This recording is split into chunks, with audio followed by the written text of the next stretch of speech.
بسم الله الرحمن الرحيم. اهلا بحضراتكم. برحب بيكم في اليوم الثاني من مارلوج 9. امبارح ساعدنا بحضراتكم من خلال البث المباشر بوجودكم معانا، والنهارده ان شاء الله هنبتدي الجلسات الفنيه للمؤتمر. امبارح هي كان في 2 keynote speeches اعتقد كانوا في غايه الاهميه، وان شاء الله ايضا في جلسه ختاميه هتكون في كينوت سبيتش اخرى، يعني بدعوكم جميعا لحضورها. اليوم امبارح كان بالكامل موجود على اليوتيوب، بحيث ان حضراتكم اللي فاتوا حاجه يقدر ان هو يتابعها ان شاء الله. برحب بيكم مره اخرى، وطبعا برحب ب يعني استاذنا والعالم الجليل الاستاذ دكتور يوسف جمل. طبعا الاستاذ دكتور يوسف جمل هو يعني غني عن التعريف، وزير التعليم الاسبق. الحقيقه هو يعني العميد الاسبق لكليه، العميد المؤسس لكليه هندسه بالاكاديميه. دكتور يوسف طبعا يعني مؤهلاته وعلمه الغزير وابحاثه ويعني اشرافه الكبير على رسائل الماجستير والدكتوراه، الحقيقه يعني قدوه لينا جميعا. هو طبعا رئيس اللجنه العلميه للمؤتمر، ودايما الحقيقه بيثرينا بارائه وخبراته، وبشكره دايما على كل الجهد اللي بيبذله معانا، وبشكره على وجوده النهارده معانا كرئيس للجلسه الاولى باذن الله. فليتفضل دكتور يسري باداره وافتتاح يعني الجلسه وادارتها ان شاء الله. شكرا جزيلا.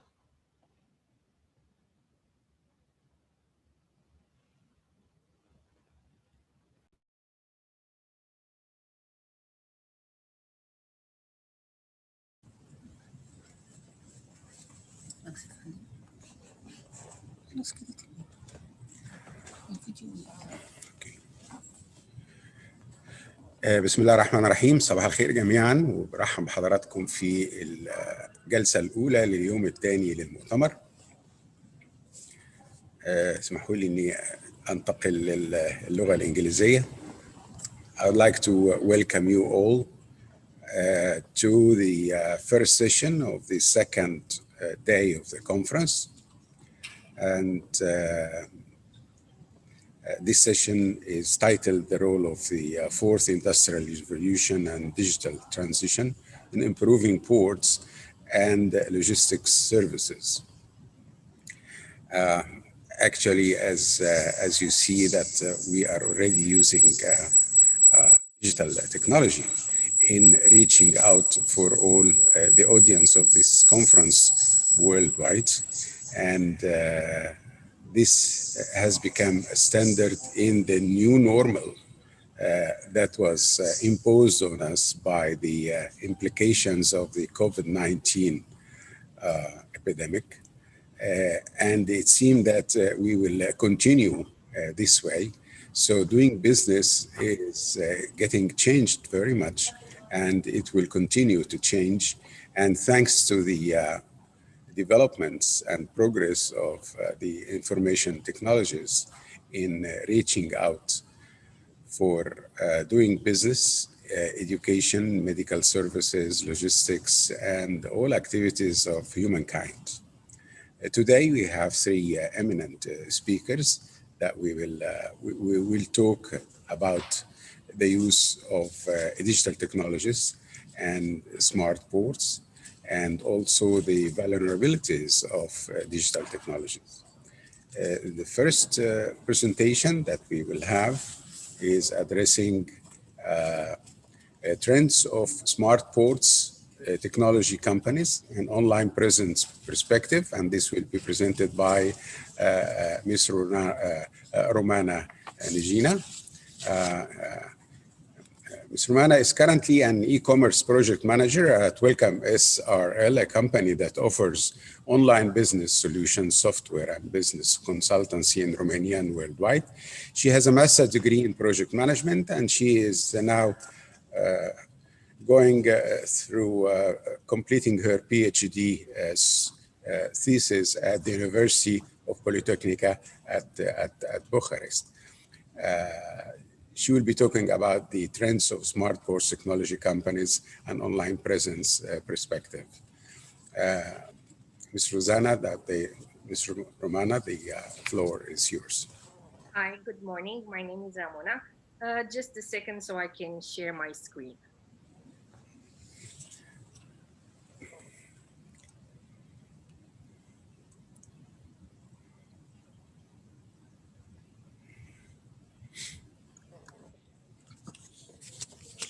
Sorry for the delay.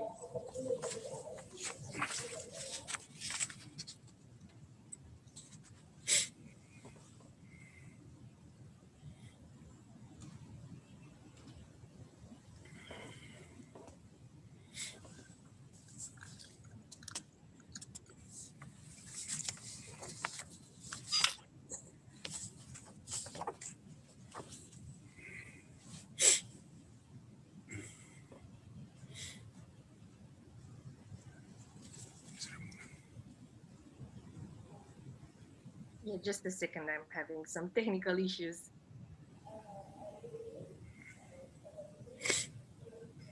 Okay, can you see the screen?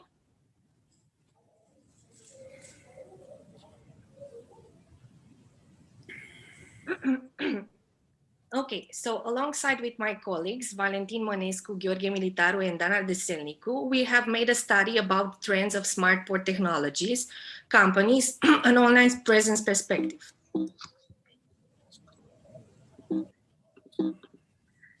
Nowadays, digital technologies such as the Internet of Things are part of a broadened digitalization of ports, introducing new opportunities that were just envisioned a decade ago.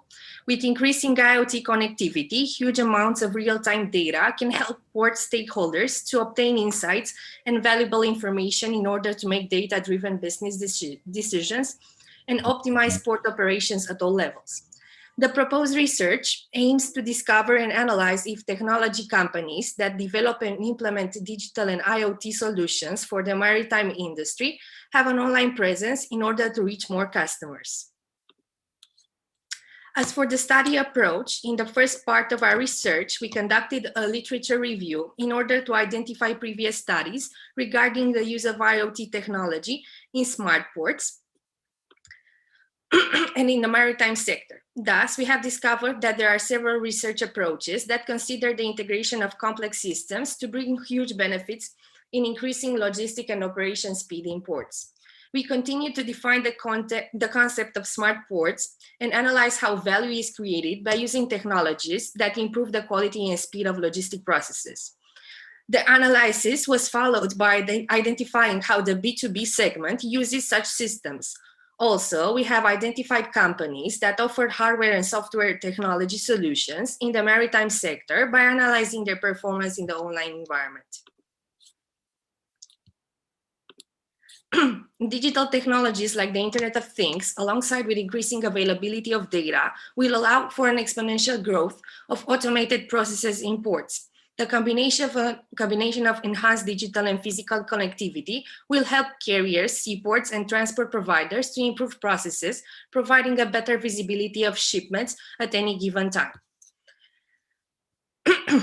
As IoT technologies are becoming more used in various activity domains, ports are also adopting this new beneficial technology, measuring physical characteristics of objects and transforming them into data, which can be processed, read, and analyzed by computers or cloud technologies and by the final users. A network of smart sensors, actuators, and wireless devices and data centers compose the infrastructure of smart ports, allowing port authorities to use predictive maintenance and gain real-time data about port operation in a more time and economical, efficient manner. As you can see in figure 2, Deloitte proposes an information value creation loop for IoT technologies in the shipping sector. In order for information to complete the loop and create value, information should pass through all the steps, each step being enabled by technology. Action is monitored by a sensor that creates information. The information created passes through a network with permitting the information to be aggregated. Augmented intelligence refers to analytical software used for analyzing information. The drivers of information can be divided into 3 categories: magnitude, risk, and time. Sorry.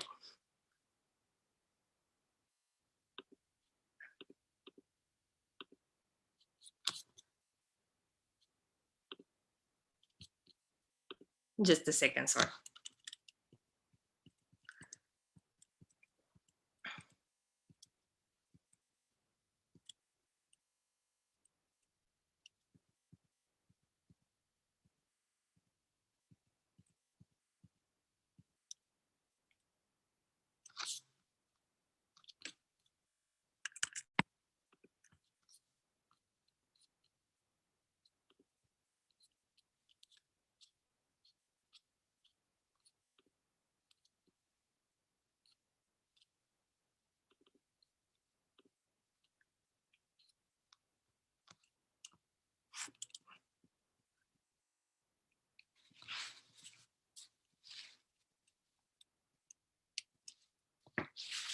Having an online presence can bring important benefits to a company. According to HubSpot, 71% of business-to-business researchers start their research with a generic search. By having an online presence, maritime technology companies can reach a global market. Being online means having access to powerful marketing tools such as Google Ads or social media. No offline marketing channel having more global reach than a good online presence. Also, most customers conduct an online research before making a big purchase. Thus, having a good online presence can increase the company's credibility. Quality products and services contribute to a company's reputation. 85% of people would pay more for services from a company with higher ratings and reviews. Sorry, I'm having some technical issues. So we selected 10 maritime technology companies. In table 1, we presented the technology companies selected on the study conducted. As it can be observed, some of the companies selected, such as ABB, Ericsson, OOCL, and Maersk, are technology giants with experience in the maritime sector. Still, startup companies such as Shipabo or Globe Tracker are analyzed as well, thus demonstrating their business potential in the maritime industry.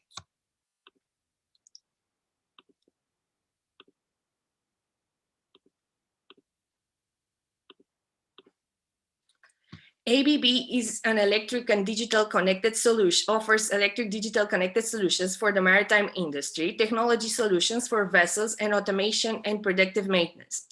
Ericsson's Maritime ICT Cloud will connect vessels at sea with shore-based operations, maintenance service providers, customer support centers, transportation partners, port operations, and authorities. At the same time, the offering enables services used to manage fleets, monitor engines and fuel consumption, oversee routes and navigation, and ensure the well-being of the crew.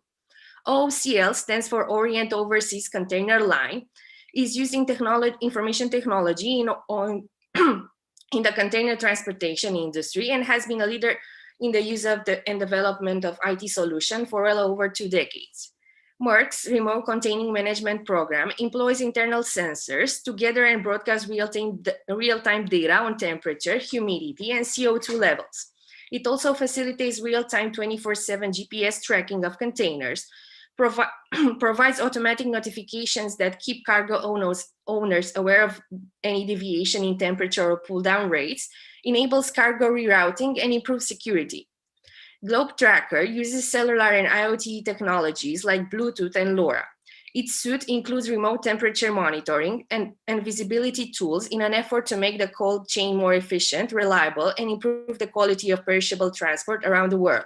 For the maritime sector, they provide two-way communication through refrigerated containers, no matter the brand or model.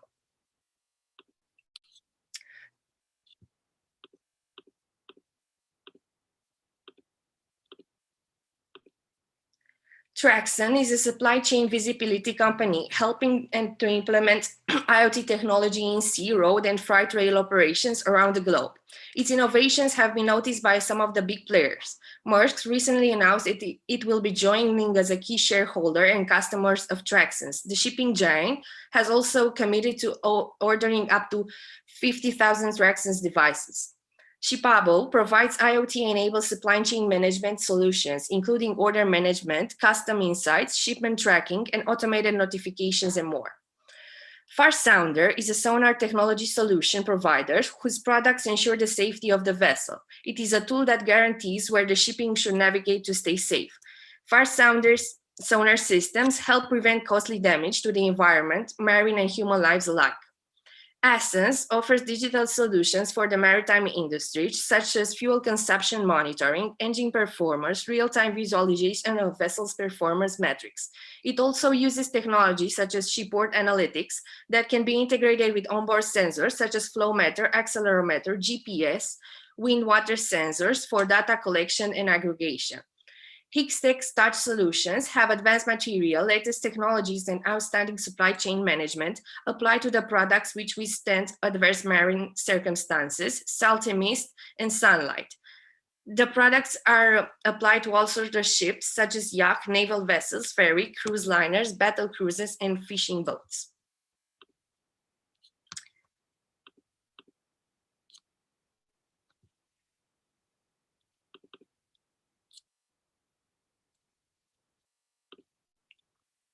As for the research method, sorry.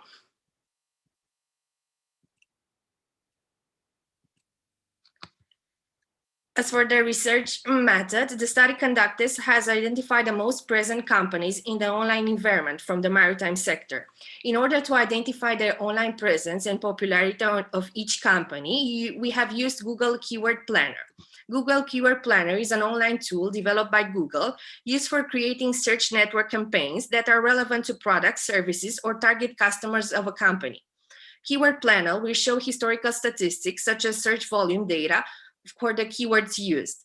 In order to select the top 10 most online present technology companies in the maritime sector, we have used broad matches. Broad keyword matches are variations of keywords as well as related topics.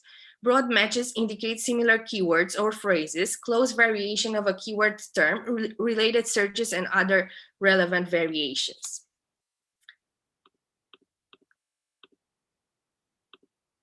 As you can see in this table, we have conducted an analysis between 2016 and 2019, but in this table you can see the data for the quarters of 2018 and 2019 of the total volume searches of the companies we have selected for the study.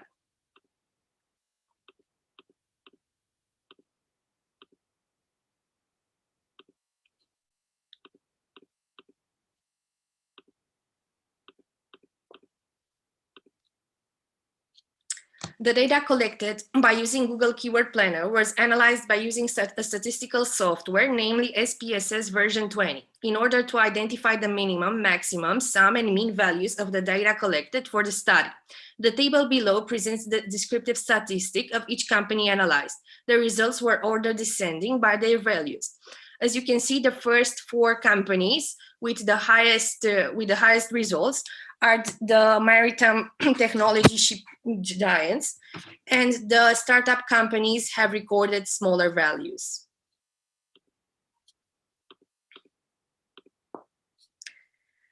Figure 3 presents the forecasted total searches for the analyzed technology companies in the maritime industry for 2020. The figure represents the aggregated results of analyzed companies in order to highlight the trend that considers seasonality regarding the interest presented by Google searches.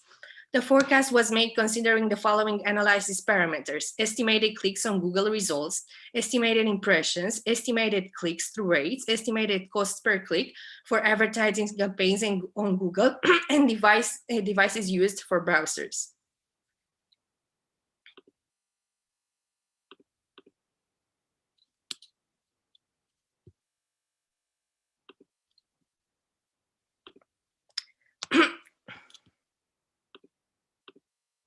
As for the conclusions, we have noticed that there is a significant discrepancy between the selected companies when referring to their online visibility. We have noticed that companies with broader experience and expertise in the maritime sector industry have a much greater visibility in the online environment compared to the startup companies. From the 10 selected companies using the forecast, we have observed an average quarter search volume during January 2016, December 2019, ranging within a minimum of 140 searches and a maximum of 522,667. Although the discrepancies are significant, we observed that there is an upward trend in evolution of searches, which indicates that there is a growing demand for companies that implement digital solutions for the maritime sector. Thank you for having me. I'm Ramona Neghina, and if you have any questions, I would be glad to answer.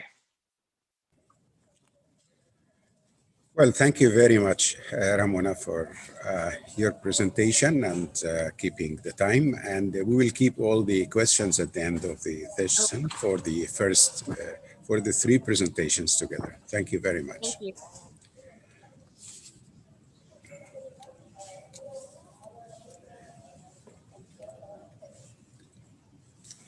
Now we will have our second presentation, and this presentation is actually is made by an expert in digital transformation, Mr. Miguel Lop. Mr. Miguel Lop is the Director of Digital Transformation at Valencia Port Foundation in Spain. He's a telecommunications engineer by the Polytechnic University of Valencia, and he's currently the Information Communication Technology Director in the Valencia Port Foundation of the Port of Valencia. He has a high knowledge and expertise in process related with maritime transport, container terminal operations, port logistics, customs, and international trade. His work and experience of more than 20 years in single windows and port community systems have given him a joint and integrated vision of the progress of these initiatives in different countries around the world. He also has been responsible for more than 10 high-scale European projects in the framework of research and innovation in the transport sector and in the application of information technologies. Mr. Miguel Lop will talk about smart ports and digital platforms in the new port logistics. Mr. Miguel Lop, the floor is yours.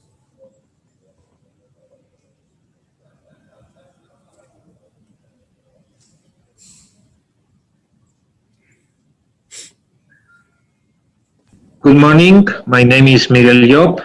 I'm the Director of Digital Transformation in the Valencia Port Foundation. I will present the role of the smart ports in the industry and the Industry 4.0 in the port and city integration, and also acting as a new in the new port logistics activities. So,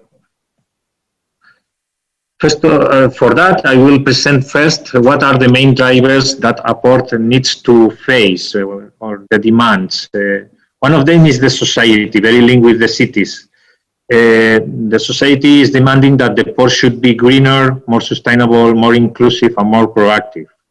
This is a good definition for a garden, but the port itself is not a garden. They need also to respond with other requirements about associated with the logistic business and the maritime business.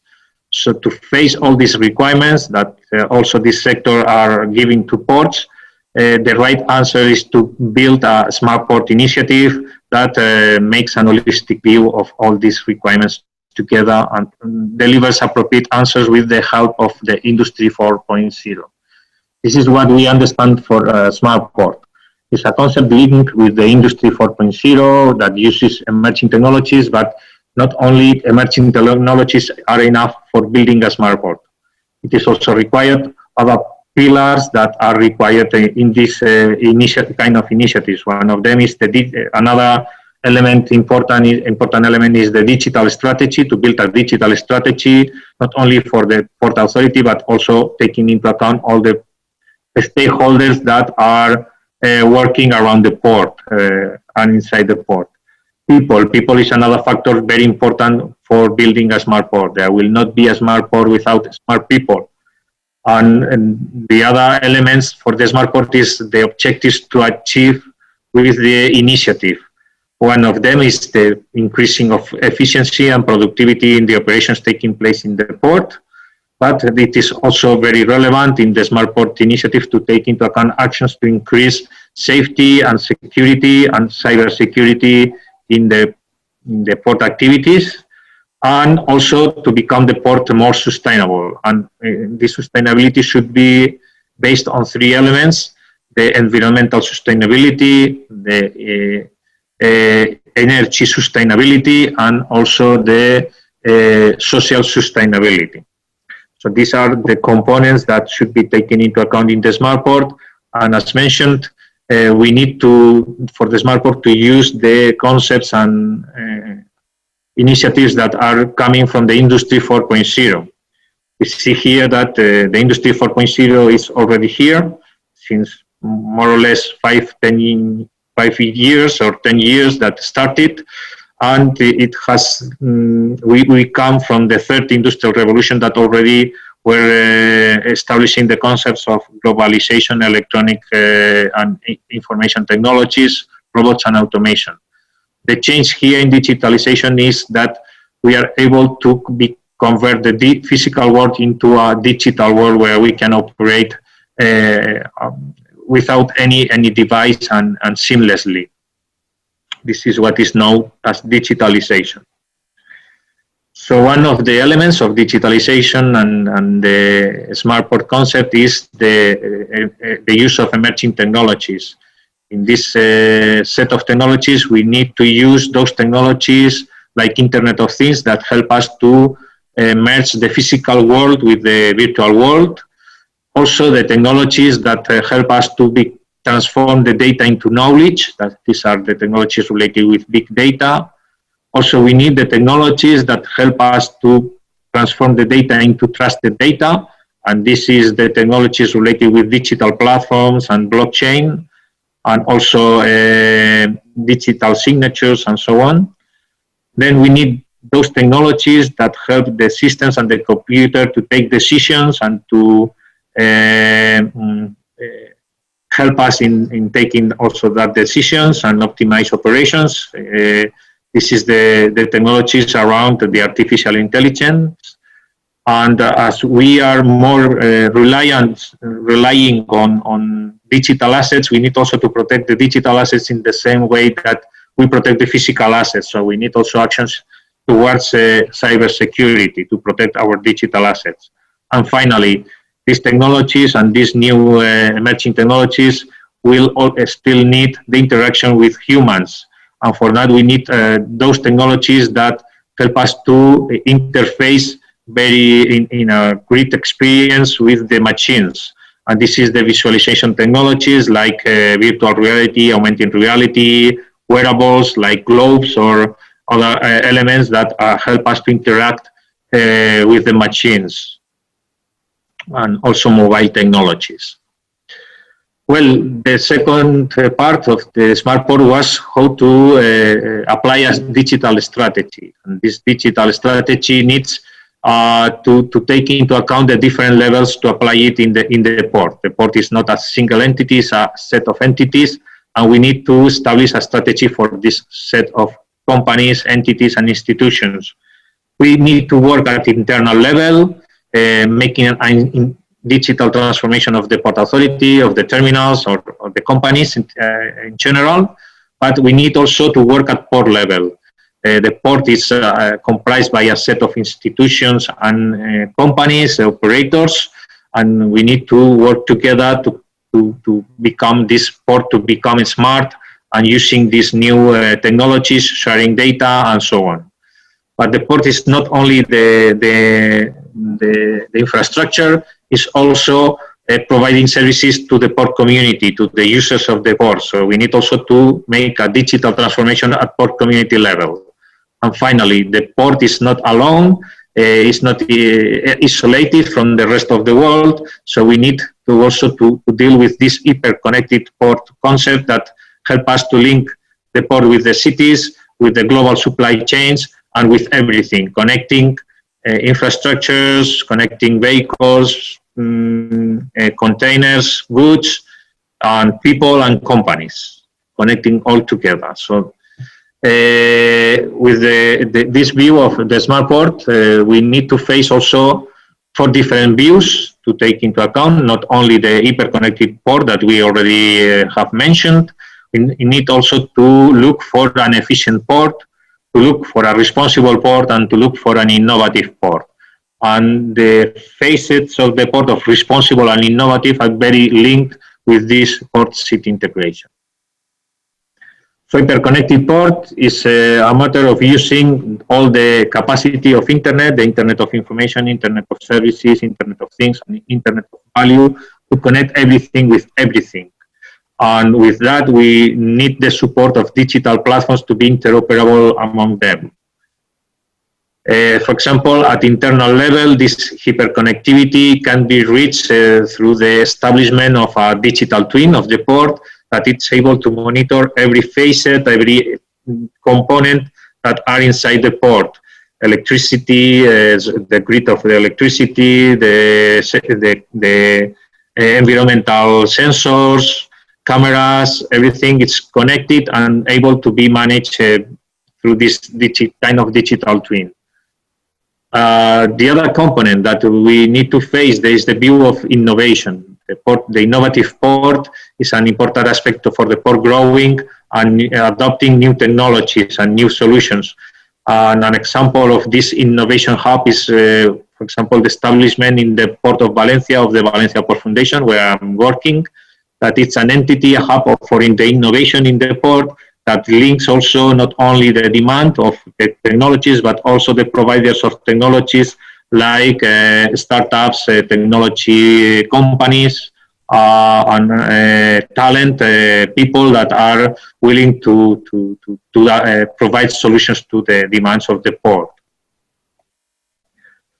With this innovation in mind, the Valencia Port Foundation, what has done recently is an innovation plan together with all the port community, including also the Port Authority, and established this roadmap towards the building of the smart port, taking into account all the levels that we have mentioned before, and also taking into account all of the digital assets that the port already have that are quite significant. One of these assets that also helps in the third vision of the port, the efficient port, the productivity, it's the port community system that impacts directly in the digital transformation at port community level. So the port community system is a very relevant asset in this smart port concept.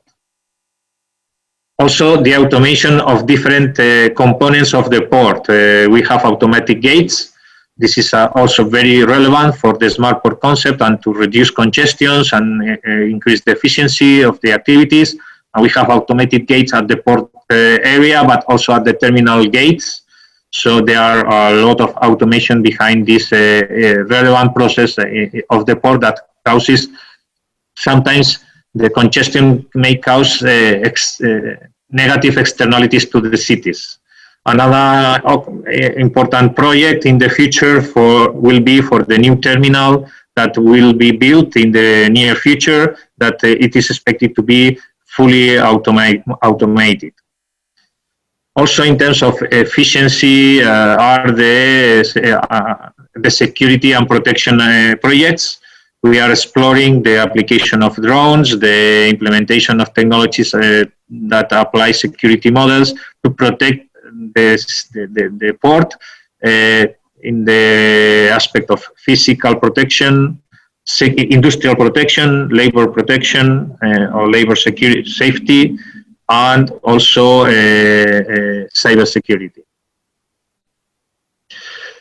For increasing the efficiency of the port, we, for example, are promoting a startup that is called Seaport Solutions, that the objective is to create a platform called Paula that will help to reduce the time for berthing and making operation of the vessels at the port by coordinating all the entities that participate on this berth activity, pilots, moorers, tugboats, etc.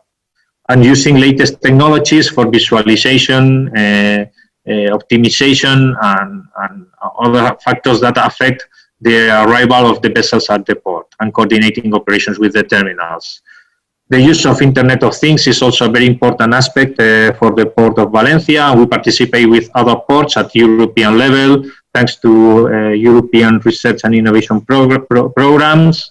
One of the latest projects that we are running is Green Seaports. Green Seaports is a project that has won and be awarded by the International Ports and Harbors Association, IAPH, to be the winner in the resilient infrastructure component.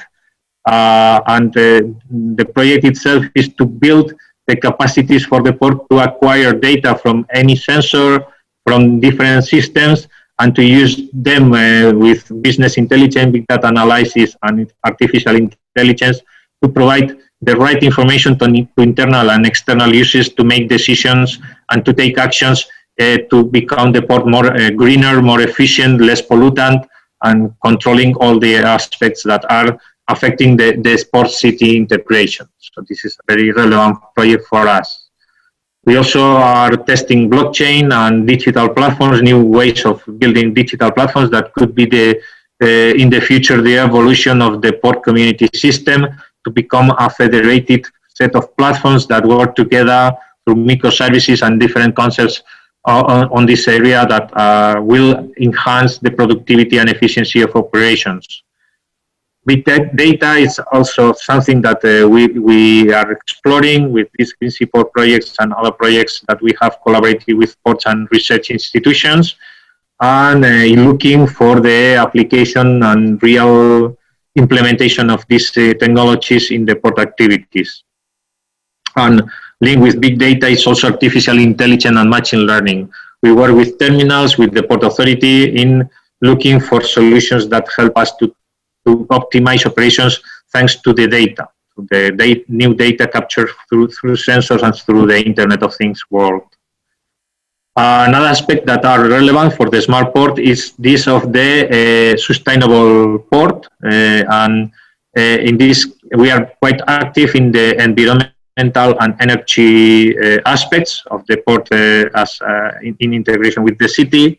The Port of Valencia has the objective that in 2030, will become a zero pollutant port, a zero emissions port, by helping with the use of new sources of energy, renewable energy, the development of smart grids, the use of new kind of fuels and energy sources for all the activities of the port. And also taking into account the environmental footprint and protection of the port, the city, and the sea. One of the examples that we are working very relevant is the use of hydrogen for the activities of the port.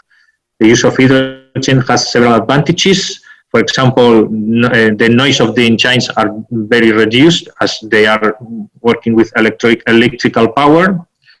The waste generated by hydrogen in the use of energy is water. It's not CO2. It's not emissions of noxious gases. It's water. So all this brings a lot of benefits for the cities in the promotion of this kind of new kind of fuels for the machinery and the use of this in the ports. Also, to tell, the hydrogen can be generated with renewable sources of energy like windmills or photovoltaic plants, and be transferred to the machinery through what is called hydrogen batteries. So it takes a lot of it's very interesting, the solutions oriented to that. So these are some examples. Thank you for your attention, and I will give the floor for the following presentation. Thank you. Thank you very much, Mr. Miguel Liup, for your excellent presentation. And again, we'll keep the questions at the end of the 3 sessions. Our next and final presentation will be given by Mr. Karim Mohammed Abu Dahab. And he will be talking about cyber vulnerability, demonstrating the cyber vulnerabilities of significant maritime technologies to the port facilities and on board of vessels. Karim Hamad Abu Dahab is a senior specialist of maritime telecom services at the National Telecom Regulatory Authority, and he's a doctoral student at the Graduate School of Business at the Arab Academy of Science, Technology, and Maritime Transport. He has been representing the National Telecom Regulatory Authority at international maritime organizations and international mobile satellite organization headquarters in London. And he worked in coordination with reputable governmental agencies, including the Egyptian Authority for Maritime Safety, Egyptian Search and Rescue Center, and the Egyptian Maritime Transport Sector and Telecom Egypt in the IMO mandatory audit scheme, and the periodic tests for the use of communication devices for distress and from a ship sailing to the Egyptian shores. Mr. Karim Hamad Abu Dahab, the floor is yours. Thank you, Professor Yusri Gamal, for your kind words. I will present today the vulnerabilities facing, demonstrating the cyber vulnerabilities of significant maritime technologies to the port facilities and on board of vessel. I will share the screen with you right now.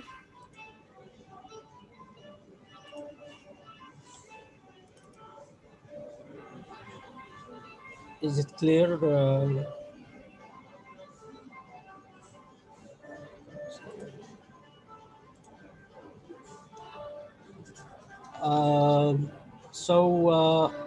Firstly, we will have some introduction to the concept, as it's a novel concept to the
Well, it seems you have some problems with the presentation of Mr. Muhammad Karim Abu Dahab. And until then, we can ask our presenters to answer some of the questions that were imposed by the audience of this session. The first question is about can cloud computing be used safely in ports, and what are the best databases we can use in this field?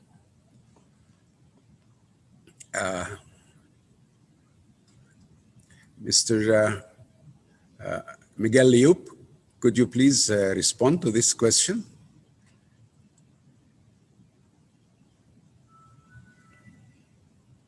Mr. Miguel?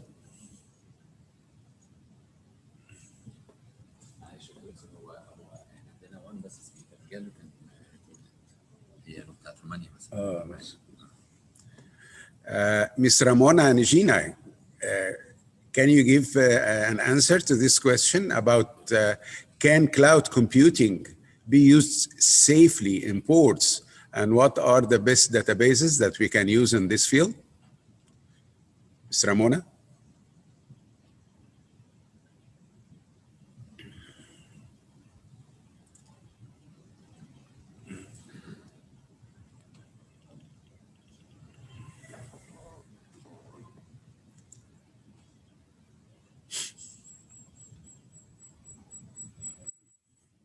Ms. Ramona, are you still there?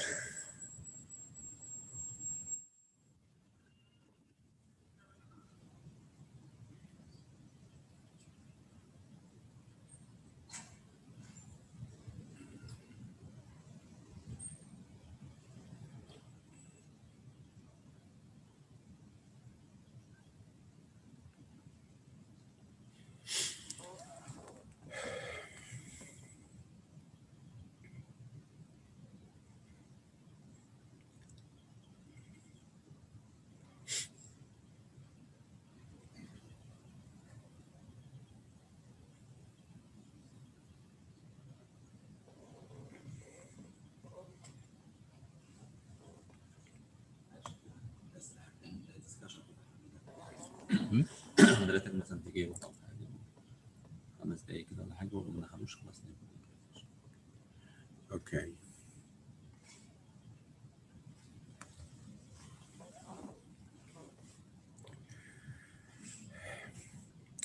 Well, as you have seen in the presentations, there is a lot of work to be done for a port to be a smart port. Not only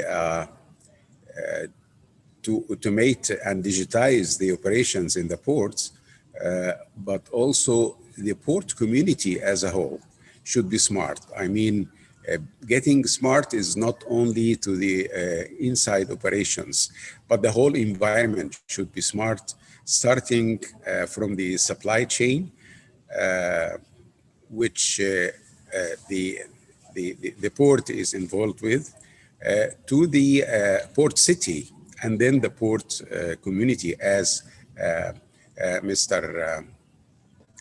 Miguel Liup has already demonstrated, and that needs a lot of work. I believe that also the COVID-19 epidemic had an impact on speeding up the transformation of ports into smart ports, because this is the new normal of the whole world. So getting smarter means getting better opportunity to cope with the transformation that is happening all over the world.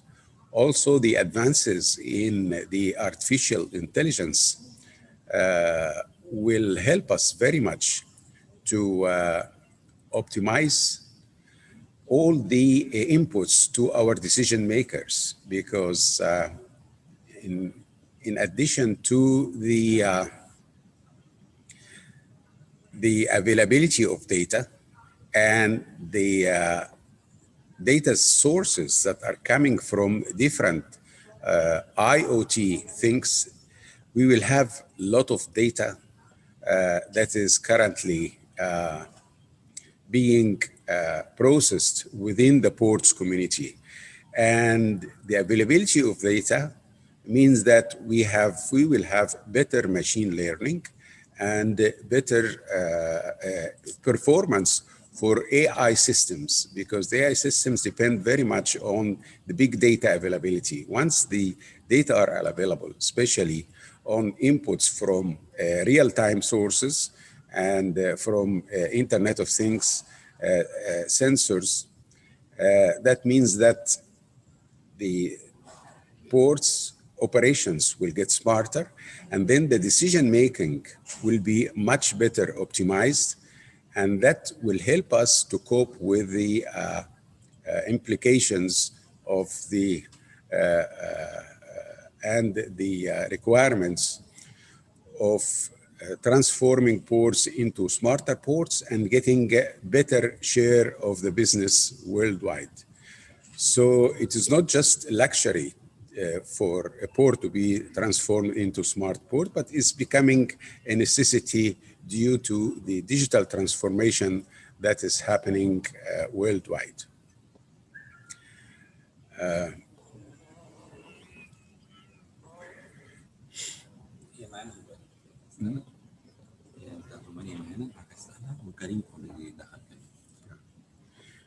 Ms. Ramona Miguel, would you like to comment on any of these observations? I agree with what you said. Sorry, I had an issue.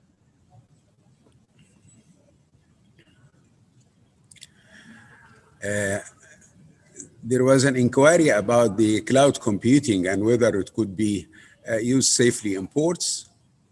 Okay. And another question was about the IoT applications that can be used in smart ports. What are exactly the IoT applications that can be used in smart ports? Especially sensors that could collect real-time data that could be furthermore interpreted by cloud technology.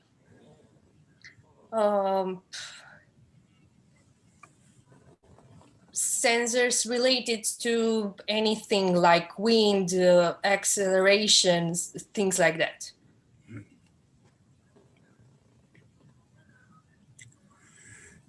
What about the available IoT applications for cargo and container handling equipment, such as gantry crane and ports? Are there available IoT applications for that?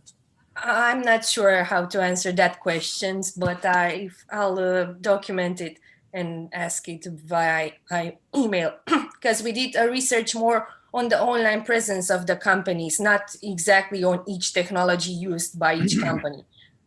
Yeah, so you study just the digital presence Yes, of the digital presence, exactly. Yeah. Thank you very much.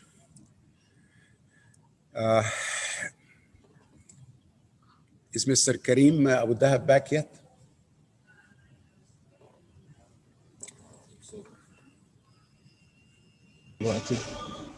حضرتك ممكن تجيب انجلش او عربي، يعني في channels عشان عايز تجيب الانجلش او العربي. اوكي انا كده ابتديت اسمع ثانية.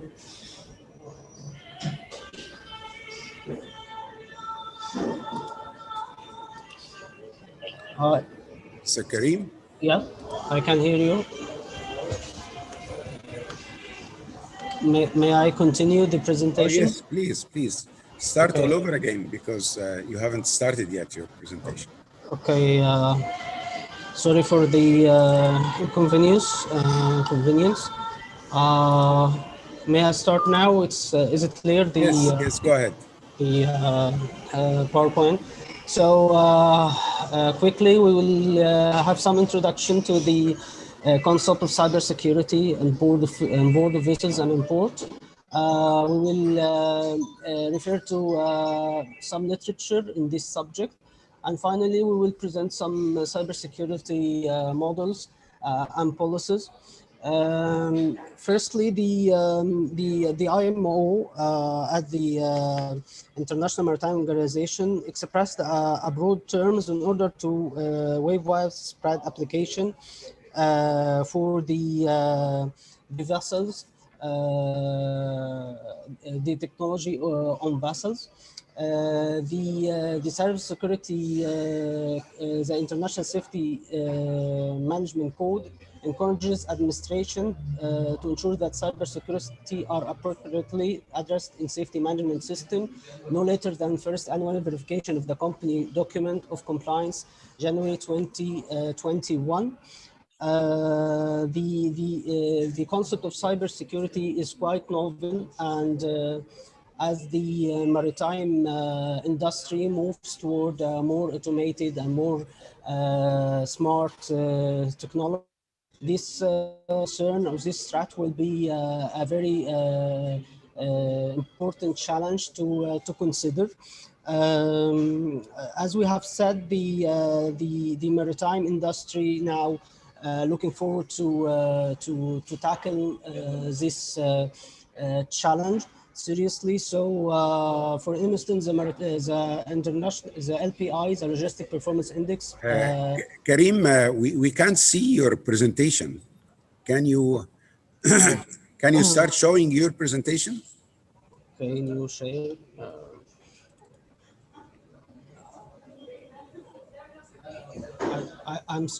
Is it clear now, the presentation, or it's not? Can you see it now? No. You share.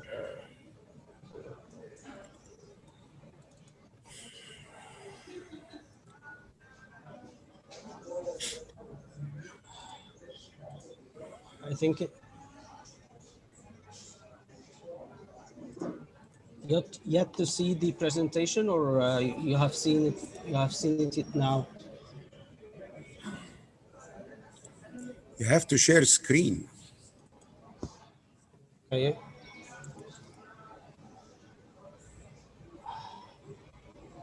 Advanced.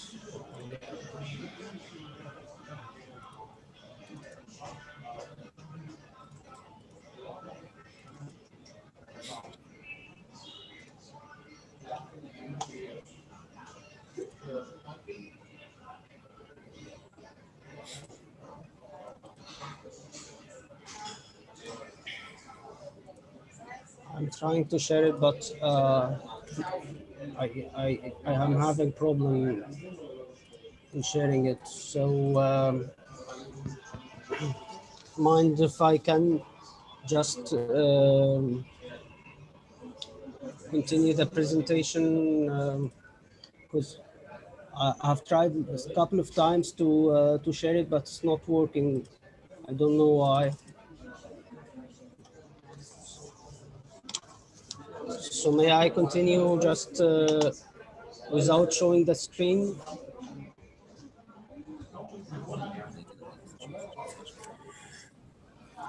Okay, Karim, we can't see yet their presentation, so I'd like to thank you at this point because we can't share your presentation with the audience of this session. Are there any questions, any further questions from our audience?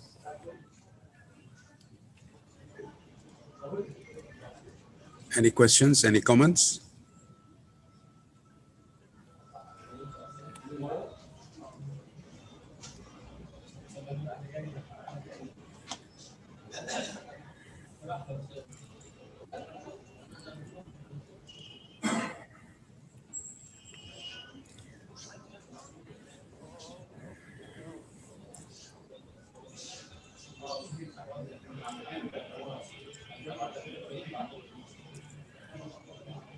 Okay, I'm sorry that we can't really answer the inquiries of Mr. Khalil Khairi and Mr. Muhammad Abdelaziz because Mr. Miguel Liop is not available.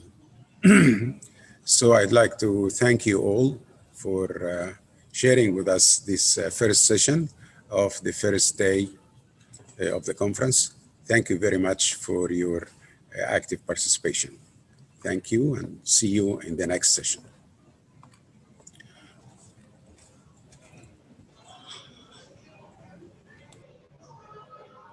دكتور يسري، أنا شاكر لحضرتك إدارة الجلسة،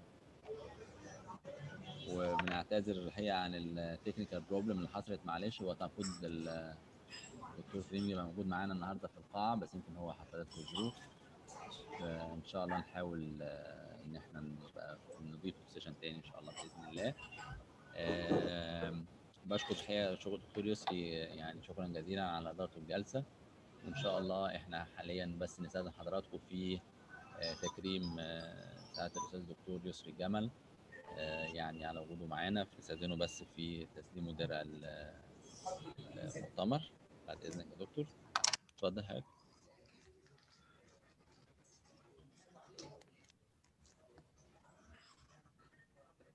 ممكن أجد عند حضرتك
بشكر حضراتكم. وان شاء الله دلوقتي هنبقى في كده بريك لغايه الساعه 10:30.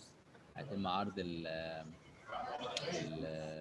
المواد الاعلاميه، فحضراتكم تخليكم معانا بقى تتفرجوا على الشركات المشاركه معانا. والسيشن تاني ان شاء الله هيبتدي الساعه 10:30 باذن الله.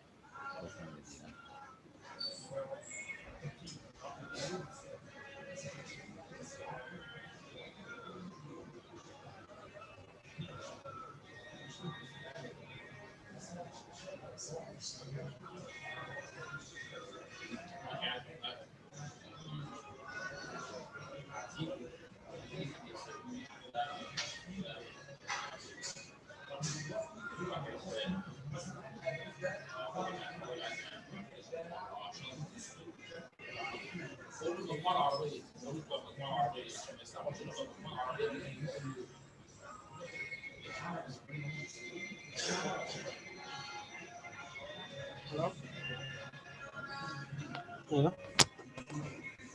Hello?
دكتور سنوسي صباح الخير، ازي حضرتك؟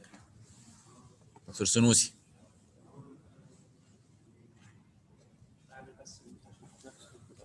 ايوه انا عايز صوتي يبقى طالع، انا عايز الناس تسمعني. لا كنت قافله، انتوا سامعين من عندك هنا. Good morning. Good morning, Dr. George. Good morning. Good morning. How are you? I'm missing you a lot here. We do hope that we see you again soon. Yeah. I hope so. I hope also. I wish to be here with you, but unfortunately, we have the pandemic, so things are getting more difficult. But let's hope that in the near future we have the ability to be in the same place. We have planned to have Marlog 10 in June 2021. So I do hope that COVID-19 leave us by this date. Yeah. I hope also. Thank you also for inviting me at your esteemed conference. Thank you. Yesterday was the opening. I do believe that it was a successful event. I'm not sure. Do you have time to be with us yesterday or not? Yeah, I saw some the opening. I think some speeches from the opening session yesterday. Okay, I was in the car with my earphones, but it's okay. It was good. It was very good. And I will also join the tomorrow sessions about port-city relations and stuff. All material will be on YouTube. Yesterday's opening was on YouTube now. We only have 3 minutes and we'll start officially this session. Okay? Okay. All right. No worries.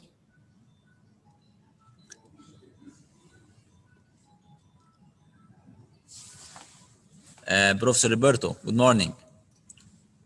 Good morning to you. Could you hear me? Yes, I hear you very well. Thank you for being with us yesterday. Thank you very much. Thank you for your message. Really a pleasure. Yes, absolutely. And I have appreciated very much the presentation. They were really interesting, and so it was really a pleasure to be with you. Thank you, Professor Roberto. Actually, today we have 3 presentations. One from Italy, so you're Roberto in Italy. Okay. Dr. Abdallah Wanis, he is from Libya, but he's with us here in Arab Academy now. And Dr. George from Greece. Great. We are the southeastern part of Mediterranean here. Yes. So this is the first impact of fourth revolution now is affect our conference. Absolutely. It's an opportunity at the end. Yeah. Also, we have our chairman today, Professor Sunusi Balba. I will start the session after 2 minutes. Okay, great.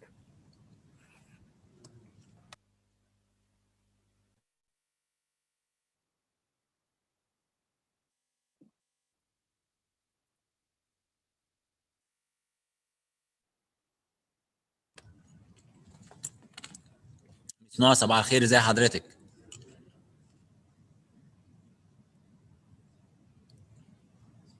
ثانية اغير الشانل عشان اسمع حضرتك، ثانية واحدة. Good morning مس نوها.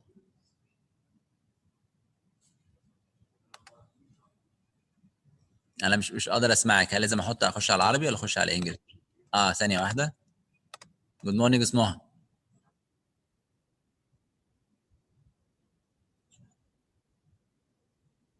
Thank you very much. Thank you. شكرا سعداء بوجود حضرتك معانا، افتقدناك امبارح.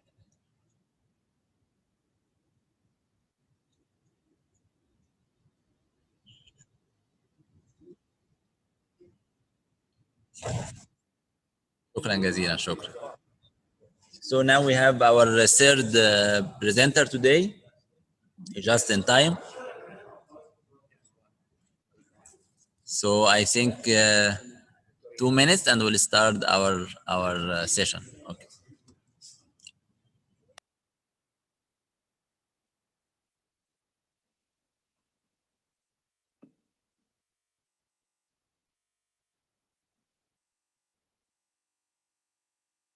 يا فين الماسك بتاع سيادتك؟ ومن فضل حضرتك قول لحضرتك السبيكرز يلبسوا الماسكات. عشان بس نبقى جاهزين. I think now is the time to start our session now. All speaker with us, alhamdulillah, and also our dear friend and dear colleague, Professor Sunusi Balba, is the session chairman also with us. Let me actually introduce my friend and the colleague, Dr. Sunusi.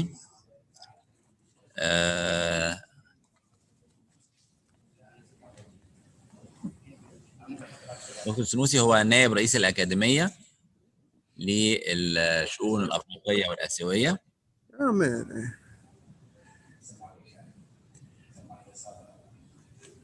دكتور سنوسي الحقيقة يعني تولى مناصب كثيرة داخل الأكاديمية. حصل على الماستر في المارينر وعمل حقيقة في شركات كثيرة جدا في المجال البحري. حصل على درجة الدكتوراه مع مرتبة الشرف من جامعة كومنولث يونيفرسيتي في لندن. وهو أيضا حقيقة يعني تولى مناصب كثيرة جدا داخل الأكاديمية. وأيضا الحقيقة هو استشاري لجهات عديدة في مجال التعليم والتدريب زي جامعة الملك عبد العزيز. هو عضو أيضا في الجايكا المناي ممبر مش الآن. الدكتور سنوسي عنده أكثر من 45 publications في يعني في أكبر المجلات والمؤتمرات الدولية. أشرف على رسائل ماجستير ودكتوراه كثيرة. عضو في يعني جمعيات عديدة جدا جدا. الحقيقة يعني لو فضلت أتكلم على مؤهلات الدكتور سنوسي في الحقيقة يعني أعتقد السيشن كله مش هيكفي. يعني بجانب كل ده هي دكتور سنوسي من الشخصيات الحقيقة على المستوى الإنساني والخلقي بنعتز بيه في وجوده معنا كزميل عزيز في الأكاديمية. وعلى المستوى العلمي حقيقة أيضا بنعتز بيه جدا. سعيد بوجوده معانا النهارده دكتور سنوسي وبستأذنه في بدء السيشن. ميرسي جدا يا دكتور أكرم. يا ترى أنا كونكتد كده. هو أنا يفضل إن أنا أتكلم بالإنجليش ولا بالعربي؟ أوكي. ميرسي جدا يا دكتور أكرم على الانترودكشن اللي أنا ما استحقهاش ديت أبدا، لأني أقل من كده بكتير، ولكن فضل الله دايما هو اللي بيبقى الغالب عني. أنا دايما بسعد حقيقي بمؤتمر مارلوج، وببقى سعيد أكتر بالشغل مع الزملاء، سواء الدكتور أكرم سليمان، سواء الدكتور إيهاب القصاص حقيقي، والفريق اللي بيشتغل معاهم حقيقي ناس فيري بروفيشنال. ده جزئية بشرف دايما إن أنا بكون في هذا المؤتمر المتميز. طول ما هم موجودين أنا سعيد إن أنا أبقى موجود، ايزر كسبيكر او اتنديز او تشير للسيشن او ما الى ذلك. وده واجبنا تجاه هذا المؤتمر المتميز. حقيقي دائما وابدا بلمس في ادائهم ان هم كل انوال كونفرنس بجد اتشيفمنت جديد، وده ان دل على شيء يدل على ان في مجهود مبذول من السنة للسنة لكل الفريق. ده الجزء الثاني، أنا طبعا ببقى مبسوط أكتر إن أنا ببقى بيلونج للأكاديمية، لأن كانت دي بيتي أصلا، فبالتالي أي حاجة بيلونج الأكاديمي أنا ببقى مبسوط جدا في أي أداء. أنا سعيد النهاردة كمان إن أنا حقيقي بسميها مالتي ناشونال سيشن، واكتر عايز اقول ان هي نورث ميديترينيان سيشن. طيب ليه؟ عندنا جريس the best neighbors, Italy the best neighbors, on the other hand Libya brothers and best neighbor as well. السيشن حقيقي سيشن بتحمل عنوان واضح بيسمى Post Sustainable Development Team Practice Management Operation and Trend the Future. هذه السيشن فيها 3 ورقات بحثية. ال3 ورقات بياخدوا تايتلز مختلفة. التايتل الأولاني Technological Post for Efficient Port Terminal Operation Following Safety Related Events a Case Study. السيشن الثانية أو السبيكر الثاني أو الورقة الثانية Technological Post Efficient Port Terminal Operation Following Safety Related Event. ده نفس الورقة، أنا آسف. الورقة الثانية Evaluating the Competitiveness of North African Container Ports, an empirical study on the Egyptian and Libyan container port using FAHP. العنوان الثالث للورقة الثالثة The Changing Port Labor Environment in the Era of Port Automation and Digitalization. خليني أقول ببساطة أول ورقة هنقدمها دي عنوانها Technological Post for Efficient Port Terminal Operation The Following Safety Related Events a Case Study. دي هيقدمها لنا الزميل الفاضل بروفيسور روبرت ريفرتيرا. Robert Rivera, Professor of Mechanical and Industrial Engineering, University of Genoa, Italy. He was the head of Mechanical Engineering and the Energy Department, University of Genoa, Italy. هو also visiting professor في Bayama, Moscow State Technical University, Department of Environment and Safety, Moscow, Russia. He's doing teaching, research, expert in modeling of safety and security, safety operation management.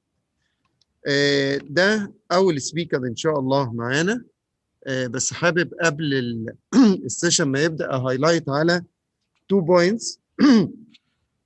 السادة الأفاضل الاتنديز معانا اللي موجودين معانا، لو أي حد من الديليجيتس دول عنده أي سؤال من فضلك رايت داون السؤال بتاعك في السكشن بتاع Q&A سكشن وانفورم them that the discussion وبرضه عايز أقول إن الدسكشن بتاعت السيشن هتبقى في نهاية السيشن.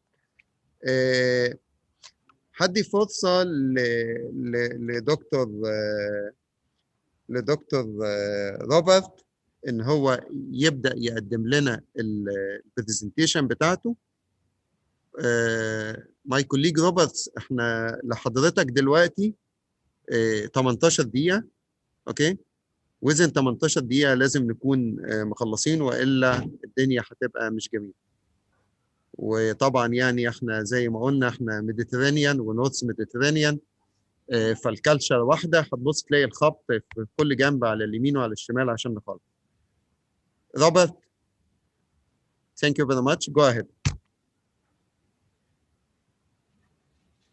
Thank you very much. I am try to share my screen, and I hope that you can see my screen now.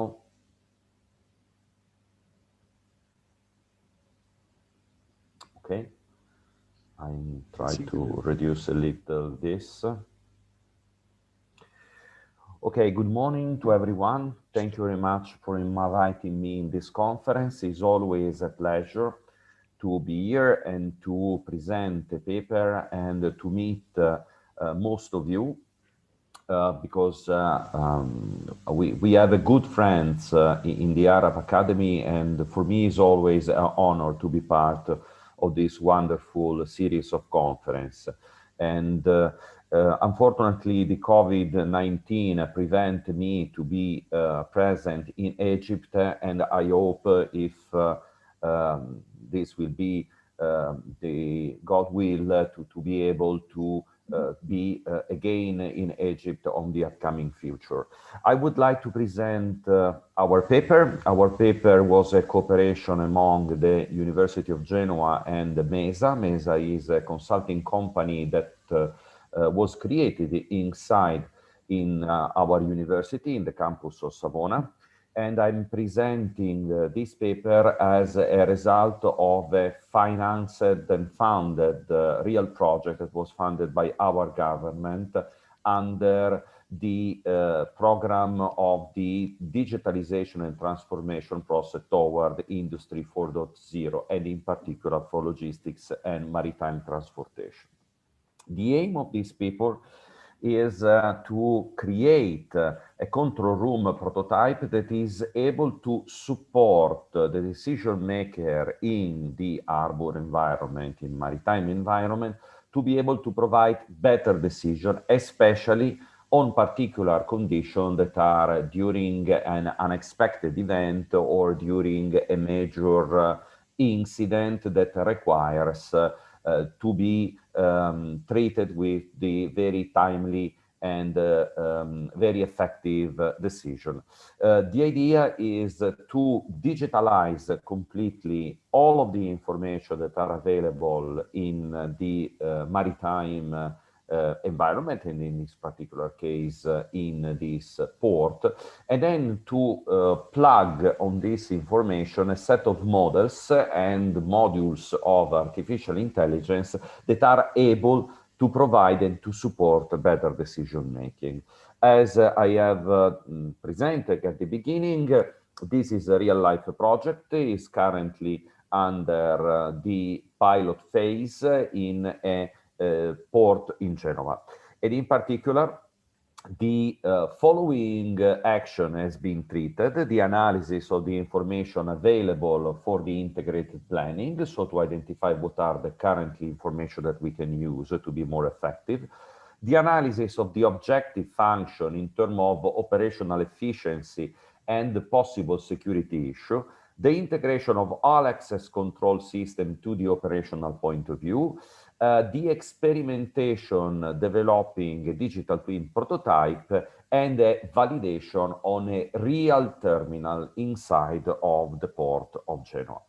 We have carried out quite extensive literature review about the use of digital twin and in general digitalization into the port. And in particular, several papers provide interesting taxonomy in which both historical role of industrial automation and their evolution of the autonomous system can be independently learned to make a better and better decision related to the various processes that they are managing. In this particular example, one of our model that was designed to support the operation inside of a cruise terminal during COVID-19 pandemic, in order to reduce, for instance, the risk of spreading the viruses during the operation. This is one of the examples that could be used. Then in literature, it is possible to see that the sensor in particular could be connected and provide valuable information even when they are connecting using energy harvesting technique that allow the possibility to continuous operate independently. The possibility offered by the 4G and 5G in particular connectivities, the integration with the various ERP systems that could provide valuable information relating the incoming and upcoming provision of goods, the creation of a digital twin, and in particular a connected digital twin. That means not only the classical simulation that today is available that provide valuable information for strategic and tactical planning, but a live, continuous and distributed digital twin. And then the ability offered by the more recent development and the integration of artificial intelligence technique, and in particular machine learning, that has been successfully tested and implemented in order to provide a valuable adjunct to the decision-making process. In particular, the world works that introduce a digital twin based on system dynamic simulation to perform predictive analysis on the energy consumption management, for instance, for supporting the cold ironing of the ship where there are in port. Other studies for decision support and again system dynamic to describe the port activity in order to be able to improve the quality of the operation, and also some simulation studies that were carried out in order to provide a study of the possible accident and issue, safety related issue inside of a port. Among this application of different modeling and simulation technique, we have decided to analyze the several simulation environments that today are offered to the market. And in particular, due to the fact that in a maritime environment, we need to have different kind of models. We have, for instance, agent-based modeling for the people operation. We have discrete event for the machining, for the loading and unloading, and we have also some mathematical modeling that is related, for instance, when we have a major accident such as a fire or a leakage, in order to investigate the possible spread of the smoke and the hazard material, we needed to put all of these different form of modeling into a unique place. And we have identified a tool set that was able to provide at the same time agent-based simulation, system dynamics mathematical modeling simulation, especially for differential equation and dispersion-related modeling, and also discrete event simulation in a unique environment. This made it possible to create models that are interconnected, and more, a tool with the ability to integrate and interact with artificial intelligence. All of this modeling approach has been transferred into the cloud in order to provide a unique point of access to all of this modeling inside of the Maritime, but accessible for many different users as an actor in the harbor terminal. So with this particular technique, it was possible, for instance, to investigate the operations of loading and unloading of the goods on a cruise ship, but at the same time investigate inside of the ship the movement of the people, especially when there were activity that involves many different people, such as during lunchtime, during dinner time, and having at the same time great return in terms of data. And this was made available to the overall port community through the means of a cloud. Inside of this, it was also possible to integrate the flow of the passenger, the functioning of the overall internal logistics in terms of goods and in terms also of passenger, and provided, for instance, also support in terms of the operation, in particular, the operation of safety and security by accessing to the terminal. The power that is unleashed by the artificial intelligence gives us the possibility to integrate and improve the decision making. This is make particular interesting when we are facing some safety related situation, such as during accident. So the idea was to use the artificial intelligence as a means by which we can provide synthetic data, especially when we needed to train the artificial intelligence in order to face situations that were never faced before. Imagine what happened if we needed to train a better decision making during a major safety-related accident. In this case, the modeling and the digital twin can provide better data. Or to provide a test bench for analyze new event not even taken into consideration before by the data, and to provide a learning environment to the system. So optimization, modeling simulation, machine learning, and artificial intelligence, all of these techniques merge in a unique environment, in a unique application that we have called optimized. In our optimized world, we are dividing the system into parts. Is what we call imagine. It's the part of the tool that has to deal with the unexpected, and then react. So be able to provide better decision making when an event actually took place. In this particular project, this is a picture of the real terminal that we have considered. We have an area with container, an area with trailer, and an area for the general cargos that is split between this area and this area under construction. Using OpenGTS tracking system, we were able to track all of the movement of the people and the movement of the reach stacker, and be able to know precisely where and what the people were doing inside of the terminal. More from the ERP, we were able to know exactly in real time the expected content of the various trailer and the various container. And this information were made available to the system, to the cloud, using JSON format. Using this information, it is possible immediately, in few seconds, to calculate the possible evolution of a fire, of a major accident that happens in any place of the terminal, providing, for instance, the possibility of immediately react and doing decision making.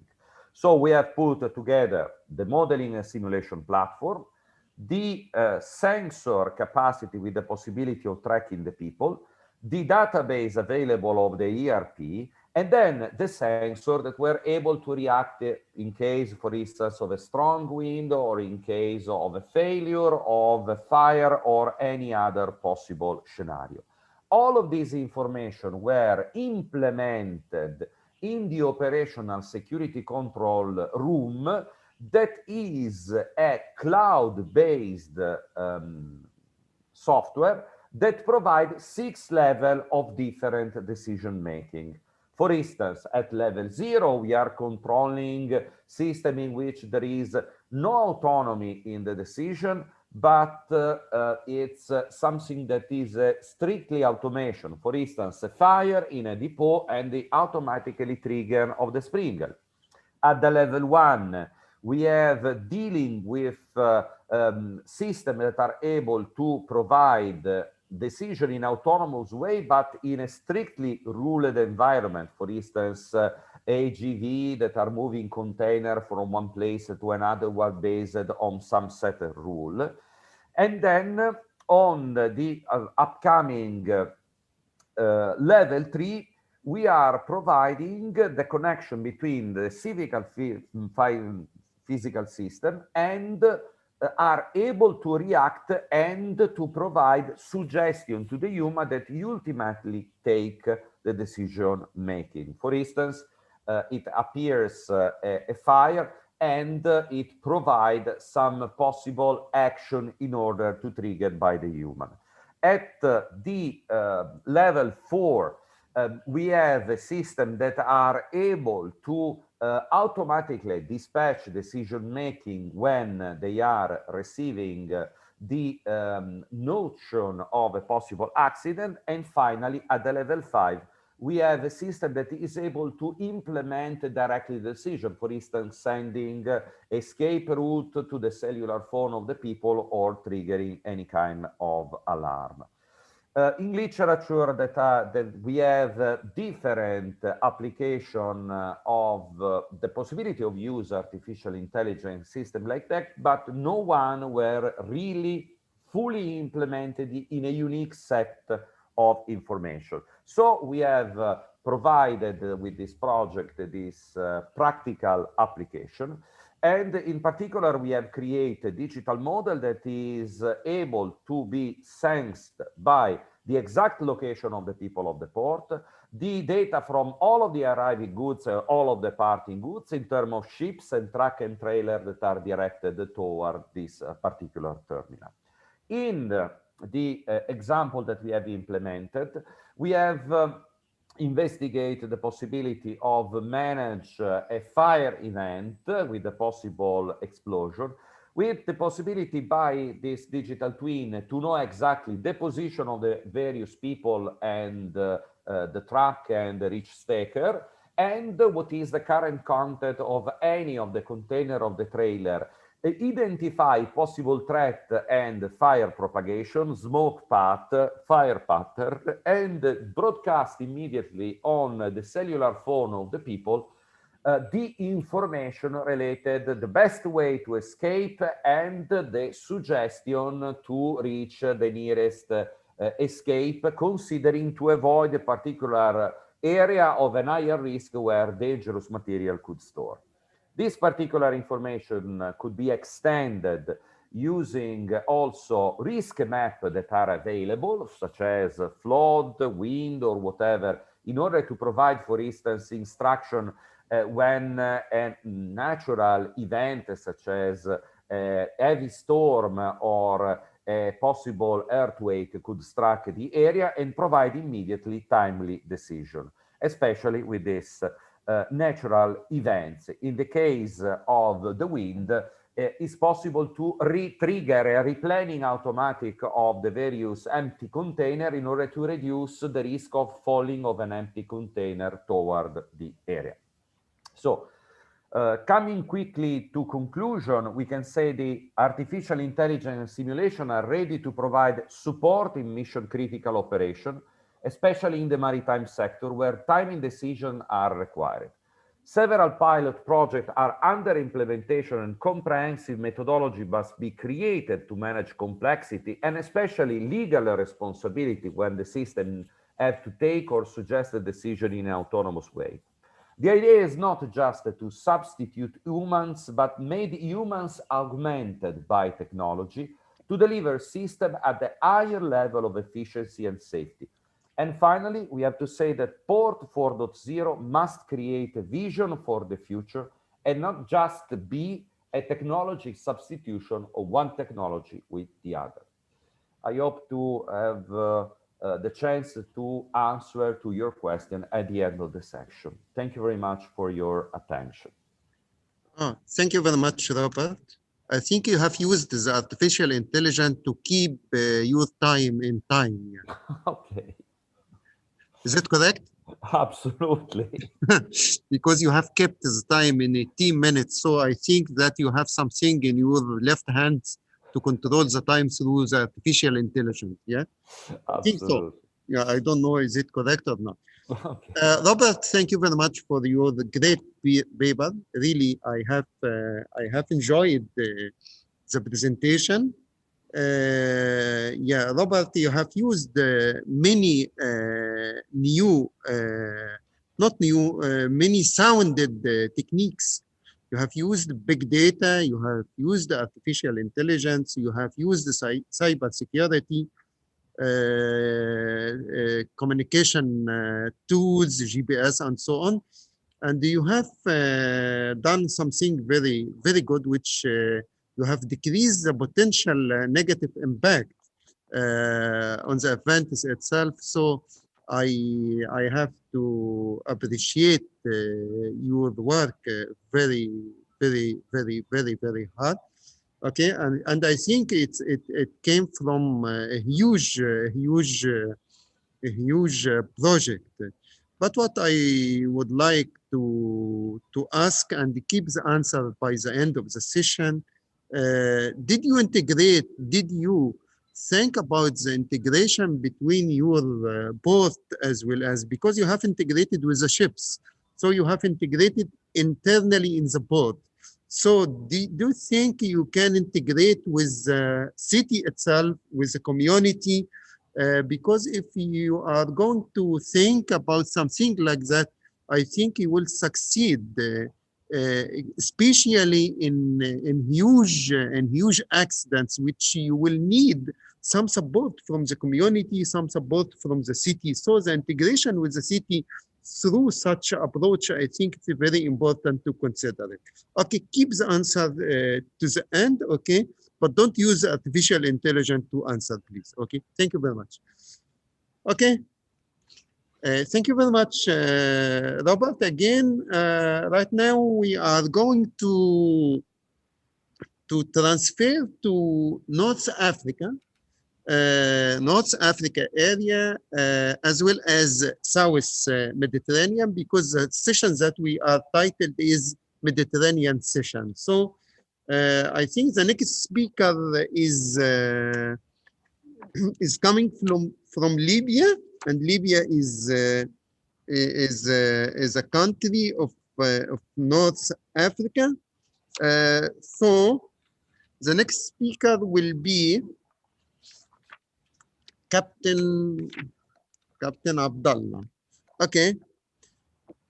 His research paper title addressed as Evaluating the Competitiveness Level of North African Container Ports and an empirical study on the Egyptian and Libyan container port using FAHP.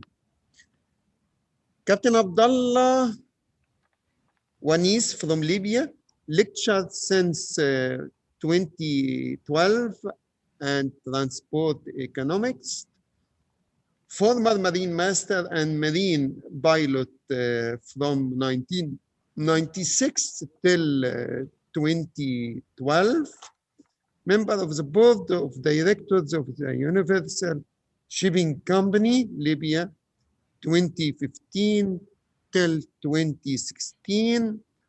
He held a bachelor in marine navigation from Libyan Maritime Academy, 1996. Okay, a lot. He holds master's degree in international transport from Liverpool University, 2009. Currently, he is, I think, in the field of writing PhD in the Arab Academy, Alexandria. Abdullah, because of your bio was so long, so we are going to deduct from your time about 2 minutes. So you have about 17 minutes from now to introduce your work. Okay. Okay. Don't let me to knock. Okay. Okay. So please keep the time and don't use the evaluate. Don't use, by the way, FAHP in keeping time. Okay. Thank you very much. Go ahead. Okay. شكرا دكتور السنوسي. صباح الخير جميعا لكل المتابعين. أشكر السيد رئيس المؤتمر، أشكر السيد نائب رئيس المؤتمر، وأشكر السيد رئيس اللجنة المنظمة لإتاحوا لنا الفرصة أكثر من مرة للمشاركة في مؤتمر مارلوج.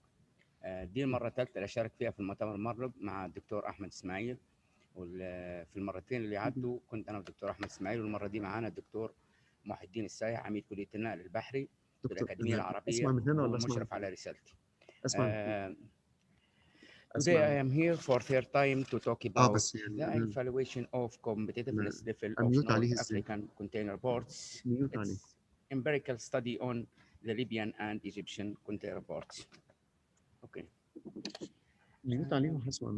As we can see, this presentation consists of introduction, literature review, methodology, proposed framework, empirical analysis, and conclusion.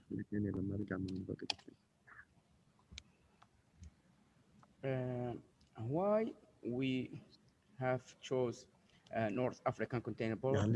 Because the geographical location of North container ports, especially in Libya and Egypt, And the route through Suez Canal and Mediterranean is very, very important for all.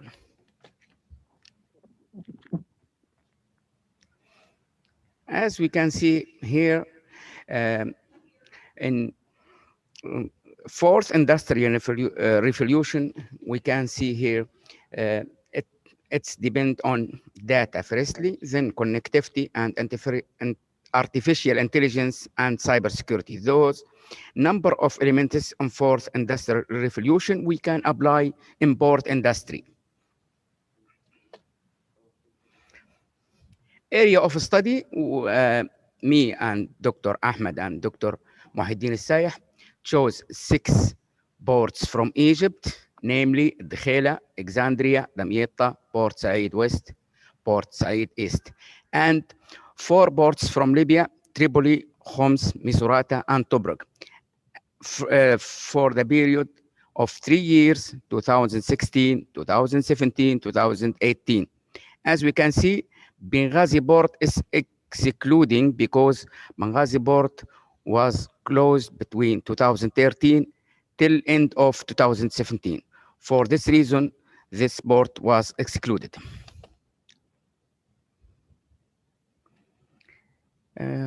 We just reviewed just 7 studies between 2006 and 2019 because the use of fuzzy AHB is very limited. And this study is the first study that compare Libyan and Egyptian ports. As we can see here, first study for Dong 2006, the second one for Jimenez 2013, and Caldirinha 2014, Dr. Sayeh in his PhD 2015, and Herrera 2016, Dr. Ahmed Ismail and Sarah Al-Ghazar 2018, finally Dr. Ahmed Ismail and El-Bishi 2019. All of those studies are exclusively use fuzzy AHB or AHB only.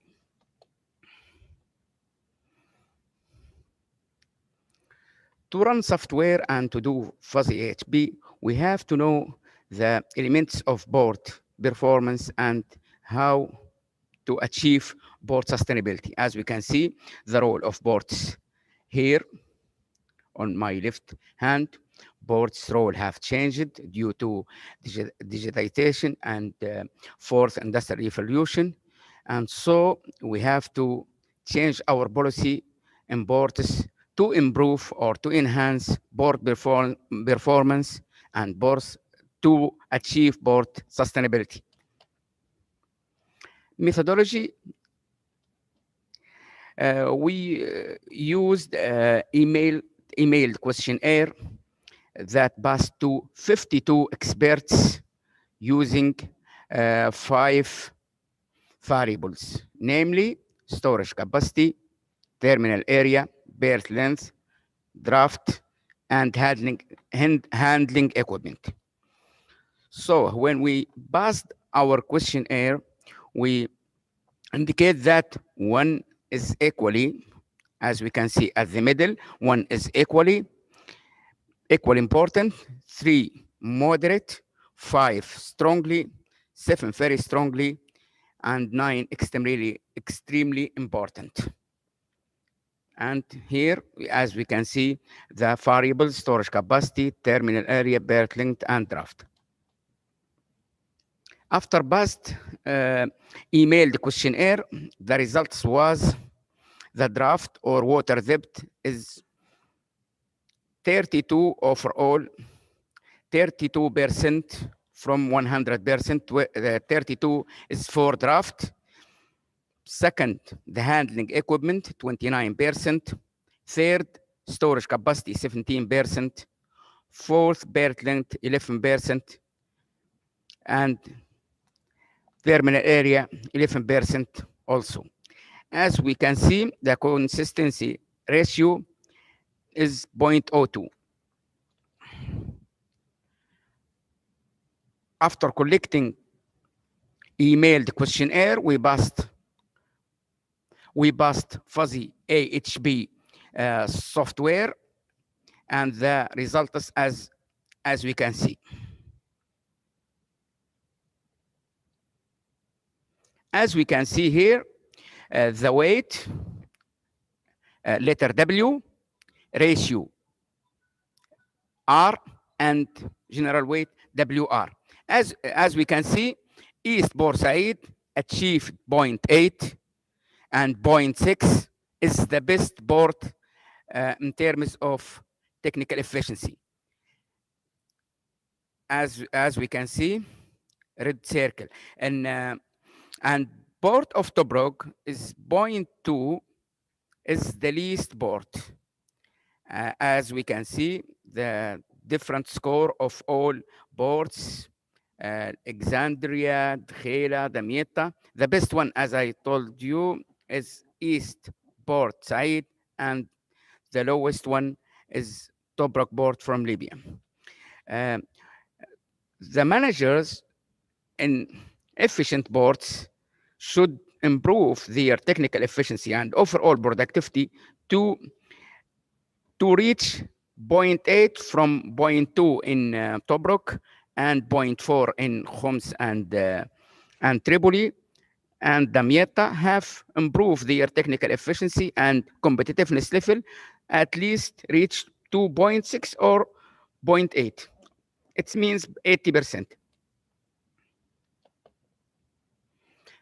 The empirical study of this paper show that the East Boursaid is the best port, while the Tobruk is the lowest port. The managers in Tobruk has to improve their competitiveness level.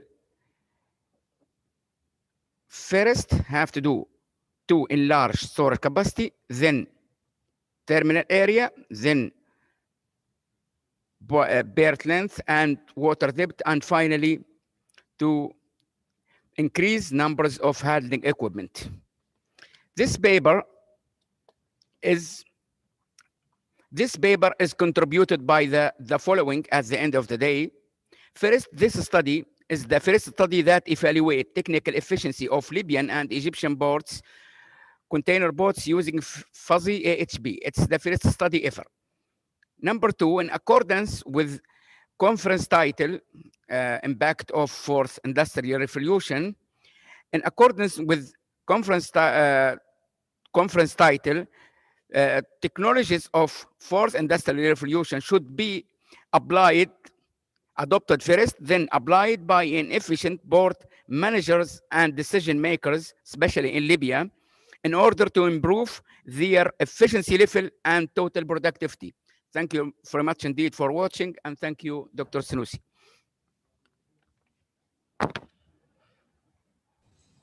Thank you, Captain Abdullah.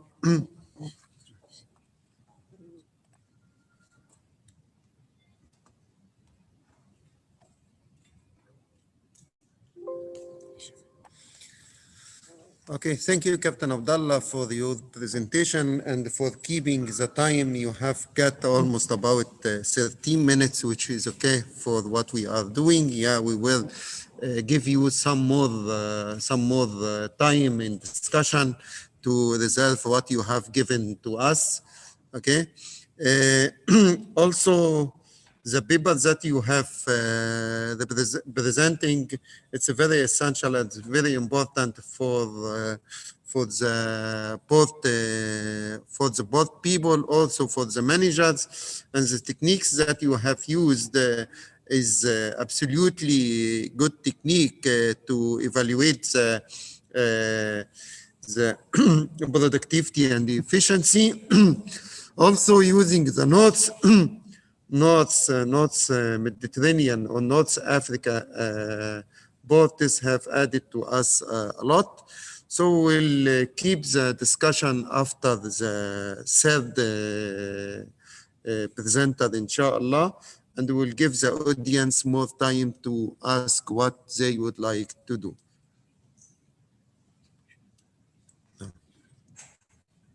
شغالين عندك 5 أسئلة.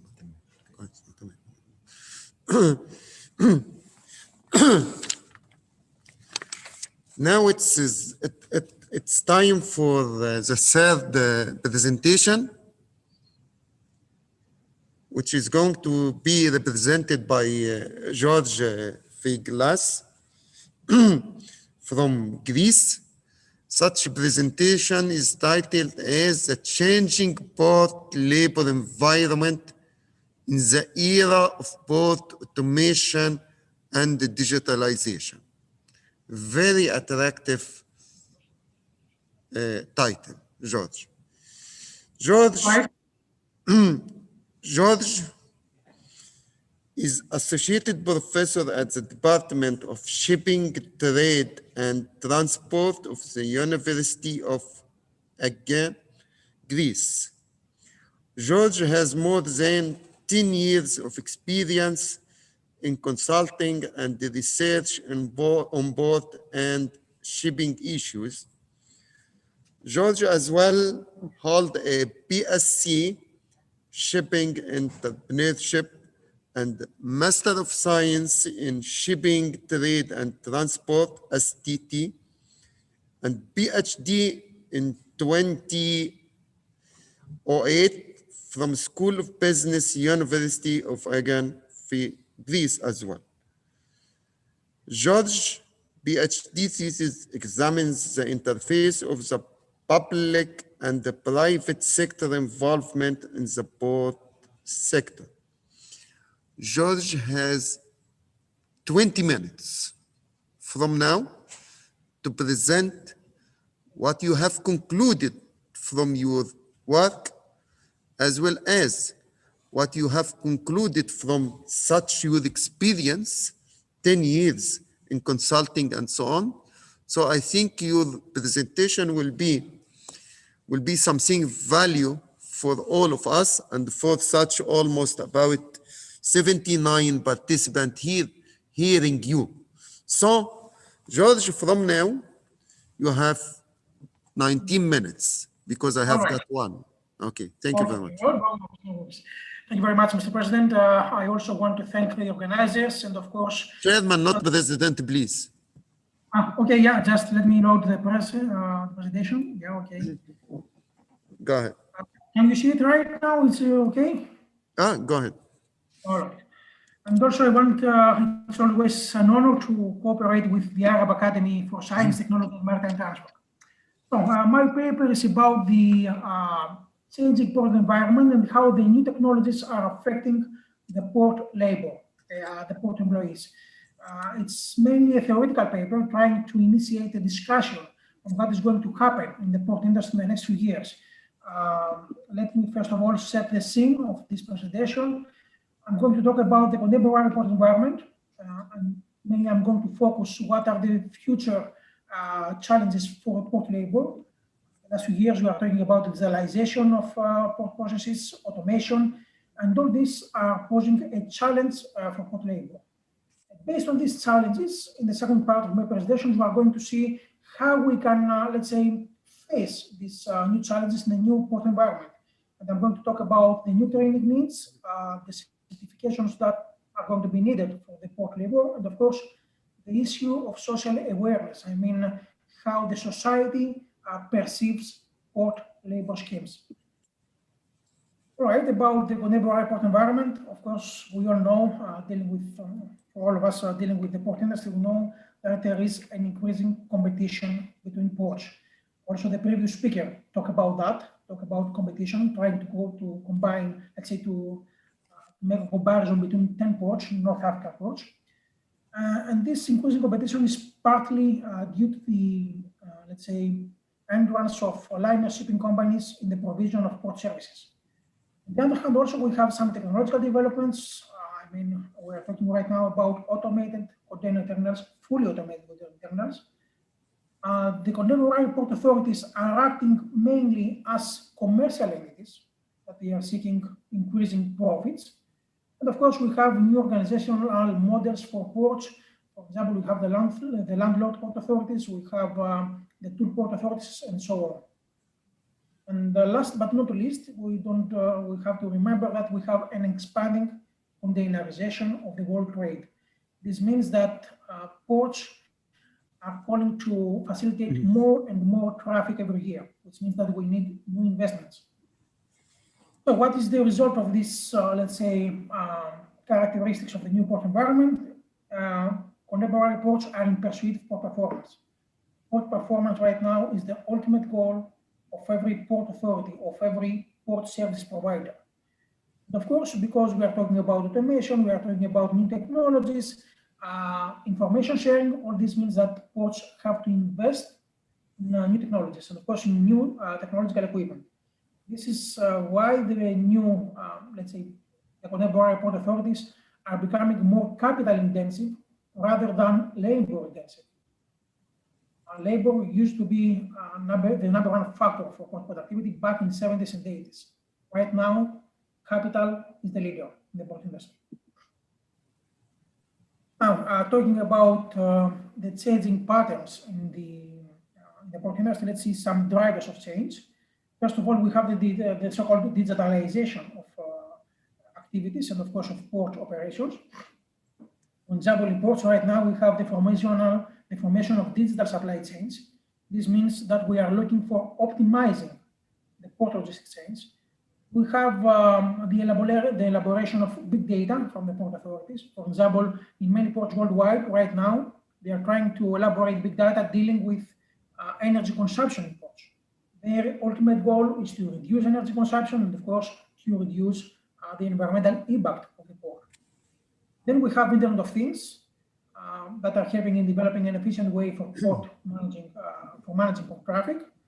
And of course, the latest development is the so-called blockchain. Okay, it's a newly, let's say, driver of change in the port industry, but it's going to be a significant challenge in the near future. For example, we have already some, let's say, processes in several ports dealing with securing the systems for collecting containers in the port industry and so on. So all these drivers allowing ports for an increased efficiency. This is why contemporary ports are more efficient than ports in the early 2000.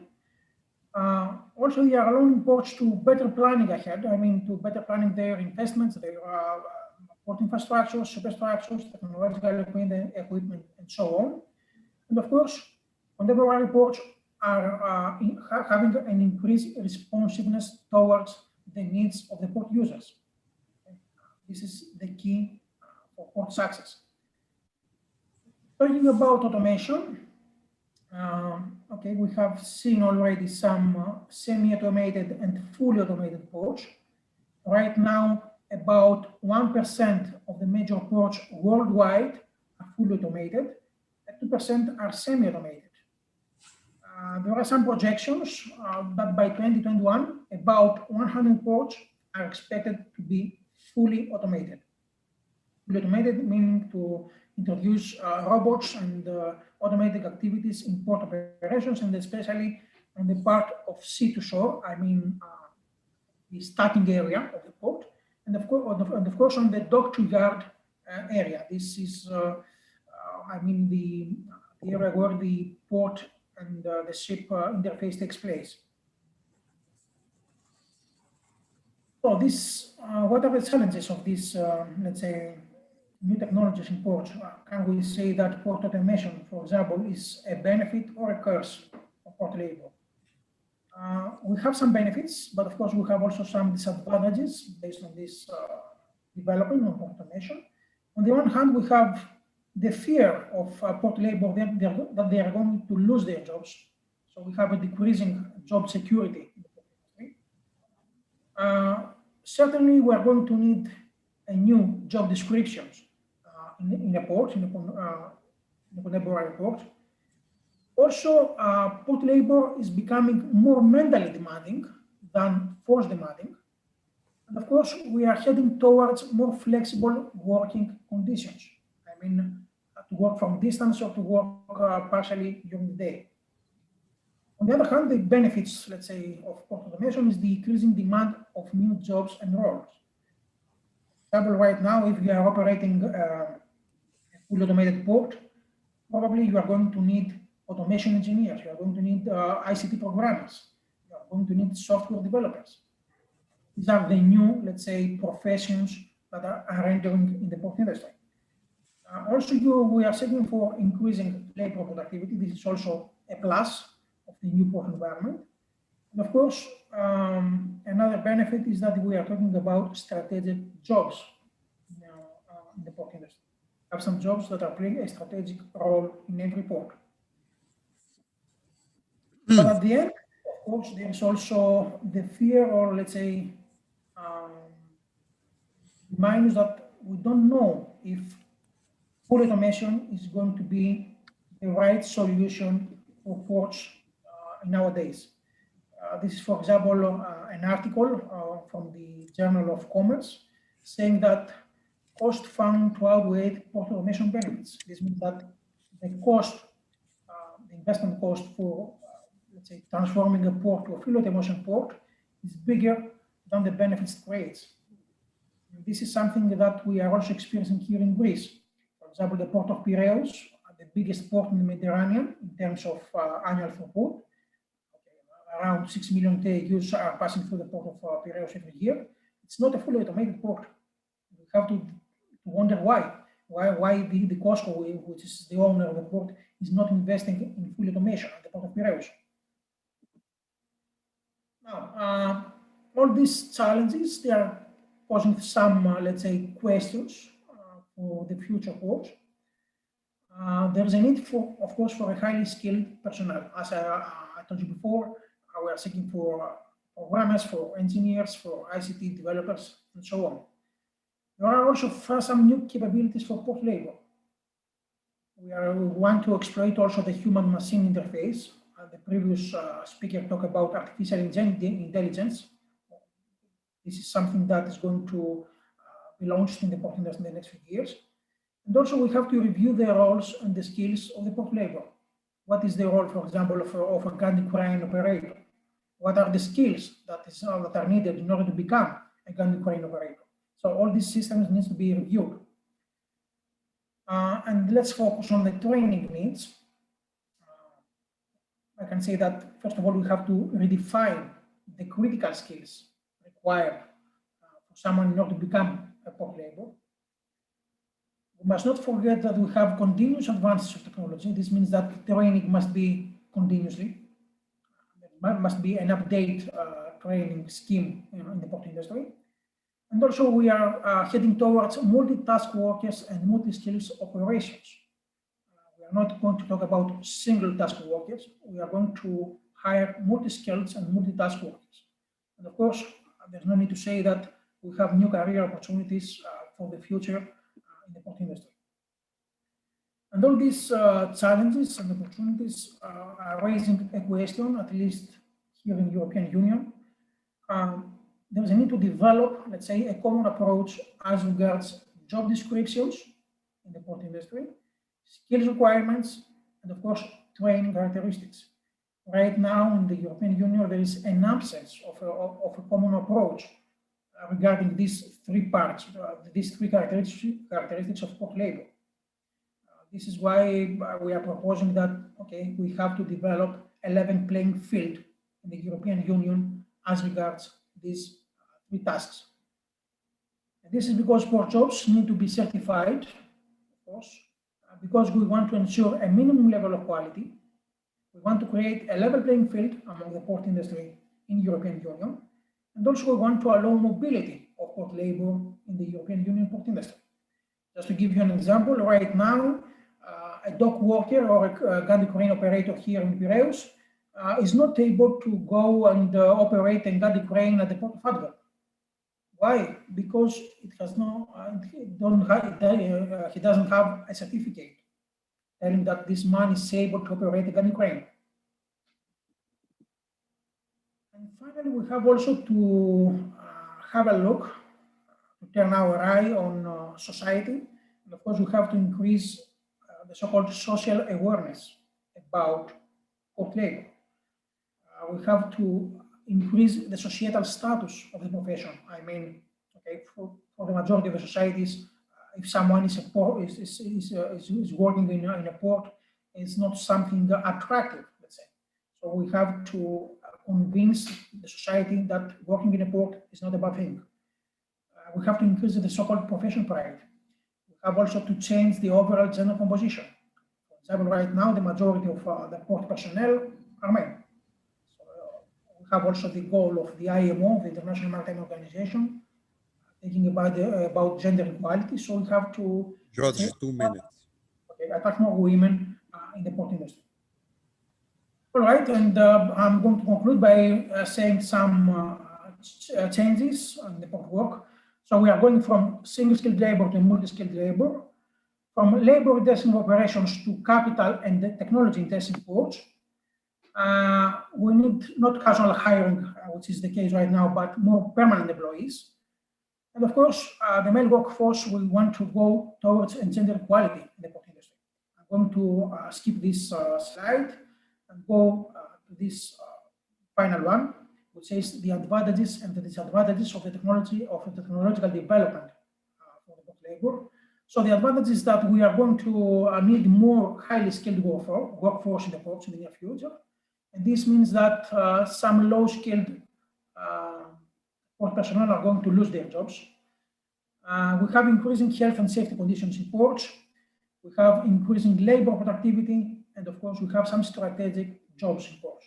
On the other hand, we are going to lose flexible working conditions, and of course, jobs are becoming more mentally demanding.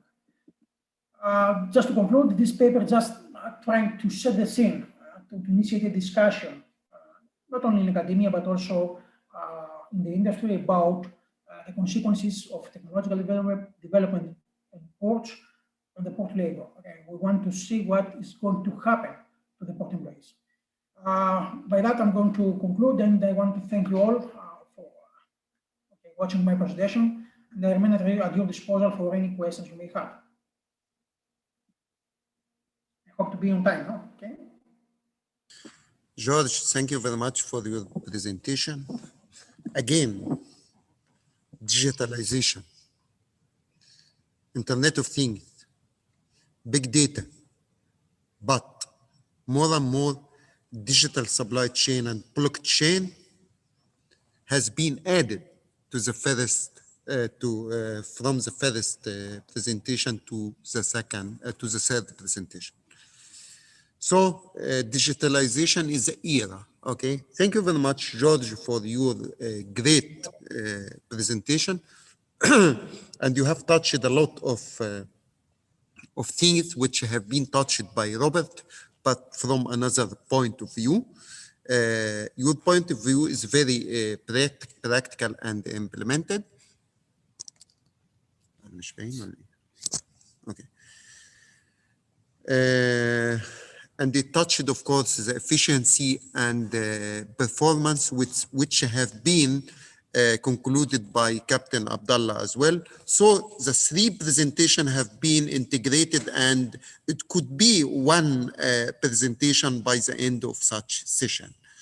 Okay, thank you very much for George again, okay, because you have increased the efficiency through the digitalization. You have done better planning ahead through digitalization. You have increased the good performance of the port through the digitalization. So thank you very much for your great presentation. Right now, I think we are keeping the time, but we have almost about 9 questions from the participant. We will start one by one. Each question will be answered in 1 minute, because the remaining times for us is only 10 minutes. By the way, most welcome Dr. Ihab Al-Qassas. It seems that he is around. هو الدكتور إيهاب القصاص فعلا معانا يا دكتور سنوسي وسامح معاك حضرتك. يا دكتور سنوسي. صباح الفل يا دكتور إيهاب. صباح الجمال حبيبي. يا رب تكون راضي عنا بس. انا كنت داخل من الصبح على بارتيسبنت يا باشا. يا باشا بتضحك علينا يعني، ماشي ما عندناش. ربنا يخليك يا باشا، يمكن ما اقدرش. صباح الهنا يا باشا. معلش الكاميرا صورتي وحشه بس شويه، بحاول اظبطها، اسمح لي. لا يا باشا، انت يا باشا تنور في اي مكان. ربنا يعزك حبيبي، ربنا يعزك حبيبي، شكرا جدا يا دكتور. العفو يا باشا. دكتور جمال، انا عايز اتاكد بس ان انا ده اول سؤال، لان انا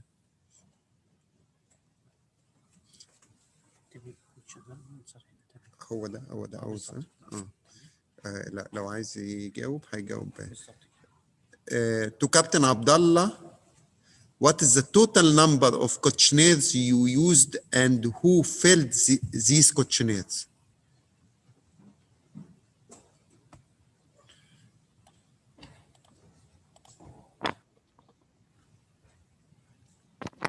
The total number of expertise that was 52 experts. So it was not questionnaires. It was something like structured interviews. That's correct? No, I don't Or know. it was questionnaire? It's emailed questionnaire. Emailed by questionnaire. Okay. And distributed as a single numbers 1, 3, 5, 7, 9. And as I explained already in presentation. Okay. Second question also for Captain Abdullah. Why you didn't include other ports in the East Mediterranean Sea, as these are the main competitors? Okay. We just chose Libyan and Egyptian ports only. Maybe in next years, we will extend our study to include or East Mediterranean or even Mediterranean basin, but I'm doing my PhD in evaluation of technical efficiency of North African container ports, and already Dr. Ahmed Ismail got a PhD last year in evaluation of Egyptian ports. For this reason, we chose only Libyan and Egyptian ports to compare technical efficiency of ports, and we just use a tool for first time ever. We passed a questionnaire via email for 52 experts. Then the results of questionnaire passed through fuzzy AHP software or tool to get the results. And as expected, most Libyan ports, container ports, are inefficient, and the best performance was for East Port Said and West Port Said and Alexandria ports from Egypt. Is it satisfied for Ahmed Amin? أنا أقدر أجيب البارتيسيبنت كده. Is it satisfying for Ahmed Amin?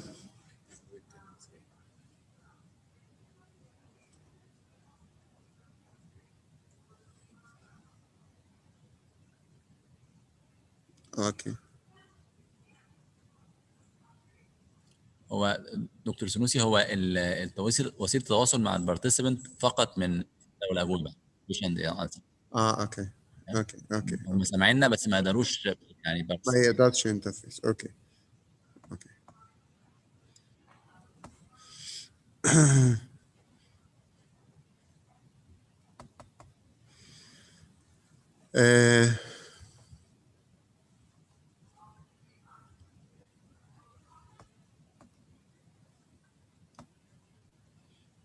from Muhammad Abdulaziz to Robert. Is there any specific AI expert system or IoT applications that can provide real-time, fully automated preventive maintenance for sport equipment? Robert. Yes. Go ahead, Robert. Okay, thank you very much. The answer, to be quick, is yes. There are existing several applications.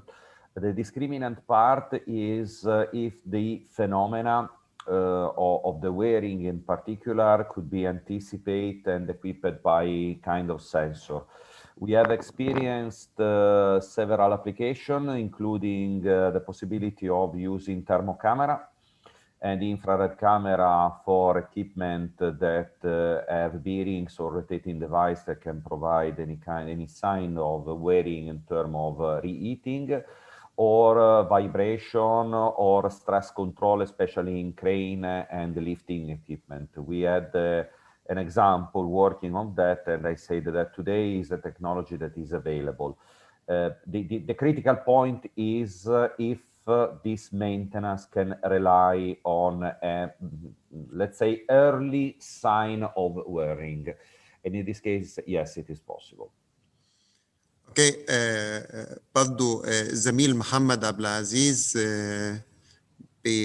بيتكلم عن سؤال كابتن عبد الله، بيقول له تحدثتم عن التحول الرقمي وتكنولوجيا المعلومات كإحدى العوامل الرئيسية لضمان تنافسية الموانئ، ولكن مع الظروف الراهنة هل ترى أنه أصبح هناك علاقة مباشرة بين وجود منظومة ذكية لإدارة الأزمات في الموانئ وتنافسية الميناء؟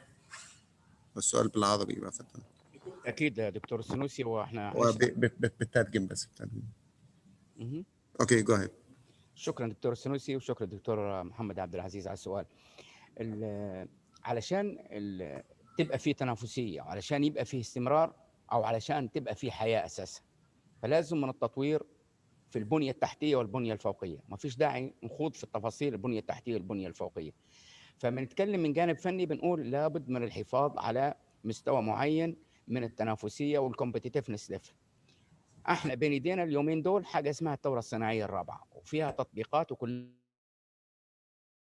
الاستراكشر دي عاوزه ناس تكون واعيه وفاهمه ومواكبه، اللي هي تدخل ضمن الانفراستراكشر والسوبر ستراكشر، هي كومبايند ما بين الاثنين. فعلشان نستمر ننافس في المواني، سواء كانت المواني المصريه بحكم موقعها او المواني المواني الليبيه ان شاء الله عندما تهدأ الامور في ليبيا وتستقر بحكم الموقع الجغرافي المميز لليبيا، علشان تستمر المواني، علشان فيها ناس شغالين، وعلشان البضائع تعدي جوه البلد او تعبر لدول ثانيه، احنا لابد ان نحافظ على استمراريه المواني، او نتكلم عن حاجه اسمها sustainability. فبوجود الثوره الصناعيه الرابعه دي كانت احسن دعم لينا.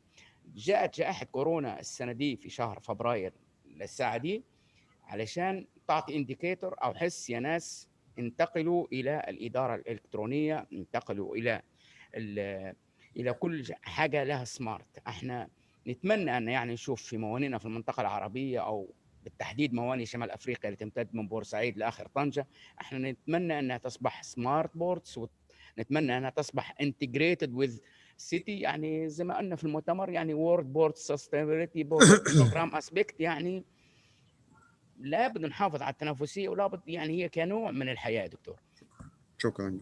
اوكي، شكرا يا كابتن. شكرا دكتور سنوسي. George, are you there? George, are you there? Yeah, I can hear you. Yeah. Okay. How can the current employment in the ports to be developed to keep pace with the technology development to reduce the job losses that may have occurred? Okay.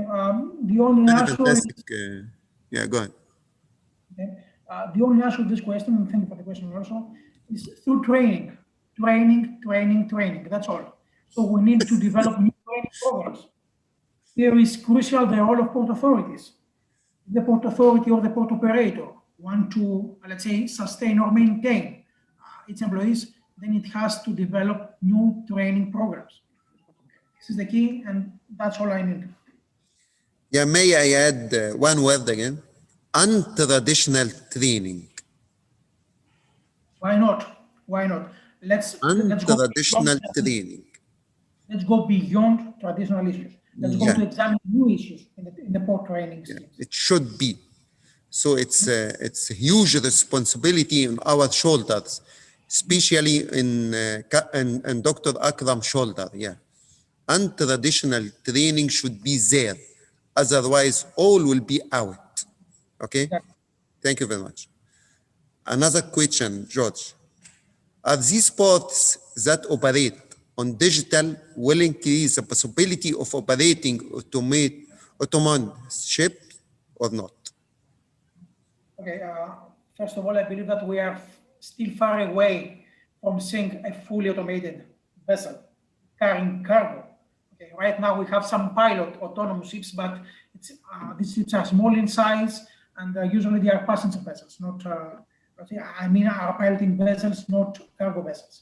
But this is something different. I mean, the autonomous ships and the autonomous or the fully automated port are two different things. Okay, so we have to distinguish these two issues. But okay, yes, in the near future, I expect that some fully automated ships are going to visit and are going to be facilitated by some automated container terminals. Why not? But I don't expect this in the short or in the midterm. This is something long term to come. Dr. Akram, Dr. Ehab, we still, and the organizing committee, we still have about 4 minutes. So could you give me such 4 minutes for myself, because I have finalized nine questions right now in a proper time. So to George, what do you need from us as educational and training institutions? Okay. First of all, you need to cooperate closely with the port authorities. You have to cooperate with the port authorities, with the port service providers, to see what are their needs. You are providing the personnel, you are providing the labor.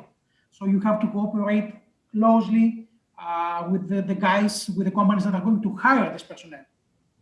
So you have to see what are their expectations, what are their actual needs. Because, okay, here also in Greece, we have some universities, we have some training institutes, but they are providing the so-called, as you said, a traditional approach to training. But ports right now are not, let's say, they don't need a traditional training. They need a training that is going to face the challenges of tomorrow, not of today.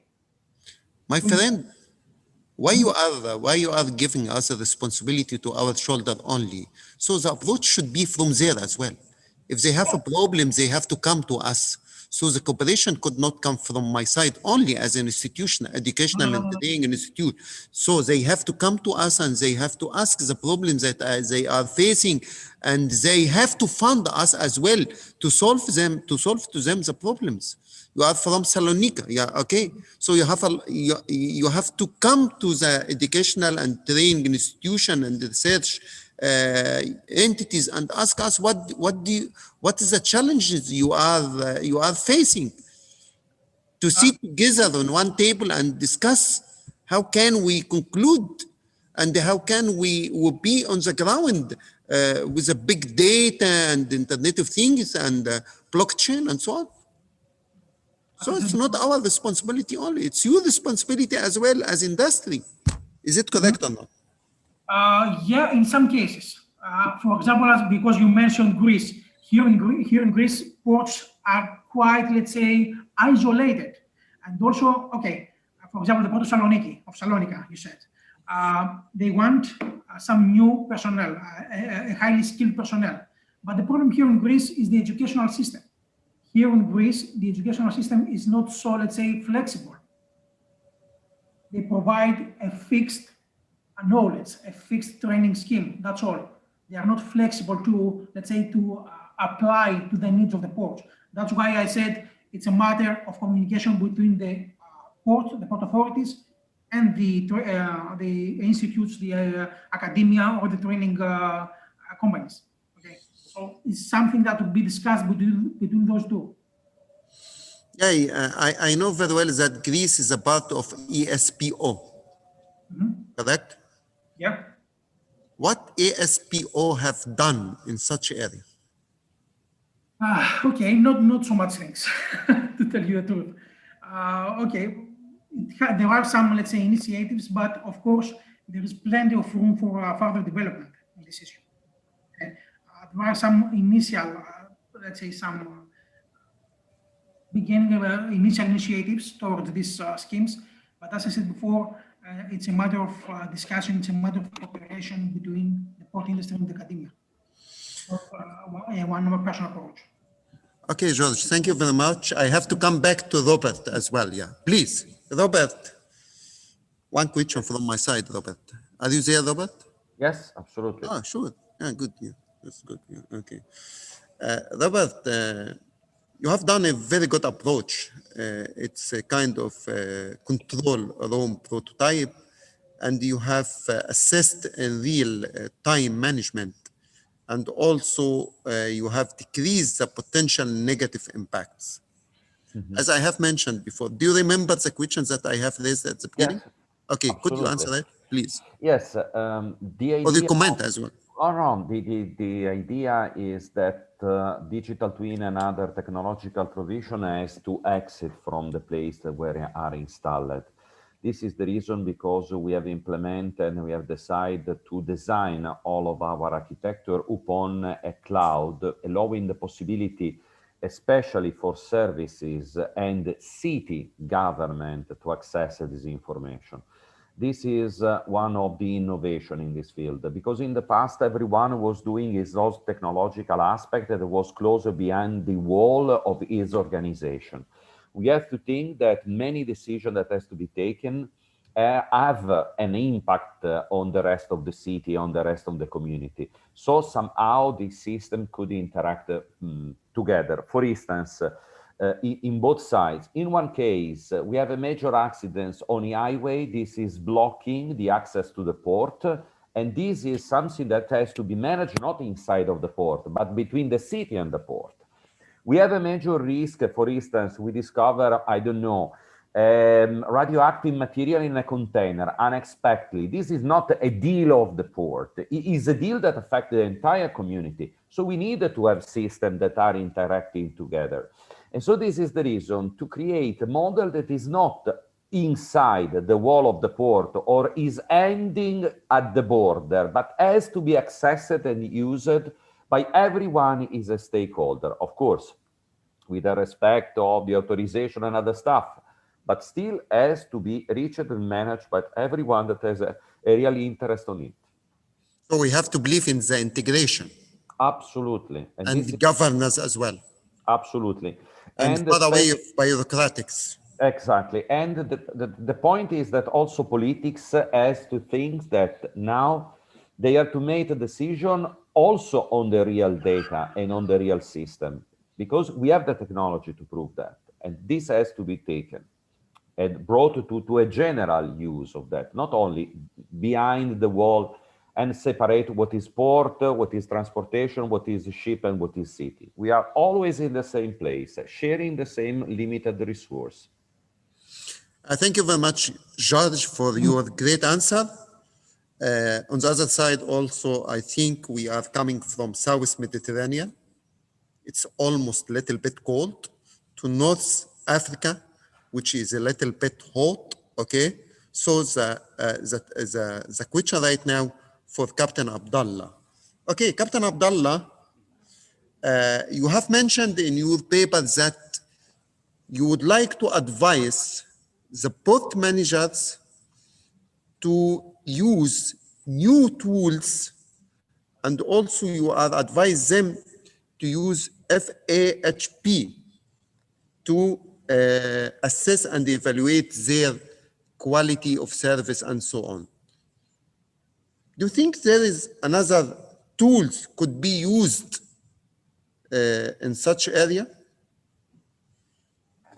This question is very complicated due to two things. First of all, last year, me and Dr. Ahmed Ismail, we evaluate the technical efficiency of Libyan and Egyptian container ports using data envelopment analysis, DEA, in Marlog 8. Second, when we talk about some ports in North Africa, especially in Libya and some countries, excluding Egypt and Tanger Med, we are talking about old-fashioned ports, still from first and second generation of container ports. And as you know, Dr. Snousy, we are now in fifth generation of ports. We are talking about green ports. We are in fifth generation of container ports, and we are in green ports. And me and Dr. Ahmed Ismail and Dr. Mohi, when evaluate using fuzzy AHB, it is the second time that evaluate Libyan and Egyptian ports using different tool. Last year, as I told you, we used DEA, data envelopment analysis, and this year fuzzy AHB. And as I told you, Libyan ports still at first and second generation, and we live in fifth generation in Rotterdam, Hamburg, Dubai, Port Said. It's ports from fourth and fifth generation. Thank you very much, Abdullah. The last one. Are there any relation between SDGs in both sustainability and what you have mentioned in your presentation or not? Okay, this is my field because I present many things about SDGs. SDGs consists of 17 goals, and if you mention in sustainable goals of United Nations, there are many aspects and many goals out of 17 are related to ports. I mean, goal number 14 about ocean and life underwater, between two bracket blue economy, about structure, about fishing. Okay, okay, Abdullah. 5 or 6 goals are including or related to port industry. Okay, please consider this a new thesis because you have mentioned sustainability.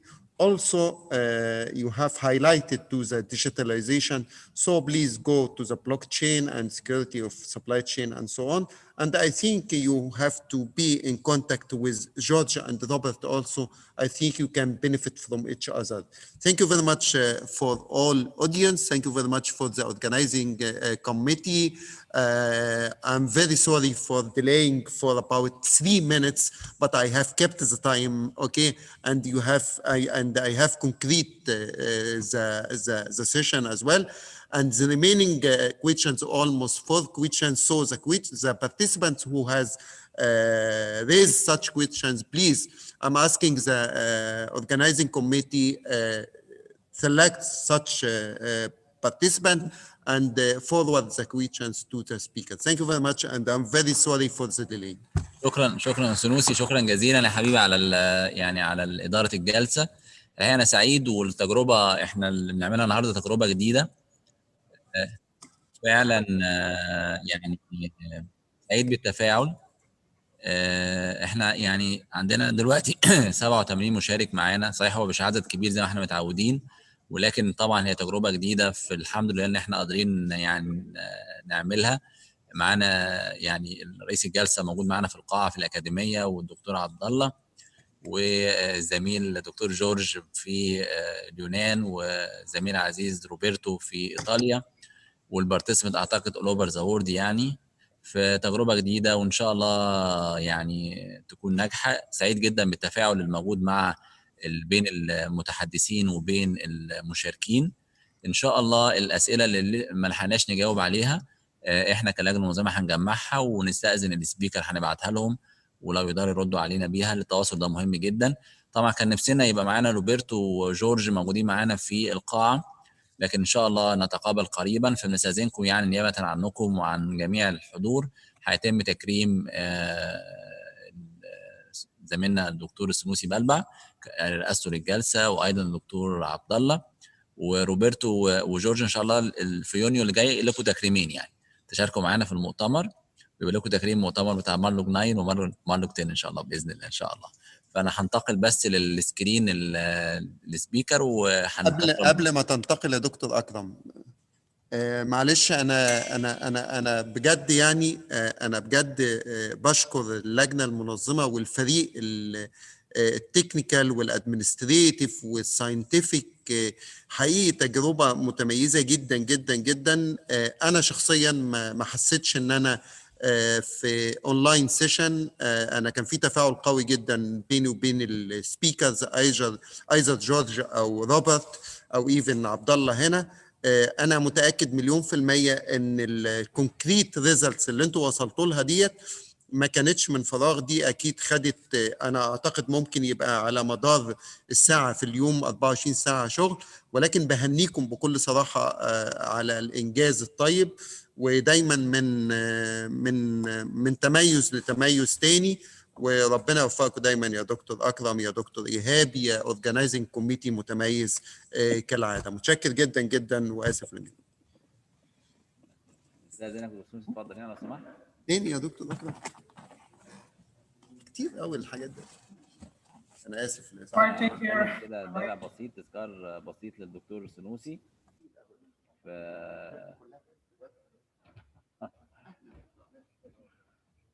ومعانا الزميل العزيز الاستاذ الدكتور علاء مرسي. اتفضل دكتور. ميرسي جدا يا دكتور. كده كده بقى شويه كده عشان تظهر في الشاشه. تمام. اسم رياض مصر. دكتور علاء. ايوه تمام. وانا اهو كمان اهو. ايوه ايوه. ميرسي قوي. ميرسي جدا يا دكتور. نرجع بقى ناخد صوره بقى.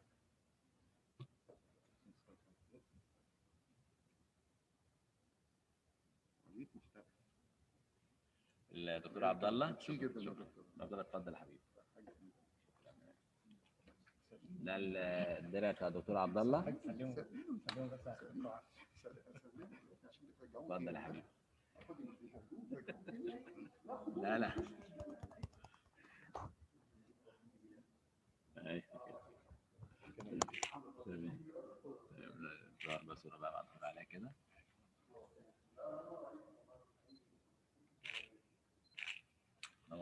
شكرا جزيلا. شكرا جزيلا. عندنا استراحة، هنرجع تاني ان شاء الله للسيشن الثالث النهارده، وهو سيشن برضو متميز. ارجو المشاركين يفضلوا معانا ما يمشوش. الساعة 12:15، وزي ما وعدنا خلال البريك هنعرض ماتيريال تسويقية لشركات المشاركة في المعرض، وجميع هذه يعني المواد موجودة اوريدي برضو على الويب سايت، وفي على الويب سايت تواصل مباشر لو اي حد من المشاركين عنده اسئلة للشركات المشاركة في المعرض، في تواصل مباشر من خلال الويب سايت. شكرا جزيلا.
Hello.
Hello, can you hear me?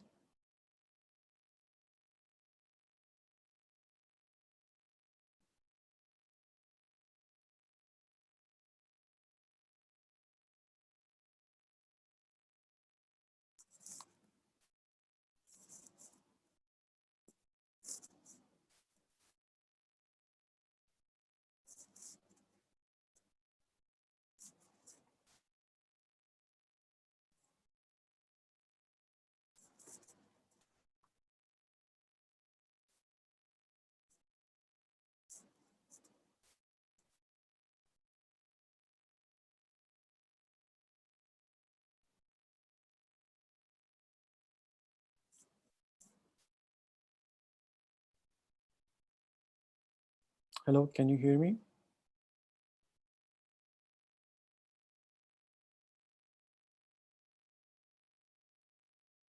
If you have my voice, I can hear you.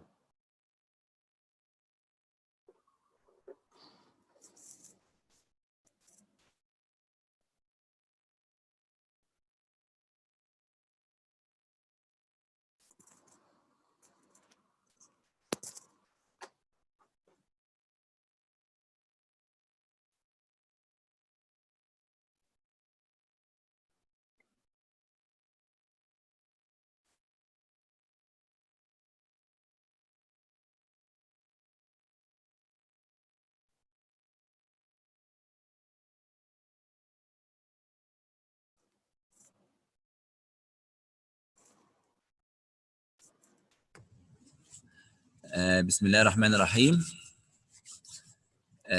نبتدي إن شاء الله وقائع الجلسة الثالثة، السيشن الثالث النهاردة، أو يعني من بدء المؤتمر والتاني النهاردة إن شاء الله.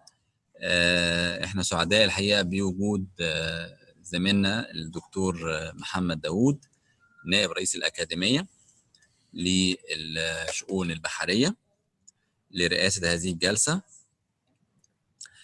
سعداء الحقيقة بوجود المتحدثين النهاردة. معانا 3 متحدثين في الجلسة إن شاء الله. الدكتور داوود هيتولى يعني تعريفهم وتقديمهم. الدكتور داوود هو شغل مناصب كثيرة داخل الأكاديمية. تولى عمادة كلية النقل البحري والتكنولوجيا. هو حاصل على درجة الدكتوراه في الماريتايم ترانسبورت تكنولوجي في 2007. حصل على البكالوريوس 97 حصل على البكالوريوس، والماجستير 98، وايضا حاصل على درجة الدكتوراه في 2007. مارس الحقيقة مهنة قيادة السفن التجارية منذ يعني سنة 95، وعمل في مجموعة كبيرة من الشركات الدولية زي يونايتد أرب شيبينج، وكان شيف اوفيس وسكند ميت في معظم يعني وشركات عالمية وشركات كبرى. عنده خبرة كبيرة جدا في الشيميك اندستري، وطبعا هو يعني تمرس ويعني اكتسب خبرة كبيرة جدا في الاديوكيشنال مانجمنت والشيب بورد اوبريشنالز. احنا سعداء جدا بوجوده معانا النهارده. سعداء جدا ان هو ان شاء الله يقدر يعني هيدير هذه الجلسه اللي هي بعنوان Impact of Port City Integration in Port Competitiveness Case Study Success Stories. فليتفضل الدكتور داوود بإدارة الجلسة. مساء الخير. متشرف بان اكون رئيس السيشن دوت، واحنا ان شاء الله هيبقى عندنا 3 بيبر هنتعرف عليهم. يعني معنا الدكتور محمد حسن من ماليزيا، والدكتور احمد كامل من مصر، والدكتور تومنجان كمان برضو من ماليزيا. هنبدأ بأول واحدة اللي هي الليكشر الأولانية. الدكتور محمد حسن is a lecturer at Netherlands Maritime Institute of Technology, Iskandar, Malaysia, where he has been a faculty member since 2016. He completed his PhD in Industrial Engineering from the University of Technology, Malaysia. His research focuses on performance measurement of sustainable supply chain, KPIs for sustainable supply chain and decision making using structural equation modeling. He is particularly interested in understanding how to incorporate and appraisal sustainability across supply chain. Considering TPL approach, his work is published in the international journals and conference. Recently, his work on sustainability KPIs for warehousing and innovative weighting methods of sustainability KPIs has been published by the Journal of Cleaner Production. I'd like to welcome him, and shall we start? Thank you. Thank you, Doctor. Let me share the screen first. All right. Okay. Shall I start? Yes, go ahead. Okay. Hello, Doctor, and all audience. Thank you very much for having me here. My name is Mohammad Ehsan Torabizadeh, and today I'm pleased to present our study, which is about the port city integration towards sustainable port city ecosystem, considering Industrial 4.0, a case study of Iskandar, Malaysia. So first of all, I'm going to give a brief introduction on port city integration and sustainable port city ecosystem. And after that, I will talk about the port city integration and how IR 4.0 will affect it. Then I will explain about the challenges faced by the Port Authority in new business environment, I mean IR 4.0. Then I'm going to highlight the importance of maritime industry in Malaysia, and in particular, Port of Tanjung Pelepas. And after that, I will explain about the roadmap towards a sustainable port city ecosystem. So in this section, I'm going to highlight 4 main elements of developing a roadmap towards having sustainable port city ecosystem. And after that, I will explain more how Port Authority is going to benefit from new technologies to incorporate sustainability in their operation. And after that, I will wrap up the presentation. Right. So as you know, since last 5 decades ago, a practitioner and researcher have evaluated the relation between port and cities from different point of view, which shows that port city integration is a multifaceted concept. So far, we have been trying to evaluate the relation between port and city from the economy aspect, by the economy aspect only. But in new business environment, we need to consider some other factors. Apart from that, IR 4.0, Industrial Revolution 4.0, is based on data which affect people, move, work, and communicate. So IR 4.0 is going to change the way people doing business, communicate, and so on. And definitely it will affect the relation between port and city. So by implementing the IR 4.0 requirement, the port city integration will be having some new features, including customer satisfaction, efficiency, social commitment. Some of these features are already available in the port city integration, such as customer satisfaction and efficiency, but some are new, such as social commitment and sustainability. And I just want to let you know that in this study, sustainability has 3 aspects: economy aspect, social, and environmental aspect. All right. So now we know that we are being transmitted from IR 3.0 to IR 4.0. So port city integration is no longer applicable in new business environments. So we need to come up with a new concept, such as sustainable port city ecosystem. But the question is that how we can transform the port operation or port city integration from the conventional practice to the sustainable port city ecosystem. And this is the main challenge faced by the Port Authority. And I'm going to explain how to develop the roadmap towards achieving sustainable port city ecosystem. Right. There are some different factors which force business owner and Port Authority to incorporate sustainability, and we categorize them into 2 different groups: internal and external. Internal factor, since 1930, 1940, business owner basically have been trying to follow the mass production strategy to create competitive advantages in order to get more market share. But now we know that in new business environment, we need to consider some other factor. So getting more market share can be considered as internal forces to incorporate sustainability in port operation. On the other hand, from external factor, government and stakeholder keep pushing business owner and port authorities to incorporate sustainability in their operation. Regarding the methodology that have been used in this study, first we focus on 4 main elements right, in order to develop a roadmap towards achieving sustainable port city ecosystem. And to get relevant information, we have interviewed with the key players who have been involved to develop the roadmap. And also Port of Tanjung Pelepas, PTP, which is located in Johor, Malaysia, has been selected as our case study. So we want to know how this port actually has developed the roadmap towards sustainable port city ecosystem. Before I explain about the roadmap, let me highlight the importance of Malaysia and in particular PTP port in maritime industry. Malaysia is the fourth best connected economy among Asian countries. And as you can see here, if you look at the map, the blue color shows the Singapore island, and the top of the map, you can see the dark blue color, you can see the peninsula of Malaysia. And here, PTP is located here. PTP is located at the confluence of the main east and west shipping lane. PTP also offers shipping lane lines minimal deviation times of 45 minutes.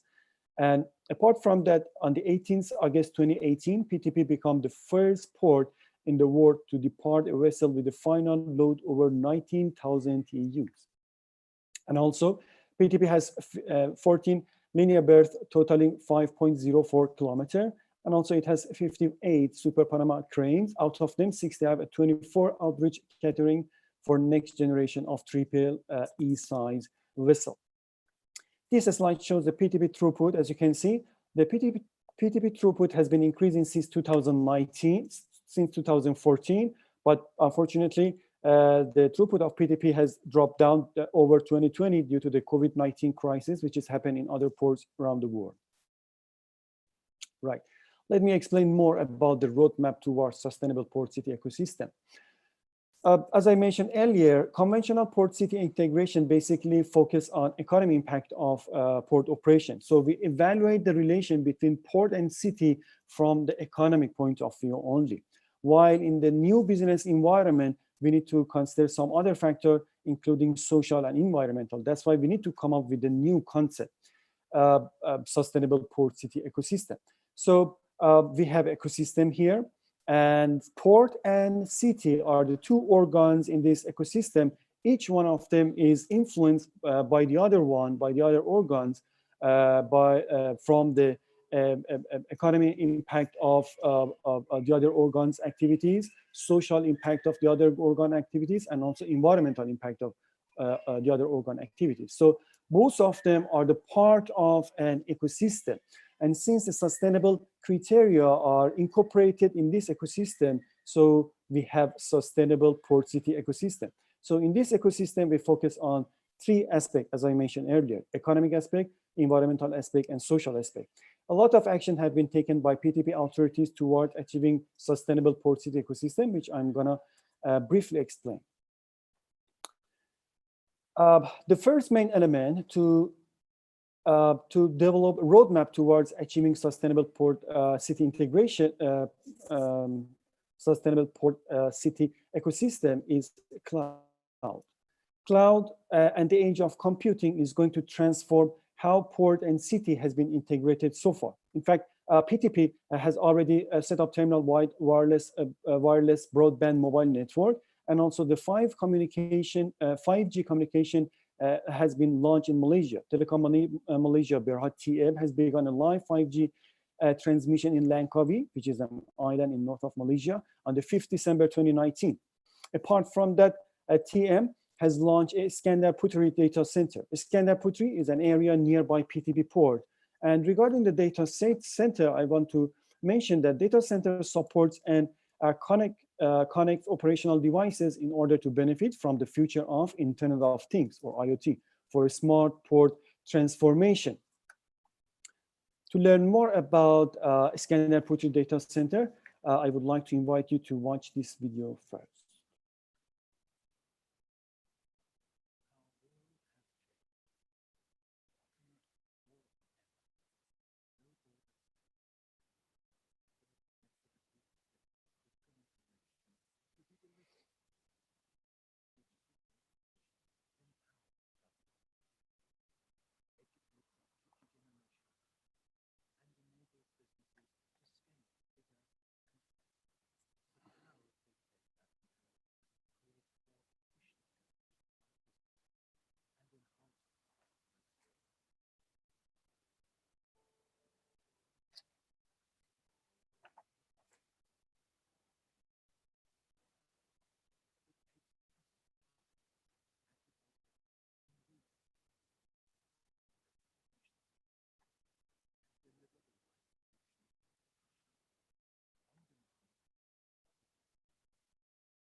All right. So I just want to add that this data center is one of the core infrastructure toward having sustainable port city ecosystem. Okay. So far, I have been talking about the virtual connectivity by using cloud, data center, and other new technology and infrastructure. But apart from virtual connectivity, the other important factor is physical connectivity. The Port Authority, according to IR 4.0, they need to improve and enhance the physical connectivity, which is categorized into two different groups, hinterland transportation and urban transportation. In fact, to achieve highest level of port accessibility, an unblocked integrated transportation system around the port should be established in the city in a way to be merged with the port facilities in a most effective way to support a port city ecosystem. Let's see how PTP Port Authority has tried to improve the PTP connectivity. Let me explain a little bit more, a little bit about the map. At the bottom of the map, you can see the Singapore, and at the top is the Peninsula Malaysia land. Here, as I mentioned earlier, PTP is located here, which is connected to the airport through this route, which is highlighted in the dark blue color. Apart from PTP, there is another port called Johor Port, which is located in Pasir Gudang. PTP Port is connected to this to Johor Port through two different routes, EDL and also Desaro Expressway, the dark blue color route, as you can see here. Another game changer in Iskandar, Malaysia, is GEMAS Johor Bahru Electrified Double Tracking Project, which is a railway project from Thailand to Johor Bahru, which enable exporter and manufacturer from northern part of Malaysia and also Thailand to export their product to overseas through PTP port. Okay, on top of that, the PTP Port Authority has been trying to enhance the accessibility of PTP port to free trade zone and also integrated logistics center. To this end, PTP Port Authority connected PTP to Nusa Jaya and Kota Masai in 2015, and also they are going to connect PTP port into two other integrated logistics center, Silong and also Ulu Tiram by 2025. Commuter movement enhancement is another factor which definitely has positive impact on accessibility of PTP port. This is a Johor Bahru Singapore Rapid Transit System, RTS, which improved the mobility of the people between Singapore and Malaysia, and definitely has positive impact on accessibility and connectivity of PTP port, which is going to be a start by January 2021. Right. Apart from economic impact and also improving the connectivity and accessibility of PTP port, PTP Port Authority has been trying to maintain the aquatic ecosystem of the area. That's why PTP was awarded as a Green Port Terminal in 2018 at the 4th Global Port Forum held in Dubai, UAE. Right. So to comply with IR 4.0, authorities here in Malaysia, they have come up with an environmental blueprint which has 4 main aims: achieving sustainable form of developing and land use, preserving and protect the biodiversity of Iskandar, Malaysia, and protecting all environmentally sensitive area, and promoting and enhancing air quality. So in this regard, PTP Port Authority has been trying to improve the quality of the air and the water of the area. So by implementing all these factors here in PTP, we are able to benefit from the concept of green port. All right, let me explain more about how port authorities actually can benefit by using new technology. Right, as I mentioned earlier, we are being transmitted from IR 3.0 to IR 4.0.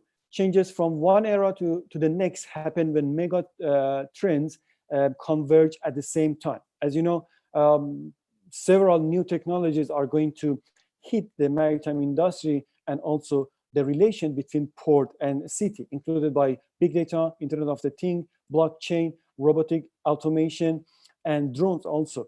For example, blockchain is a platform which enable port authority to benefit from the new technologies. IoT enable port authority to collect the information data from various devices in real time. And also port authority are able to create valuable insight by using big data analytics. So in fact, port authorities are able to improve efficiency, effectiveness, and customer satisfaction. And also they are able to increase the safety of port operation by using new technology according to IR 4.0. On top of that, the port authorities are able to reduce the environmental and social negative impact of port operation. And this is how they can benefit from new technologies to incorporate sustainability in their operation.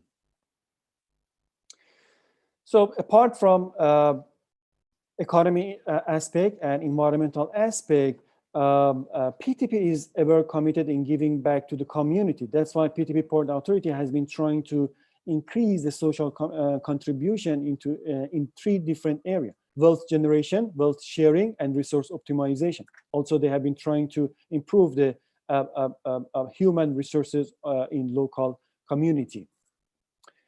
As a summary, as I mentioned earlier, we are being transmitted from IR 3.0 to IR 4.0. Port city integration in new business environment is no longer applicable, so we need to come up with a new concept, with a new definition of relation between port and city. That's why we come up with the new terms, sustainable port city ecosystem. But the question is that how we can transform port city integration into the sustainable port city ecosystem. As I explained before, here I have highlighted 4 main items in order to build up such a roadmap. First, virtual connectivity, physical connectivity, environmental aspect, and also social contribution. To compete with the rivals, port have to move towards sustainable port city ecosystem. This is the only way in order to create new competitive advantages in order to get more market share in new business environment, according to IR 4.0 requirement. To achieve sustainable port city ecosystem, implementing IR 4.0 is necessary. So in order to incorporate sustainability criteria, considering 3 aspects, economic, social, and environmental aspect, we need to consider our IR 4.0 requirement. All right. Thank you very much. I'm done, and I hope you enjoy this online presentation. Please let me know if you have any questions.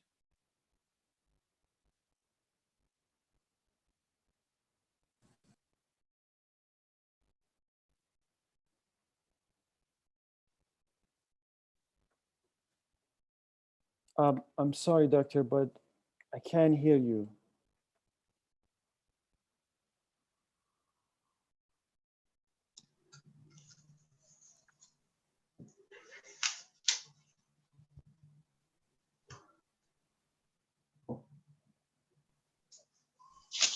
Doctor, I can't hear you. If you have my voice, I can hear you.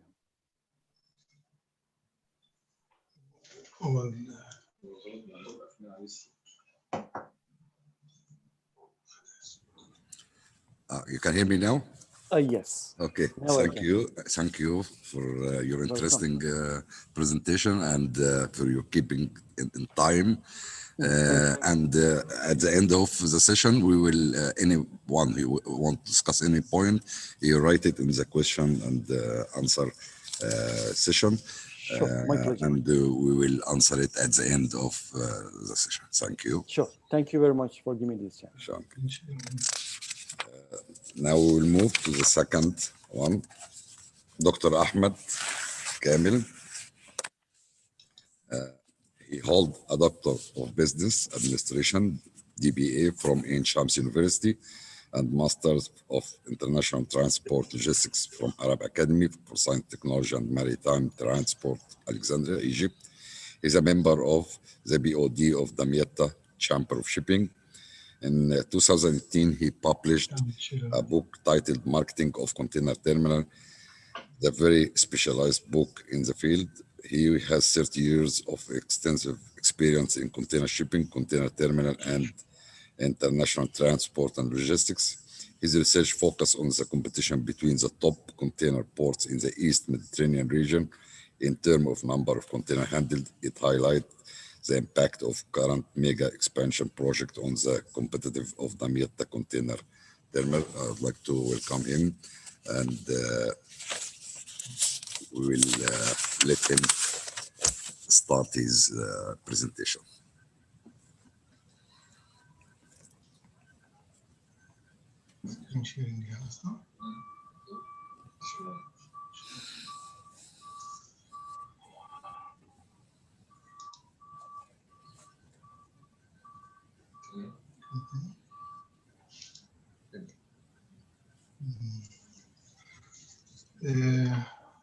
Shall I start now, Mr. Chairman? Yes, go ahead.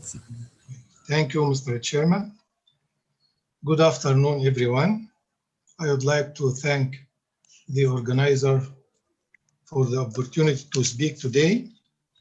Jumping directly to my presentation about the impact of expansion projects in Damietta Container Terminal on its competitiveness.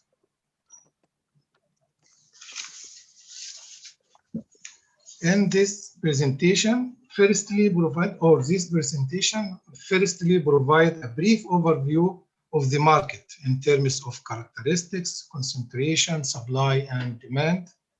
Second, it provides some information about the East Mediterranean ports with regard to throughput, with regard to market share and capacity. After that, presenting how the researcher calculates the efficiency score for the East Mediterranean ports and what are the techniques used. Then highlight the main project currently underway in Damietta Container Terminal. Finally, come to the conclusion and recommendation.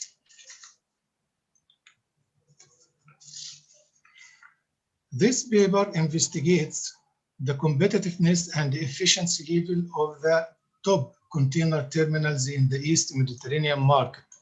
In terms of container volume, I mean. Data envelope analysis, DEA, techniques used to benchmark the efficiency of each port. In addition, the researcher apply H-index technique to measure the market concentration and the degree of competition among container ports included in the study or in the defined market. The study tried to answer questions such as, what are the efficiency score of the ports included in this study? Which is the leader port in the East Mediterranean market? Could the current expansion projects and strategies in the Damietta Container Terminal improve its competitiveness? Shipping lines and introduction. Shipping lines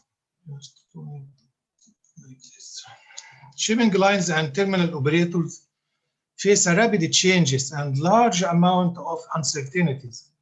Technological development, logistics integration, and deregulation significantly changes the shape of maritime industry.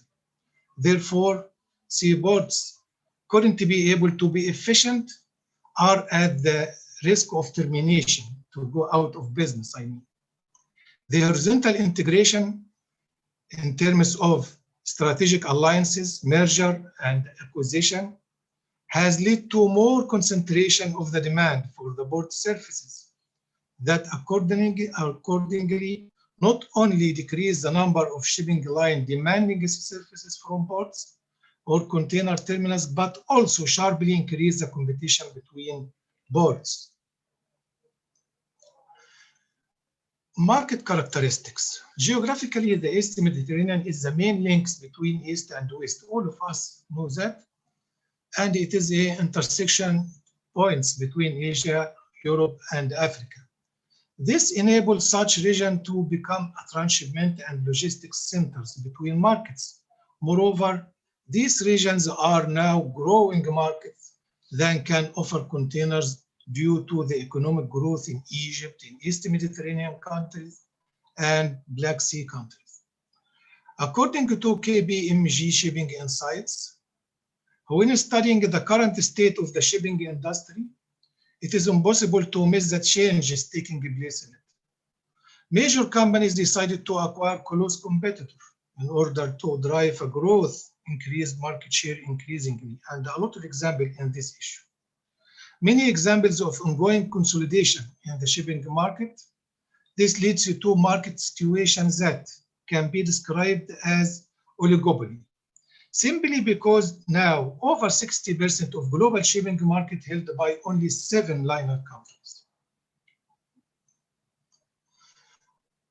About market concentration, the researcher, the H index measures the degree of competition among firms in a market, in any market I mean. It is defined as the sum of the squared market shares of any individual company. As such, it can range from 1 divided by n to 1, moving from large amount of small firms to a single monopolistic organization where H equal 1 in this case. A decrease in H index generally indicates a decrease in concentration, and this is by logic. Table 1 indicates that the H index were relatively small, ranging from 0.125 to 0.137, which means that although Piraeus increase and Suez Canal container terminal in Port Said East together account for almost 47% market share. The market was competitive during the study, the years in the study, I mean the last 6 years. It might be due, this is from my point of view, that it might be due to the high degree of competition among the terminals operator in ports included in the study, because we have 10 top container ports, 8 of them are in the same range of in terms of throughput. At the same time, it is clear that market go towards concentration because of SCCT and the Piraeus are going up and up. How to measure competition? The method of market share. One of the easiest and traditional implemented method for measuring the competition in an industry is the market share method. The competition of market increases when more companies enter the industry. In this case, the concentration can be measured with the market share methods. This method is fairly quick, easy in execution, but has disadvantage that it doesn't take under consideration the type of the market and some important competitive parameters, such as information about the supply of the port as well as the quality of the port surfaces. This table measures using the market share method and covers the range of from 2014 until 2019. The H index, the most important figure in this table is that overall score, H score is 0.138. And this is quite indication that until now there is no concentration in the market. About market demand and supply, it is not suitable to speak in depth about that because of COVID-19 and the case of uncertainties.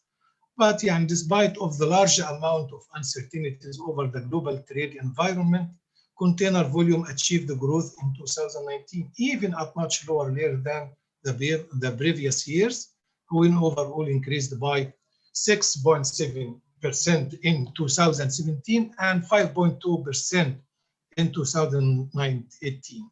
This is according to Alpha Line. In addition, the demand side, the new normal also entails some of the new trends in the supply side. Ports and shipping companies appear to be focusing more attention to the expanding activity to inland logistics. Major global container lines acquired regional carriers could be indication of the industry behavior to adapt the changing condition. Given the regionalization of trade, of trade flow, and the trend towards restructuring supply chains, the new normal, despite of the potentially challenging currently, could generate opportunities, especially to countries like Egypt, developing countries striving to integrate more effectively in global trading. This figure indicate clearly that Piraeus in Greece is a market leader, following by Suez Canal Container Terminal in Port Said East. The rest 8 ports in the study, ranging from almost 500,000 TEUs per year to 1.5 million TEU per year. This figure tells that Piraeus almost have 1/3 of the market, following by Suez Canal Container Terminal also. How to benchmark the efficiency and the competitiveness level in the ports included in our study? There are many factors to be considered when assessing the port competitiveness, such as throughput or market share, port location, accessibility, and terminal infra and superstructure as well. However, when evaluating the competition between ports, such elements should be used collectively rather than individually. For instance, from the above analysis, it can notice that although Piraeus is the market leader in the East Mediterranean in terms of throughput, in terms of market share, as well as terminal infra and superstructure, it has less competitive advantage than Damietta, for example, and the Suez Canal Container Terminal also, in terms, and Port Said West also, in terms of port location and accessibility. In this paper, the efficiency of the main container terminal and port in the East Mediterranean container market assessed using what's called data envelope analysis technique, which is DEA. The data included in this paper used as a benchmarking criteria, terminal area, key length, depth, and the number of gantry cranes are used as inputs criteria, while terminal throughput in 2019 are used as output criteria. The DEA technique benchmark efficiency of different firms, DMUs, in the market concerned. Table 4 shows that Piraeus, the most efficient container terminal in the defined market, the study ports, which score equal 2.06, following by Suez Canal Container Terminal in Port Said East in Egypt. Come second, Haifa, Beirut, Mersin, and Alexandria AICT. Container terminals are third in the DEA scale. Damietta, Alexandria, Ashko, the National Container Terminal in Alexandria, and the Port Said West are less efficient, at their efficiency score ranging from 0.47 to 0.89, and this is below the average. Efficiency score in this table, we put the DMU or the ports included in the study, 10 top ports, and then we have or gather information about key length, maximum draft, vessel operation, mean gantry, and mobile cranes as well, and the stacking area for storing containers, and the throughput in 2019. Efficiency score ranging from 2.06 in Piraeus, then go down until Port Said West to 0.47. I put this figure, we can conclude that there are 3 layers of efficiency in the East Mediterranean region. The first layer include Piraeus and Suez Canal Container Terminal. The second layer include Mersin, AICT in Alexandria, Beirut, and Haifa. The third layer includes Damietta, Ashko, the National Container Terminal in Port Said and Port Said West. We can put Ashdod in between the second and third layer. The last table here is about the capacity or the utilization against the capacity of the ports included in the study. We can notice that, for example, number 1 Piraeus, number 6 Beirut, and number 9 AICT in Alexandria and Khela exceeds their maximum capacity. I mean in utilization, last column in the table. While Damietta comes second, almost 22%, and this may justify the current expansion project in Damietta. In Damietta, they have a big project to increase the capacity. In terms of ship-to-shore gantry cranes, they ordered new 3 gantry cranes, and they increase the stacking yard, and also water depth, a big project to increase the water depth. The result of such project will increase the capacity of the Damietta container terminal from 1.4 to 2 million TEU, and this figure represents almost 43% higher than the current capacity. Now come to conclusion and recommendation. The study concluded that for the years from 2014, not 15, 14 to 2019, Port of Piraeus ranked first. One word, Port of Piraeus is the market leader. Suez Canal Container Terminal in Port Said ranked second. One word also, while the rest of ports follow. The result of DAA techniques or analysis in this research indicates relative inefficiencies in the national container terminals in Egypt. That's why we should investigate, we should analyze and find solution, because we will face excess capacity even in Egypt to have a new terminal in Abu Qir and in Alexandria, and second container terminal also in the Damietta port. And we have to change as a national container terminal and find a way to improve, to face the severe competition in the near future.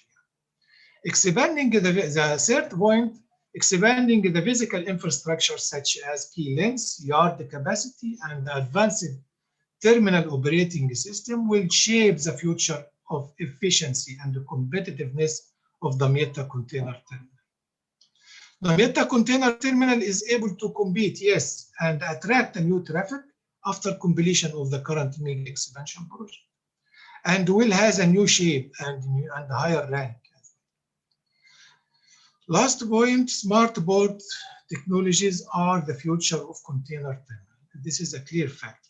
Thank you, Mr. Chairman, and thanks for and we'll wait for the question. Thank you. Thank you, Dr. Ahmed Kamel. And for the question, as we mentioned before, will be at the end of the session after the 3 presentation. Thank you again. We will move now to the third presentation with Dr. Toming Gan. And I think this 3 person in this presentation. I don't know which one who will present it.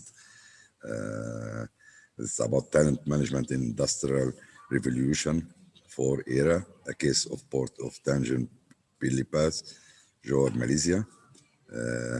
Who will represent it? I don't know. Is it Dr. Mohammed Hassan who represented or what?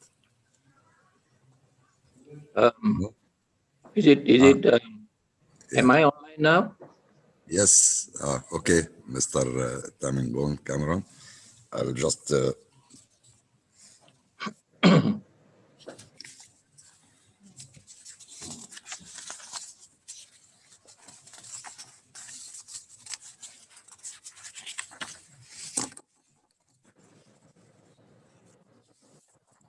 Mr. Tomingan obtained his first degree in economics in 1982. He is also the holder of a Master of Business Administration from University of Hull, UK. Presently, he is pursuing his Doctor of Business Administration with Asian University. He served the Johor Port Authority and Johor Port Berhad for more than 30 years, where he had been posted to various departments from public relations, port planning, marketing to container, and later on given to head the bulk department and container operation. He has also been given the responsibility of setting up subsidiary company under JPB. Mr.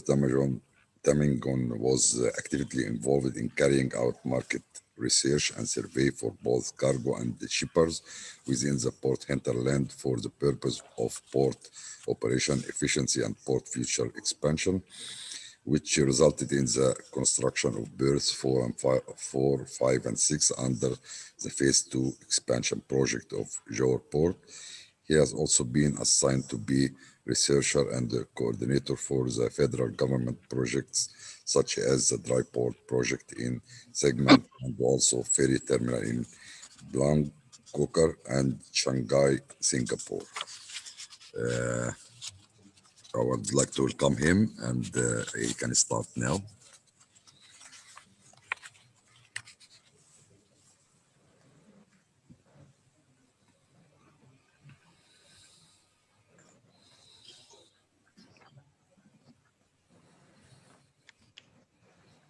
Can I start now? Yes, sure. Okay. Thank you very much, distinguished guests and participants from, I think, all over the world now. Knowledgeable and respected fellow presenters and facilitators. My topic will be on talent management in the Industrial Revolution 4.0 era, a case of Port of Tanjung Pelepas in Johor, Malaysia. Now, the content will be on the PTP, or the Port Tanjung Pelepas enabling environment. We have also be looking into the maritime connectivity based on the UNCTAD measures, success of PTP development, Iskandar Malaysia, PTP and IR 4.0, and the talent and HR development, PTP experience, and final will be on the HR solution, which is also the fast track program. Now, as far as we know, Port has been instrumental in the growth since about 7,000 years ago. Now, therefore, Port has become the important node in the whole global supply chain. Therefore, there is a need for every port to do a constant improvement in the operational efficiency. Now, we too understand that competition is increasingly becoming very stiff, and we can see this in 3 levels. The port itself, there are intra and inter competition. The service providers are coming from all over the world, especially from. Sorry for interruption, but it seems that you are not sharing your presentation, actually. Not sharing? No. Huh?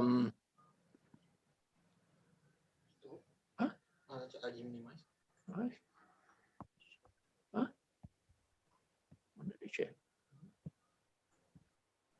Share screen. Yes. Can you see now? Yes. Yeah. Sorry for that. Thank you very much. The topic will be on talent management in Industrial Revolution 4.0 era. A case in point is about Port of Tanjung Pelepas, Johor, Malaysia. Now, these are the content that I will be looking into with regards to Port Tanjung Pelepas, or in short is PTP. What are the enabling environment? And 2 is on maritime connectivity, which is based on UNCTAD measures. It's about success of PTP development, Iskandar, Malaysia, which is the economic corridor set by the federal government. We have the PTP then in terms of IR 4.0, the talent management and HR development on PTP's experience, and finally on the HR solution, which is which they call it the fast track programs. Now, as far as the port is concerned, we understand that port has been instrumental in the growth for more than 7,000 years. Now, now port has become the important node between the sea lake and the land lake in the whole global supply chain.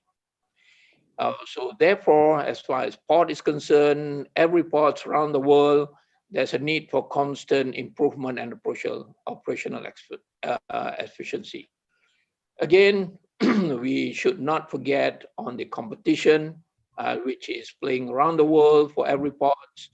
And port competition can come from intra or within the port itself, and also from other ports surrounding, and even the other parts of the world. The second one is on the service providers. Now, service providers are coming from other parts of the world, especially from advanced countries and from big ports like Rotterdam, and also from Singapore, for example. And of course, the other one is the global supply chain, which is very, very important, global supply chain. And for these, port need to continuously increase operational efficiencies and to stay sustainable. Now, we can consider that the efficiency of the port is at its height when they are fully integrated within the global supply chain. Now, the next one, it is here that we need to really understand the enabling environment for PTP. The success of PTP is contributed, one is by its closeness to the main shipping lane. And the next one is PTP is actually sitting on the doorstep of a huge hinterland, which is around 4,749 square kilometers. Now, PTP, because of this good connectivity,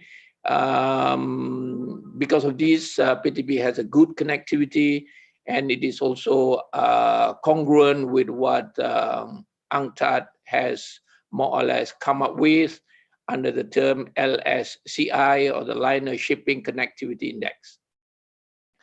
Now, the port of Tanjung Pelepas enabling environment again, because it is actually strategically located. If we look at this diagram, it is somewhere here, and it has it is sheltered. The bay is sheltered, and it has around 15 to 17 meters draft, and it has around 14 liner berths with totaling about 5.04 kilometers.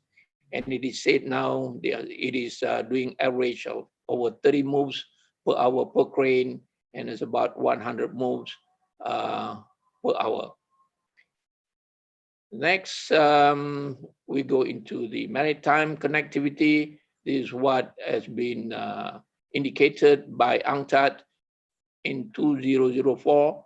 And this system under the LSCI, or the Liner Shipping Conference Index. The objective of this one is to ascertain countries' position with respect to global liner shipping market or shipping network.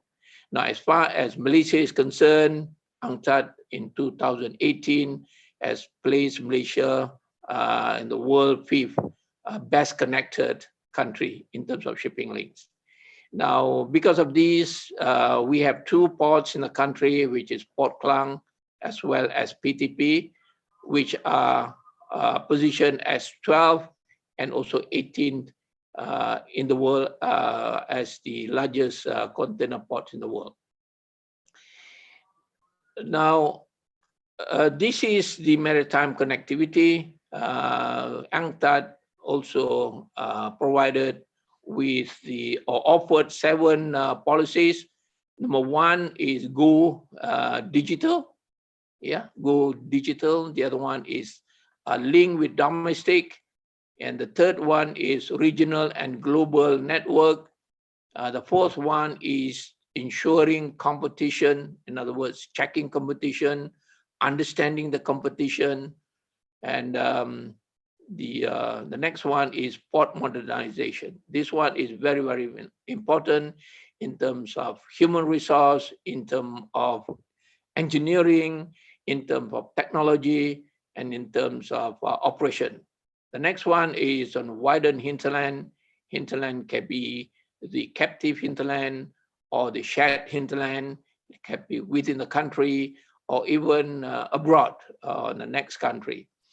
The last one is, of course, to promote the sustainability. So port has to stay sustainable in the future.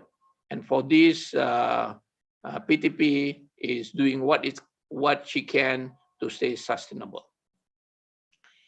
The next one is the success of PTP's development. As we have seen, it has actually the success of PTP has been more or less indicated or thought of as early as in 1980s. During that time, the development of Johor Port Berhad, which is actually a neighboring port, which is about 40 kilometers away, has inspired the PTP's development. And driven by also the structure of IM or Iskandar Malaysia, which is actually the Southern Gate development or Southern Region development under the economic corridor, which is planned by the federal government, which I did mention something about the size of it. So this is actually the size of Iskandar Malaysia. It is termed as IM for short, and we under this IM, there are 5 economic flagship. So we have A here, this area's development. You have B, you have C here, you have D, as well as the E area. So this total here areas is now considered or stands at 4,749 square kilometers. So it is being developed into industrial, commercial, as well as export-oriented products. Now, this area, the total area is estimated to generate around 1.5 million tons of cargo, or if we translate it into containers, is estimated to be around 65 million TEUs. Now, as far as PTP and IR 4.0 is concerned, it is also not to forget about the IoT or the Internet of Things. It is moving very fast, and the only way forward is for a complete port automation system. So this is what PTP is trying to view on how to automate the whole operation system. This requires significant changes. I mean, the whole complete changes for the port, especially in terms of specialized knowledge on the new skills and capabilities of its manpowers, and a new approach in their training program. So this is very, very important, because how capitalized you are, how technology, how technology or high technology you are, you still need the human resource as a base. So PTP has more or less designed its own training program for its staff, so that their staff will more or less be fit into the sustainability program of PTP itself. Now, the talent and HR development for PTP, PTP is most concerned in terms of, number one is technological applications.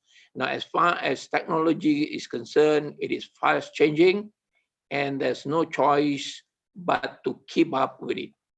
Now, for this, the accompanying workforce must also be trained. So the workforce require skill, competency, and continuous upskilling, retraining, and so on. So PTP has come up what they term as fast track development program. So we will see from this what PTP has come up with. The development of this program is actually extremely difficult. This is actually the problem, the underlying problem that is being faced by PTP. Number one is extremely difficult to retain their staff. Once they are trained, once they are competent, there's always a great possibility of their staff leaving the organization. Number two is difficult to recruit the right staff with right competency from the start. And the third one is we still do not find any education, higher education, which can actually provide the right solution or human development solution for the PTP. Now, let's look at the fast track program. As far as PTP is concerned, PTP is coming up with this fast track program, which is having 7 levels. You have this one, level 1, the onboarding. Level 2 is the staff development program. We have the apprentice program, the executive development program. We have the management development program. We have the high potential, high post they call it, and the last one is the senior management program. So let's look at these one by one. The first one now is onboarding. The objective of this onboarding is first to the HR development program for every level of the staff. So in other words, every staff are accounted for. Number two, there has to be a structured monitoring on constant basis. And the third one is creating a talent pool for every staff.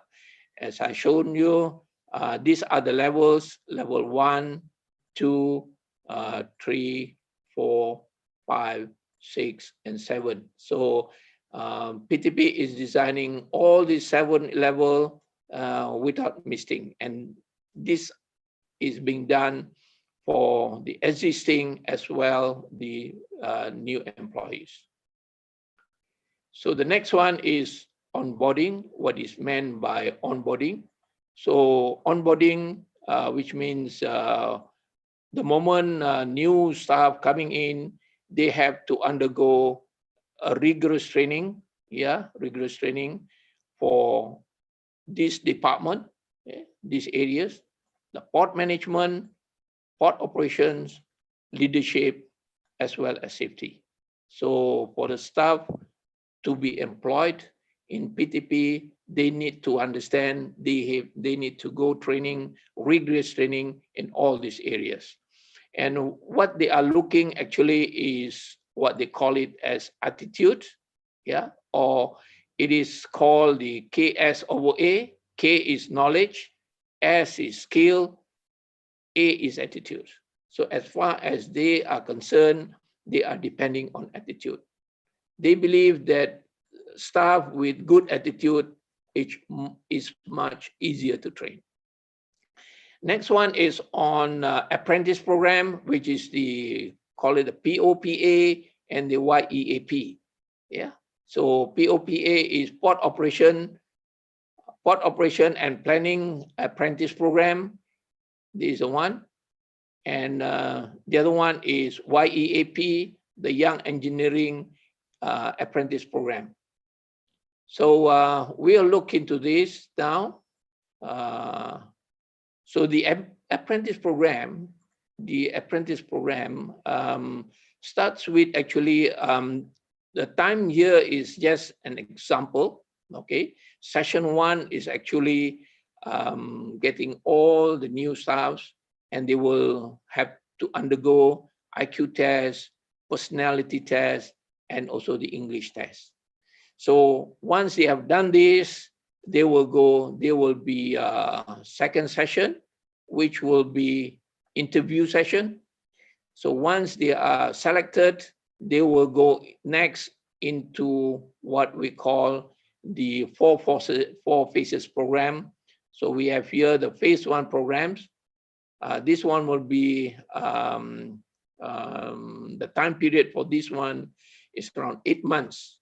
So the phase 1 will be on terminal operation. In other words, understanding the terminal operations. Phase 2 will be terminal operation on the computer system. Yeah. So the third one will be the attachment programs in various units and departments all over the organization. And the final one will be on the job training. So this one will more or less take a period of 8 months. And once this one is done, that means PTP is confident of hiring them. And this is more or less the topics that they will need to undergo. Under phase 1, there are about 18 topics. It's a hard work for them. But every topics they will need to more or less be trained to. And the phase 1 will be around 18 topic. Phase 2 here will be around 11, 11 topics. And phase 3 will be around 7 topics.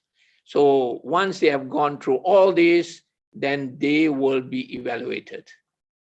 Yeah.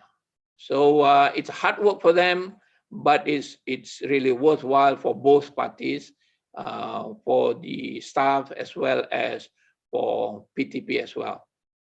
So under the Young Engineering Apprentice Program, we have here, we understand that Port has big equipment, expensive equipment, specialized equipment, and they are working almost 24 hours. And so this equipment definitely must be serviced, must be maintained. And for this, PTP has a collaboration with the local universities where they engage some of their students to undergo about 1 year technical port equipment training programs where PTP itself developed that program. So the modules will be developed by the PTP itself. So here are the modules. We have 6 modules. So modules 1 will be on basic safety and chemical handling and water management or waste management. Module 2 will be on basic port equipment training. Module 3 will be on basic PLC training. Module 4 will be on key crane maintenance and troubleshooting. Module 5 will be on RTG, which is the rubber tired gantry maintenance and troubleshooting. Module 6 will be on mechanical and equipment maintenance and troubleshooting. So these are all under engineering areas, modules. So actually it is divided into 3 main areas. We have the key crane team, we have the RTG team, and we have the mechanical and electrical team. Basically, they are doing more or less the same engineering training, except for RTG, where they have 1 extra topics about the engine of RTG itself. So they will need to undergo all this training, and all these trainings, the modules are actually prepared by PTP themselves. Now, the next one is the career development. So every staff, like I said, will be taken care of in terms of their career development. The most important thing is they need to be trained to close the gap between what they understand right now and what they are doing right now and what their requirement will be. So the most important thing is to close the gap and ensure that the staff are really suitable for the next level. This one is very important for PTP, and this is more or less the table or diagram that they are basing it on. If you look at this on the extreme left here, number one, this is actually the staff number. 2 here is the name of the staff, and the areas that they are being monitored is on their performance as well as their potentials. So these are actually the areas where they are being monitored. We will be looking in this, okay, much better. So here we have the excuse me, can we go faster? The because level or the position. We have the general manager. Mr. Toming, we are running out of time now. So this is the level general manager. These are the areas, and of course, these are the 1 point. Yes. Time's out already. Yes, it's 20 minutes. And this one is actually based on the 9-box grid where their position are. And the next one will be, of course, the benefit of the competency. We are looking at the profitability, create the agility, ability to assess own competency, cultivate the age, the right values, aware of the skills and knowledge of themselves, and develop a more effective and structured competency. And of course, the next one is on identifying the hypos, the high potential.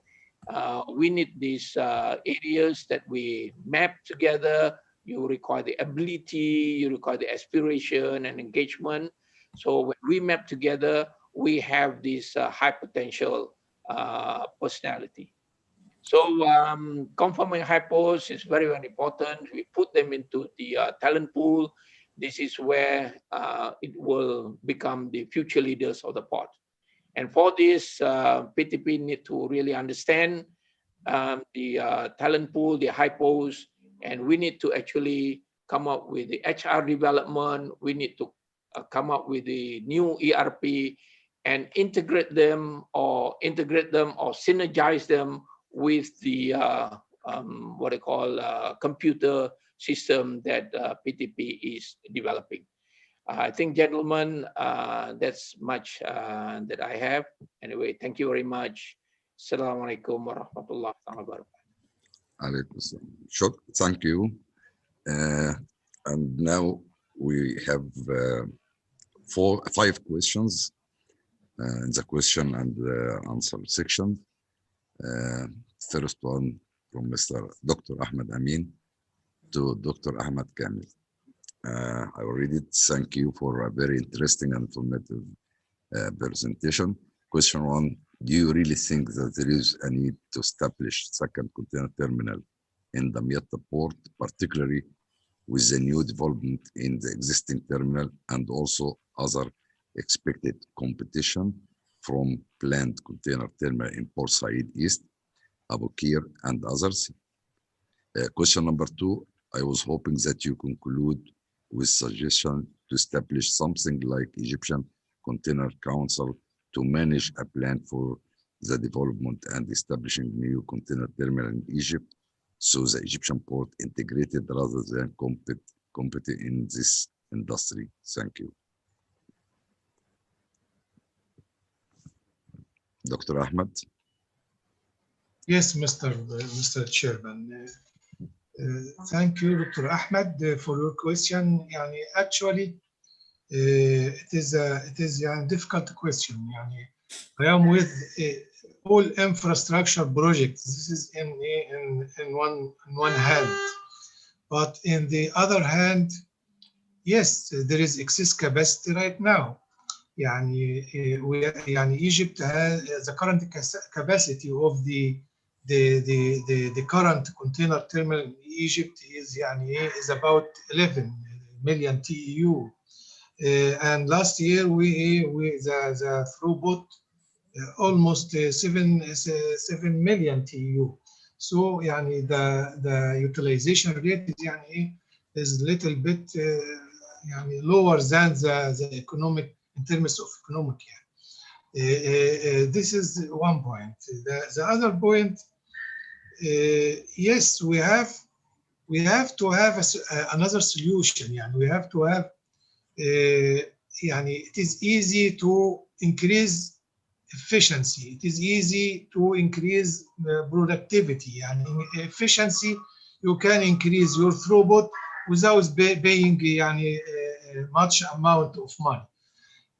To conclude, I don't want to be biased, but no, in the current and near future, I see that there is no need for a second container terminal in Damietta. But this is I'm not sure about the other circumstances. From my point of view, no. Try to make your existing terminal more efficient. Then this will also increase capacity. Then move to the second stage, which is a lot of investment needed to establish a new terminal in Egypt. Thank you. Thank you, Mr. Chairman. Is this the answer is enough, or you need another question? I hope he was asking two questions actually. The first one, yes. The second one, he was mentioned that he was hoping that you conclude with suggestion to establish something like Egyptian Container Council to manage a plan for the development and establishing new container terminals in Egypt, so that Egyptian port integrator integrates rather than compete in this industry. Yes, there is a need for such council or whatever the names of the organizations, but we need for more integration, more cooperation, more collaboration, especially between the national container terminals in Egypt. We can make a lot of synergies if we coordinate in a good manner. In terms of our bargaining power will be more and more especially in the to face the severe competition right now and in the near future. Yes, we need, but I'm not sure it is a need for to establish a new entity or a new organization, or for example use مثلا Arab Academy or any other institution. But the idea is good. The idea is we have to have a brain to coordinate or to initiate or to make policies and strategies, clear policies and strategies to go to adapt ourselves with it. Thank you. Okay, thank you. We move to the second questions to Mr. Mohammed Hassan. How can an integrated governance system impact port city sustainability? Okay, thank you, Mr. Chairman, and also thank you, Mr. Mohammed Abdelaziz, for his question. In fact, integrated government system is a prerequisite of having sustainable port city integration. But in order to have best practice of such a system, we need to employ new technologies such as blockchain, IoT, and big data, as I explained during my presentation. Such an integrated system will enable us to share valuable information with relevant parties in real time across different sections of sustainable port city integration. This helps us to increase efficiency, definitely, and reduce waste and other negative social and environmental impact caused by the port operation.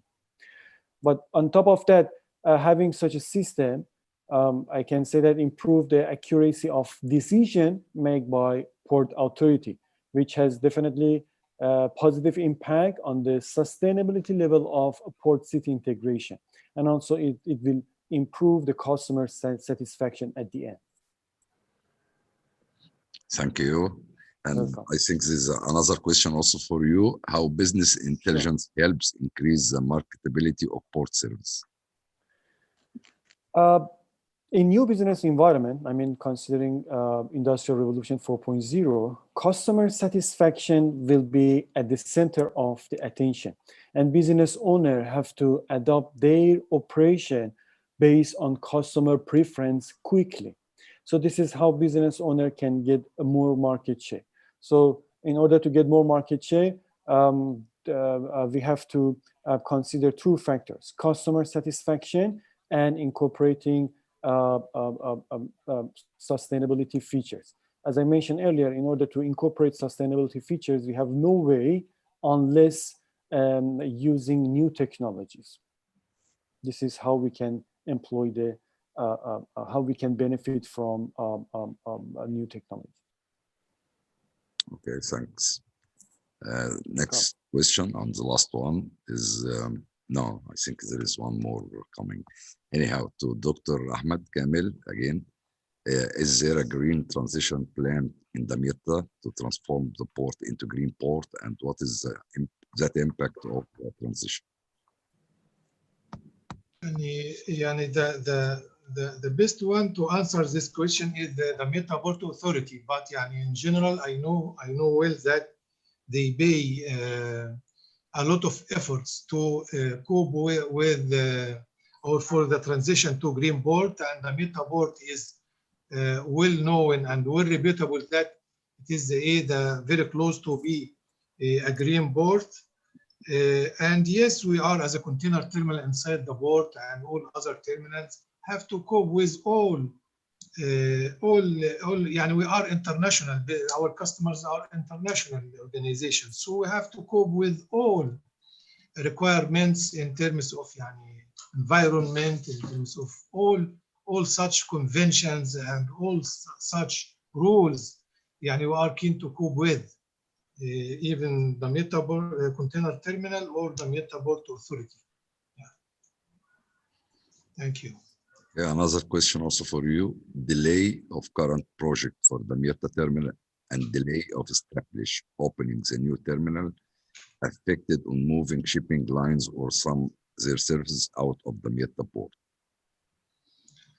Yes, you are right. Yes.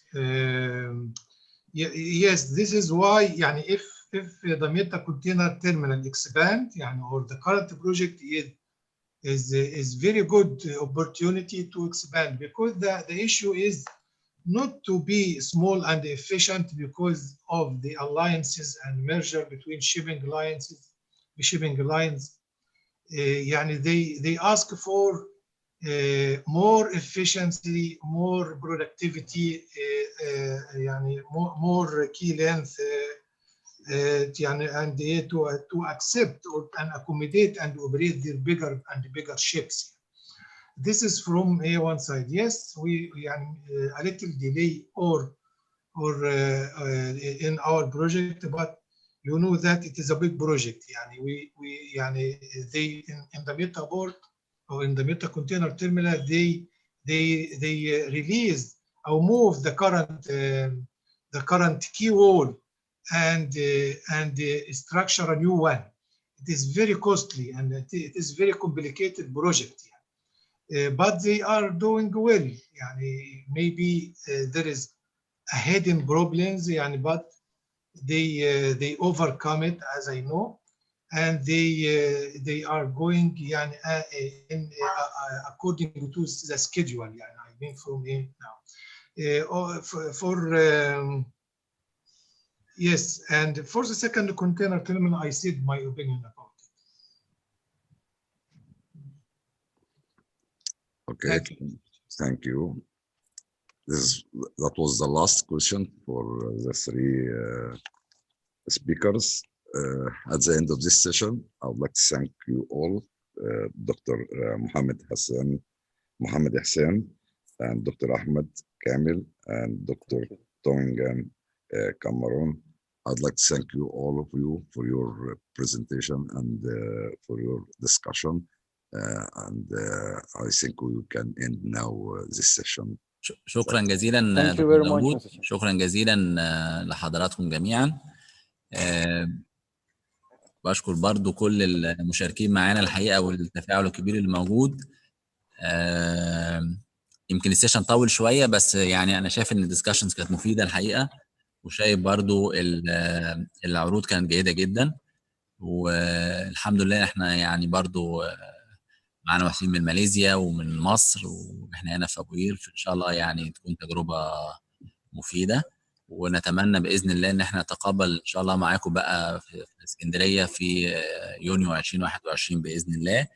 الحقيقه انا بشكر دكتور داوود جدا على اداره الجلسه، ويمكن انا معلش يعني في بدايه الجلسه كنت حابب اصغر دكتور داوود شويه، يعني حاسس ان هو ما شاء الله شباب، معلش انا لخبطت بس في سنه التخرج يعني، بس هو اصر بقى، هو خريج سنه 80 يعني، انا حبيت اصغره شويه، هو مصر بقى ان هو نعرف سنه الحقيقي.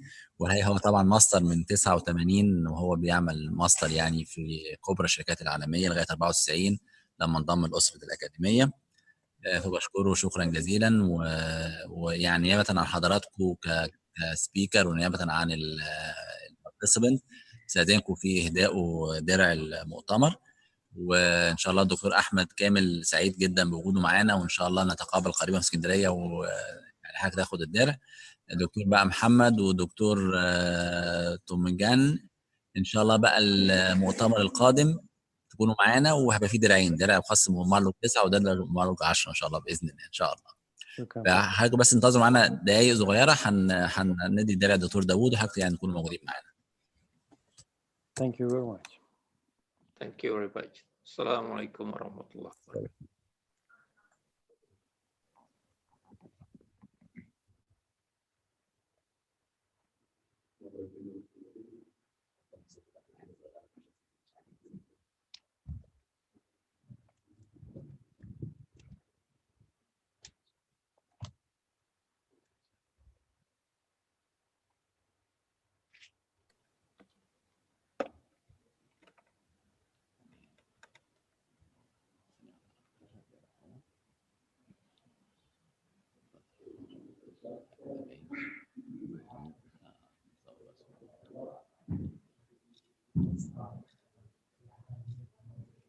شكرا جزيلا، ونستأذنكم بقى في نهاية السيشن. احنا اتأخرنا شوية، في ان شاء الله نبدأ السيكشن اللي جاي الساعة 2 بإذن الله، فأرجو من السادة المشاركين يفضلوا معانا في مواد يعني تسويقية خلال البريك ال10 دقايق ده، وهنبتدي السيشن الأخير ان شاء الله الساعة 2 بإذن الله. شكرا.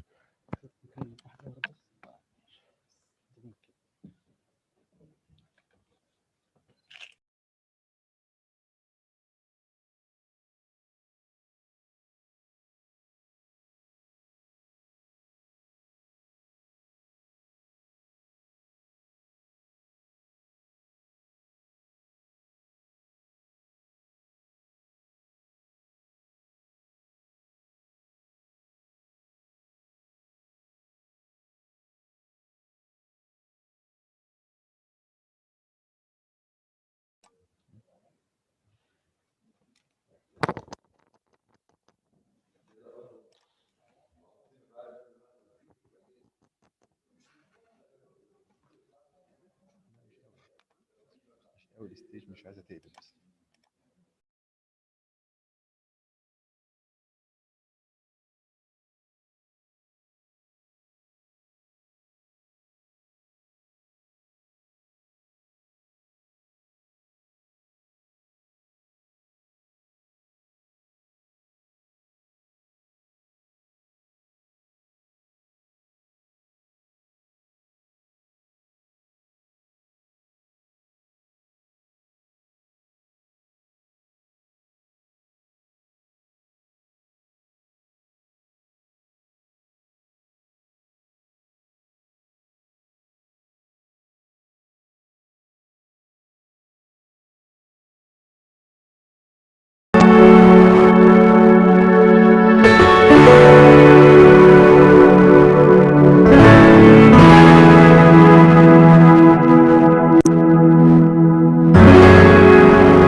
دكتور جمال تحب نبتدي؟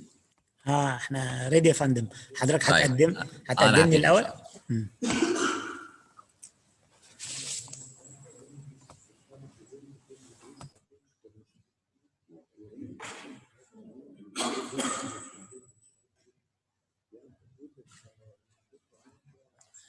بسم الله الرحمن الرحيم. على بركة الله نبتدي السيشن الثالث النهارده والسيشن الرابع في المؤتمر.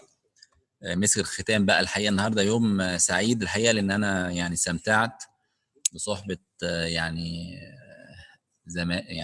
زمايل أعزاء وأصدقاء الحقيقة على المستوى الشخصي يعني وعلى أعلى درجات العلم. والحقيقة بنختم فعلا بالدكتور جمال أحمد محمد غلوش. الدكتور جمال غني عن التعريف يعني. يعني لو هنتكلم على الأخلاق وحسن الطباع يعني والود ده، يعني مش هنلاقي افضل من دكتور جمال. في سعداء بوجوده معانا. دكتور جمال طبعا هو من الناحيه المهنيه هو نائب رئيس الاكاديميه،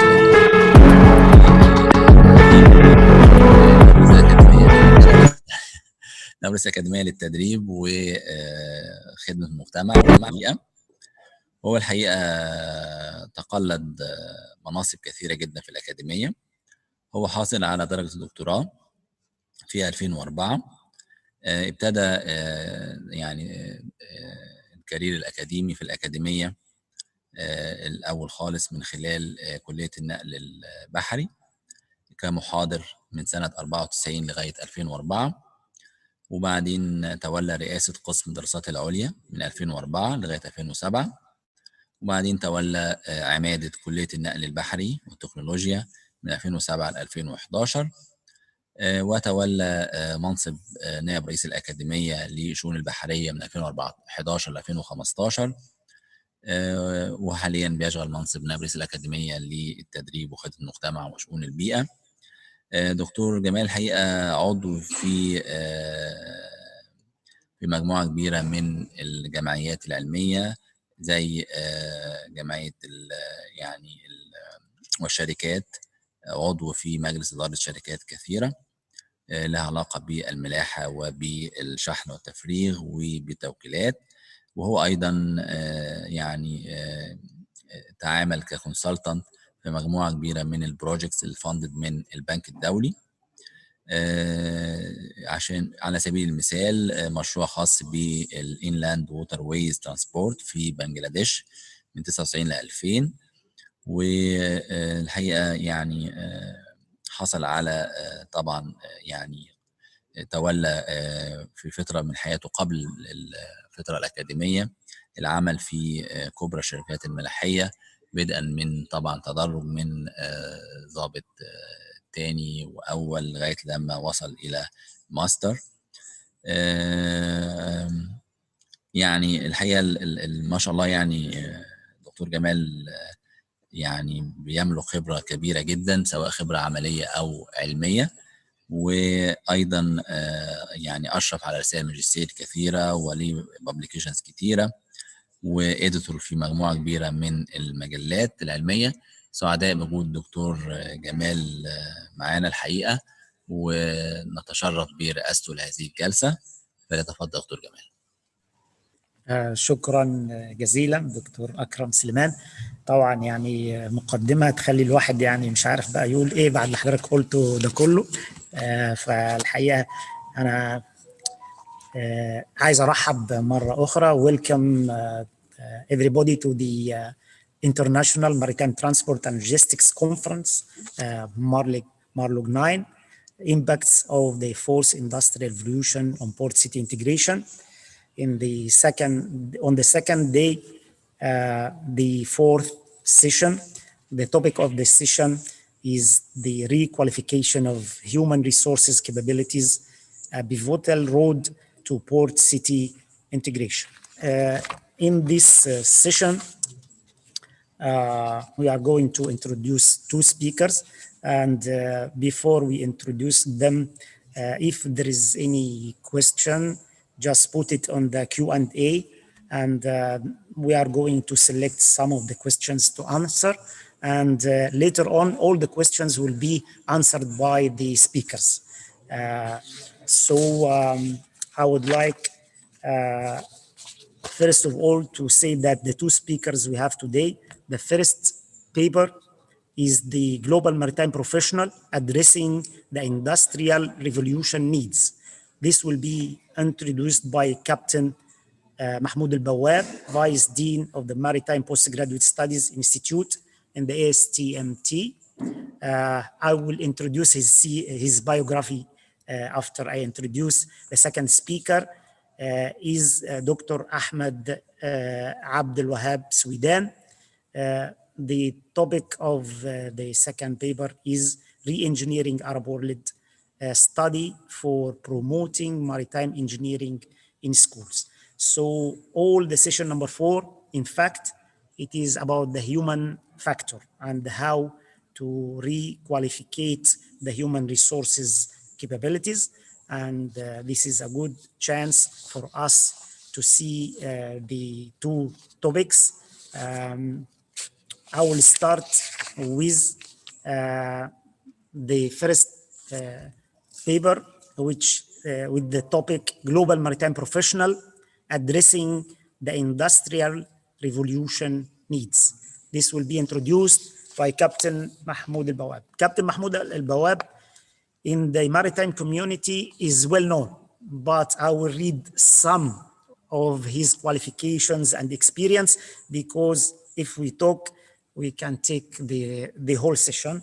Captain Mahmoud Al-Bawab is a senior lecturer, is a professor in the Arab Academy, and he has the master degree in maritime safety and marine environment protection from the World Maritime University. Of course, he has a master mariner certificate since more than 25 years. Captain Mahmoud, in fact, he's a contact person with the IAMU, International Association of Maritime Authorities, Universities, and he's the main contact person between the academy and the International Association of Maritime Universities. He participated in many governmental and national field research projects and regional projects. He was the head of establishment of the Global Maritime Professional.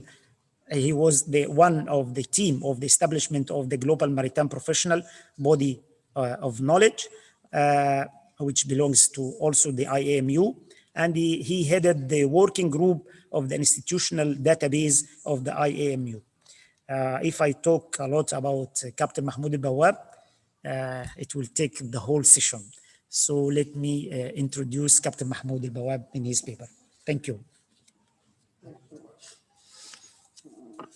Thank you very much, Dr. Gamal. I'm very appreciated for your introduction.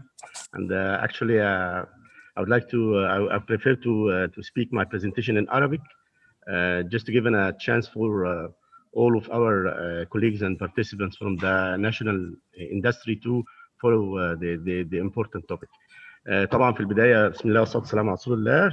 شكرا جزيلا سعاده الاستاذ الدكتور جمال غلوش، سعاده النائب رئيس الاكاديميه. وطبعا انا في بدايه العرض اسمحوا لي حضراتكم ان انا يعني اقدم لحضراتكم العرض ده نيابه عن مجموعه العمل اللي حضرتك تشرفت بان انا اكون فيها مع حضراتكم الزملاء. الاستاذ الدكتور جمال غلوش هو كان رئيس مجموعه العمل داخليا من الاكاديميه. العرض ده ان شاء الله هيكون عرض بيطرح نتائج مشروع قامت به الاكاديميه العربيه للعلوم والتكنولوجيا والنقل البحري تحت مظله المنظمه الاتحاد الدولي للجامعات البحريه الدوليه، مع مشاركه الجامعه البحريه الدوليه WMU وجامعه ساتاكونتا من فنلندا وجامعه اللي هي كاليفورنيا ماريتايم اكاديمي. وكان طبعا بتكليف من اللجنه العليا اللي تم تشكيلها برئاسه الجامعات الثلاثه الاساسيه، الاستاذ الدكتور اسماعيل ابو غفار ودكتوره كليوباترا هنري اللي هي رئيس الجامعه البحريه الدوليه واستاذ جامعه او رئيس جامعه ساتاكونتا.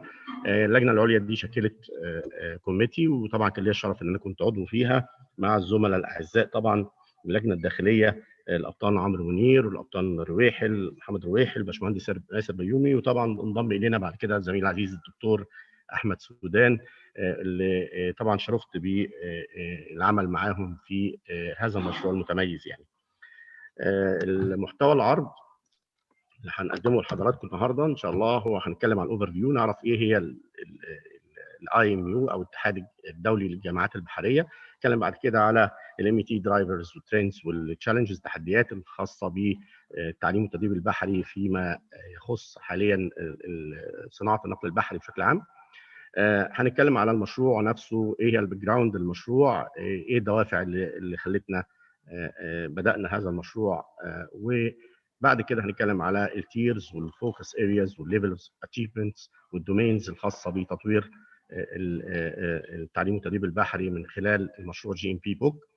وهنتكلم برضو على الامبلمنتيشن والفيتشر سيناريوز والاكشن بلان اللي الاكاديميه ان شاء الله تعتمدها في تطوير او تنفيذ المشروع ده داخليا از رول موديل للمشروع. وفي الاخر هنتكلم على الكونكلوجنز باذن الله، الكونكلوجن الخاص بالبرزنتيشن. لو هنبدا على بالاتحاد الجامعات البحريه ومعلومات سريعه عن الاتحاد الدولي للجامعات البحريه الاي ام يو، هو عدد الاعضاء 69 عضو من 35 دوله، متقسمين الى 3 اقاليم دوليه او مجموعات من الجامعات من مجموعات اقليميه متقاربه. هنجد عندنا ريجن 1 و 2 و 3. ريجن 1 فيه 40 جامعه عضوه في الاتحاد، وعندنا ريجن 2 فيها 17 جامعه، وريجن 3 فيها 10. وطبعا كل ريجن زي ما قلت لحضراتكم بيضم اقاليم جغرافيه متقاربه من بعض. في جامعتين اللي هي او في عضوين اعضاء سبيشال ممبرز في الاتحاد اللي هم الدبليو ام يو عضو دائم، والنيبون فاونديشن كمنظمه بترعى عمل الاتحاد من الجانب المالي والتنظيمي بعض الشيء. الاورجانيزيشن ستراكشر للاتحاد بيتكون طبعا من رئيس شرفي اللي هو مستر او دكتور يوهي ساساكاوا، الرئيس الشرفي للاتحاد، وهو رئيس منظمه نيبون فاونديشن ورئيس مؤسسه ساساكاوا الخيريه. وعندنا في الاتحاد في annual general assembly، وبيرأس الاتحاد سكرتارية الاتحاد، بيرأس الرئيس التنفيذي للاتحاد هو دكتور تاكاشي ناكازاوا، ده الرئيس التنفيذي للاتحاد. وعندنا الستيرنج بادي بتاعه الاتحاد في الاي اي بي اللي هي انترناشونال اكزيكتيف بورد، بيكون من 4 ستيرنج او ستاندنج كوميتي، اكاديميك افيرز وبوليسي بلاننج افيرز او كوميتي، وليجن كوميتي، وفاينانشال كوميتي. الانوال جنرال اسمبلي بتاع الاتحاد او المجلس العمومي للاتحاد بيعقد سنويا في جامعه من جامعات العضو في الاتحاد، ويمكن ان شاء الله العام القادم هتتشرف الاكاديميه بعقد ثاني مره هذا الحدث الضخم، يعني ان يجي عندنا ممثلين من 69 جامعه من دول العالم ومن الجامعات البحريه المميزه في العالم. ان شاء الله يعقد عندنا في اكتوبر القادم، وان شاء الله تكون الامور اتحسنت. وطبعا ان شاء الله ده هيكون حدث مميز جدا. لو بصينا على الاي اي بيمبر، المجلس التنفيذي بيتكون من عدد من 3 من الريجونال ريبريزنتيفز او الممثلين الاقليميين. عندنا حاليا في جامعه ماب من في الفلبين، وعندنا جامعه جدينيا ماريتايم يونيفرسيتي من بولندا، وجامعه في المكسيك. هم دول الممثلين للاقاليم ال3 الرئيسيه، ومعاهم 3 جامعات من الممثلين الاكبر ممثلين او اكبر جامعات بحريه دوليه في العالم. حاليا جامعه من كندا، وفي جامعه من جامعه ليفربول جون موريس ليفربول، والجامعه الاخيره من الدنمارك اللي هي سيفنبورغ. بالاضافه لكده في جامعتين اعضاء برضو في الاتحاد، هم الجامعه اللي بيعقد فيها السنه الحاليه الاي جي اي، والسنه القادمه اللي هي التاليه. وطبعا الاكاديميه بتشرف ان هي طبعا من السنه القادمه عندنا ان شاء الله. فبالتالي الدكتور اسماعيل وجامعه الاكاديميه يعني والجامعه بتاعه باتومي في جورجيا هم الاعضاء في الاكسو اوفيس، بالاضافه الى طبعا سبيشال ممبرز قلت لحضراتكم عليهم من نوبل فاونديشن والدبليو ام يو.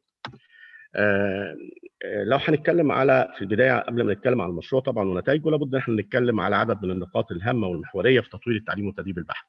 في طبعا عشان عمليه انشاء وتطوير اي منهج تعليمي بحري الامور لازم بتتوقف على العديد من العوامل المنتجات الرئيسيه اللي يمكن حصرها في السبع عناصر اللي قدام حضراتكم، او سبع منتجات الرئيسيه: تكنولوجيا والتطوير السريع اللي بيحدث واحتياجات الصناعه، اخطار المختلفه زي الطبيعه او الامور الجيوسياسيه، متطلبات محليه ودوليه وتقنيه اداريه، تحديات ماليه تخص السلامه او الشؤون الامنيه، القواعد تخص برضه العماله والعرض، وطبعا نظريه العرض والطلب، وطبعا الدور المتميز اللي بتقوم به IMU كواحده من اهم الجهات المهتمه بتطوير التعليم والتدريب البحري على المستوى التأهيلي والأكاديمي لصناعة النقل البحري اللي عاملين بصناعة النقل البحري. فكان لابد من المشاركة لمواجهة التحديات دي ومواكبة التطور السريع في تكنولوجيا المستخدمة في تلك الصناعة، من خلال طبعا تقديمها دليل زي دليل GMP اللي احنا هنتكلم عليه دلوقتي إن شاء الله.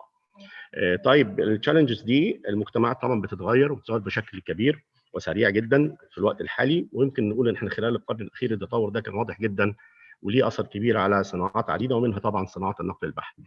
التطور التكنولوجي بالتاكيد لازم يواكبه تطور في منهجيه طبعا الطرح ونوعيه وجوده وملائمه التعليم والتدريب ومناهج التعليم والتدريب الخاصه للعاملين في الصناعات دي، او عشان نوفر طبعا عماله بحريه تكون مؤهله وجيده تستطيع اداره وتشغيل الصناعات دي باقتدار وحرفيه.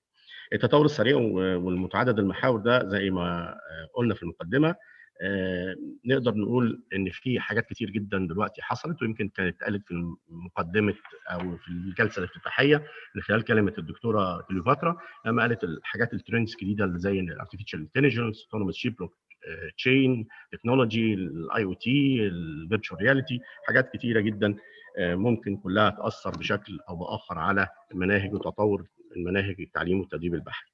لو اتكلمنا على طيب لو تطوير GMP او الجانب التطويري للGMP،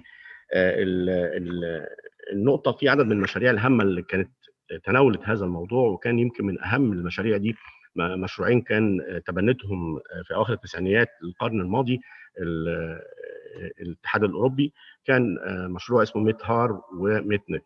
الاثنين دول كانوا الغرض منهم الاساسي والاهداف منهم هو وضع معايير او اهداف محدده لمواكبه تحديات صناعه النقل البحري، ويمكن اهم كان ما يعني يشغل الاهداف دي هي كانت مشكله عدم وجود العماله البحريه في الاتحاد الاوروبي الجيده بالاعداد المناسبه اللي تتماشى طبعا مع خطط التنميه في الاتحاد الاوروبي. وعشان كده كان من الاتحاد الاوروبي كان حاطط مشروعين دول ورا بعض، الغرض منهم ان هم يحط ايه هي خطط العمل والتوصيات اللي ممكن نحطها في الاعتبار لتطوير الصناعه في الاتحاد الاوروبي.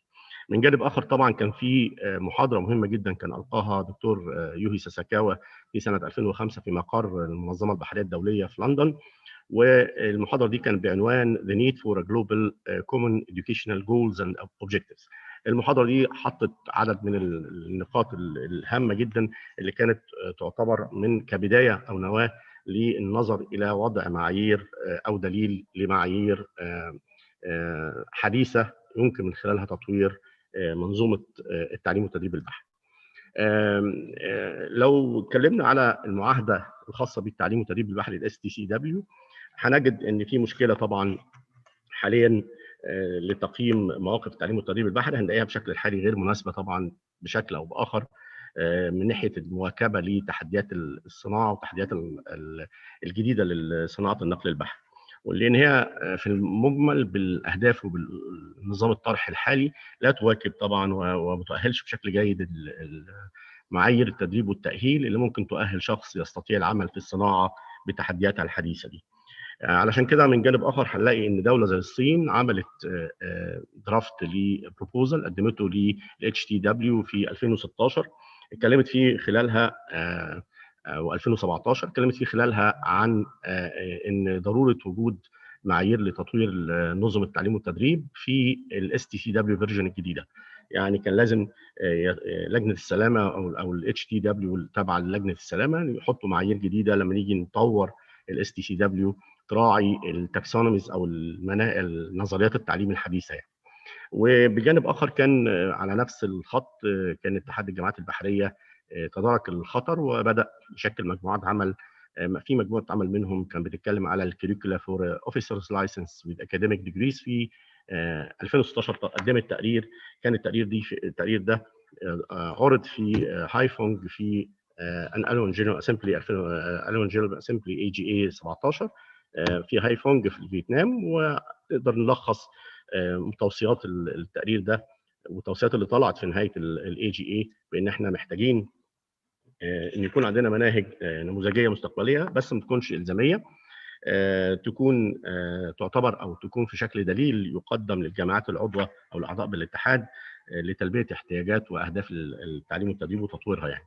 كذلك كان نقطه من النقاط المهمه هو عمليه ان لابد ان انا وانا باهل البحاره او وديهم شهاداتهم لابد ان يكون يراعى فيها مستويات اعلى وابعد من مستويات التعليم والتدريب الموجوده في الستاندردز بتاعت الاس تي سي دبليو الحاليه، بغرض اعداد بحاره مناسبين لصناعه سريعه التغيير زي صناعه النقل البحري. والنقطه الاخيره كان برضو من التوصيات المهمه كان لما نيجي نحط معايير التعليم والتدريب لابد ان احنا نراعي وجود البعد الاكاديمي في التطوير. ليه؟ لان مشكله من المشاكل اللي كانت بتقابل معظم العاملين في القطاع البحري هو عمليه النقل الى الكارير شيفت، يعني لما اجي انتقل الى العمل على البر كان بيواجهوا مشكله انه غير مؤهل بشكل اكاديمي مناسب. كل الموضوع ده نتج عنه طبعا نقاط من النقاط المهمه جدا ان هي تفاعل الاتحاد بوجود نتيجه التقرير ده وجود خطه بان احنا بداوا يتكلموا في الاي اي بي على ضروره وضع فكر جديد اسمه جلوبال ماريتايم بروفيشنال. فده كان في فارنا في 2017 وكلف الجامعه البحريه الدوليه والاكاديميه مينلي كان في البدايه مع ستاكونتا ان هم يضعوا الكونسبت الاساسي الاول المبدئي للجي ام بي، وتم وضع خطه عمل مبدئيه. وفي 2018 صدر قرار من المجلس التنفيذي بوضع عمل تاسك فورس بقياده الدكتور اسماعيل والدكتوره كليوباترا داميمبي ورئيس جامعه ستاكونتا ان هم يهتموا بخطه وضع خطه لتنفيذ هذا المشروع. وبالفعل تشكلت لجنه للوركينج جروب، يعني لجنه خاصه بوضع الجي ام بي او كي او الجلوبال ماريتايم بروفيشنال بودي اوف نوليدج اللي اشتغلت حتى مايو 2019. في مايو 2019 تم الاعلان او اصدار النسخه الاوليه للجي ام بي بوك 1 في لندن من خلال احتفال في مقر رئيسي للمنظمه البحريه الدوليه، وده كان الاصدار الاول للجي ام بي بوك. لو هنتكلم على المفهوم اللي اشتغلت بيه لجنه العمل بناء على توصيات اللجنه الاداريه العليا اللي كانت بتدير المشروع، كان عندنا 2 هدفين اساسيين، برنسبلز، مفهومين اساسيين ان احنا نشتغل بيهم. اول حاجه نستخدم المفاهيم الحديثه للتعليم والتدريب البحري او التعليم والتدريب بشكل عام، ما نبعدش عن نفس السيستمز الحديثه اللي هي اوتكم بيست ابروتش بشكل مختلف شويه عن الطرح بتاع الاس تي سي دبليو. وبالجانب الاخر هو ان احنا كمان لازم يكون المفهوم الثاني الخاص بعمليه تدوير الجي ام بي بوك او الانترناشوناليزيشن يكون بدلا من الجلوباليزيشن، بان احنا نبدا من داخل البيت من داخل الاتحاد ونضع معايير ومفاهيم تراعي خصوصيات الجامعات ونظم التعليم المختلفه اللي موجوده في كل دوله مختلف عن الثاني، مع وضع طبعا الافكار الحديثه اللي قلت لحضراتكم عليها. فده كان مفهومين اساسيين بدانا نشتغل ننطلق منهم. كان الغرض من الموضوع ان احنا نحط طبعا خطه عمل. خطه العمل او عمليه التطوير بدات بمراحل مختلفه. اول مرحله كانت توصيف الجي ام بي بوك او الجي ام بي شخص الجلوبال ماريتايم بروفيشنال ده. ثم المرحله الثانيه كانت ان احنا نضع المعايير الخاصه بالاوتكم بيست ابروتش ونحط الليست اوف كومبتنس، قائمه بالمهارات اللازمه للشخصيه الاحترافيه دي. ثم بعد كده وضعنا في الاعتبار طبعا الجزء الخاص بالفوكس ارياز. لخصنا الكومبتنسز دي لعدد من الفوكس ارياز اللي من خلالها طورناها الى اي ال اوز او intended learning outcomes اللي من خلالها ممكن نوصل الى develop الجي ام بي body of knowledge زي ما حضراتكم هتشوفوا ان شاء الله في المرحله القادمه. فكانت اول نقطه زي ما قلت لحضراتكم هي عمليه التوصيف للشخصيه البحريه الدوليه الاحترافيه دي. فكان اول حاجه ان احنا نضع ايه اللي مطلوب من الجي ام بي ده. عايزين جي ام بي ده جي ام بي الشخص ده يكون ايه؟ هو طبعا ما هوش سوبرمان زي ما كان طبعا في المجلس التنفيذي كانوا قالوا لنا. احنا طبعا حطينا معايير الاول قويه شويه، فقالوا لنا احنا مش عايزين سوبرمان، احنا عايزين شخص مقتدر من الجانب العلمي والمهني بشكل جيد جدا، يكون عنده القدره على ان يكون بجانب التكنيكال كومبتنس يكون عنده الهاي ليفل اوف اكاديميك ليفلز او سكيلز، من الجانب الخاص باللوجيكال والساينتفك ثينكينج، هاي ليفل اوف بروفيشناليزم، الايثيكال بيهيفير، عنده هيومن ريليشن سكيلز، ايموشنال انتليجنس، فاهم في الامور اللي موجوده في الكوميونيكيشن سكيلز بشكل عام. كمان عنده المهارات الخاصه بالقياده، العمل في مجموعه العمل بشكل كفء يعني وكفرد من مجموعه عمل، عنده انيشيتيف بيرسونال انيشيتيف، عنده المفاهيم الخاصه بالسستينابيلتي للبيئه والمعايير الخاصه بالاستدامه بشكل خاص تبعا للاجنده بتاعه اليو ان اس تي جولز 2030. عنده اكسلنت الكونتمبرري ايشوز، فاهم ايه هي المفاهيم المعاصره والتكنولوجيا الحديثه اللي موجوده في صناعه النقل البحري. ده كان تلخيص سريع للديسكريبشن بتاع الجي ام بي. لو هنتكلم على الجزئيه الخاصه بالمقارنه ما بين الاس تي سي دبليو والجي ام بي، او ما نقولش مقارنه، نقول ايه الاضافه اللي عملتها الجي ام بي بي اوكي عن الاس تي سي دبليو. الاس تي سي دبليو هو باسيف ليرنينج ابروتش، هو بيعتمد بشكل اساسي على الاوبجيكتيف من المخرجات التعليم، مش مخرجات التعليم، هي اهداف تعليم. وده نظام عتيق شويه قديم يعني، بيعتمد على ان انا اوصل اهداف العمليه التعليميه بغض النظر عن المخرج او المنتج بتاعي هل يا ترى ابزوربد وقادر على تطبيق هذا الهدف او هذا العلم او لا. اما الاوبجكتيفز ده نيفر فورمالي اسيست، ما نقدرش نقيمه الا بعد ما بينزل المنتج في الصناعه. وده للاسف كان برضو نقطه من النقاط اللي بتبان جدا في نستقبلها احنا من زمايلنا اللي شغالين في الصناعه، ان الواحد بيكون اخذ absorbed knowledge understand knowledge واكوايرد knowledge، لكنه ما عندوش الكابابيلتي للابلكيشن للتطبيق. فالاوتكم بيست ابروتش الجديد او الاوتكم بيست اديوكيشن بشكل عام بيمر باربعه اسينشال اليمنتس اساسيه، هم بيعتبروا النتورك خاص بمنظومه التعليم الحديثه.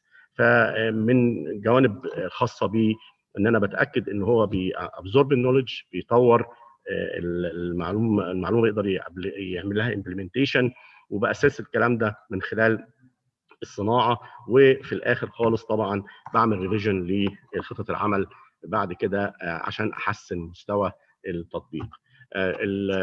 النقطه الاولانيه كانت ان احنا لازم نعرف فين الديفكت فين. فكان ثاني مرحله من مراحل التطوير، خطه التطوير الخاصه بالجي ام بي، خطه العمل كانت الانيشال سيرفي. كان لازم نحط ايدينا من خلال جاب اناليسيس ان احنا نعرف بالظبط ايه هي المشكله فين يعني. وكان عن طريق ان احنا طبعا عملنا من خلال رؤيه مسح خاص بالجي ام بي على مراحل زمنيه 3 عملناها لفترات متقاربه الحاليه والخمسه ل10 سنوات القادمين. طب اكثر من 10 سنوات ايه. وزي ما قلنا كان من الحاجات دي الاساسيه، الغرض الاساسي للسيرفي ده كان احنا هنحدد المهارات الخاصه المناسبه للصناعه علشان خاطر نقدر نحدد ايه السكيلز اللي طالبين الجي ام بي يكون ياخدها في المناهج التعليم، وانسب الطرق والاساليب التعليميه الحديثه المبتكره عشان نقدر ننقل المعلومات دي كلها للشخص المحترف ده. الدراسه والمسح بتركز طبعا في تطبيقها على تجربه طبعا شهيره جدا ومهمه جدا، كانت التجربه الخاصه باتحاد المهندسين المدنيين الامريكيين السيفل انجينيرنج بادي اوف نوليدج، وده كان برضو بياخد نفس المنهاج في عمليه تطوير المناهج الخاصه بتدريب المهندسين المدنيين في امريكا. وخلص طبعا السيرفي ده على تحديد 40 مهاره لازمه انا طبعا مش هخش في التفصيل الكلام ده عشان الوقت توفيرا للوقت، لكن هو موجود في الجي ام بي بوك في انكس 1، ممكن حضراتكم اي حد يرجع ليه، لكن انا اقدر سريعا كده اوري حضراتكم. دي تقريبا كانت ال 40 يعني سكيلز كومبتنس سكيلز المطلوبين للشخص الاحترافي البحري اللي خلصت ليه الدراسه، او اللي قالوا المسح يعني. وطبعا التوب 40 كومبتنس دول ما كانوش لما تم دراستهم وتحليلهم بعد كده ما كانوش نقدر نحطهم في از 40 مع بعض، حطيناهم في 28 فوكس اريا، وحددنا الفوكس ارياز دي اندر 4 سيتس اوف سكيلز. 4 سيتس اوف سكيلز دي فاونديشنال نوليدج كان 6 فوكس ارياز، الاكاديميك سكيلز 4 فوكس ارياز، والبروفيشنال تكنيكال سكيلز قسمناها الى بروفيشنال سكيلز قسمناها الى تكنيكال سكيلز وسوفت سكيلز. البروفيشنال كان 7 فوكس ارياز، والسوفت سكيلز كانت 11 فوكس ارياز، ودول كلهم حطيناهم على اساس ان دول الاهداف اللي احنا لابد ان البرامج تطوير البرامج التعليميه تكون بالشكل ده. وحددنا ان يكون في 4 كاتيجوريز لجي ام بي عشان اوصل لاعلى مستوى كاز جي ام بي او كجلوبال ماريتايم بروفيشنال. حطينا تير 1 اللي هو اللي هيكون حاصل على سي او سي اوبريشنال ليفل مع البي اس سي او مع الباتشلر ديجري. التير بي كان مع المانجمنت ليفل مع البي اس سي.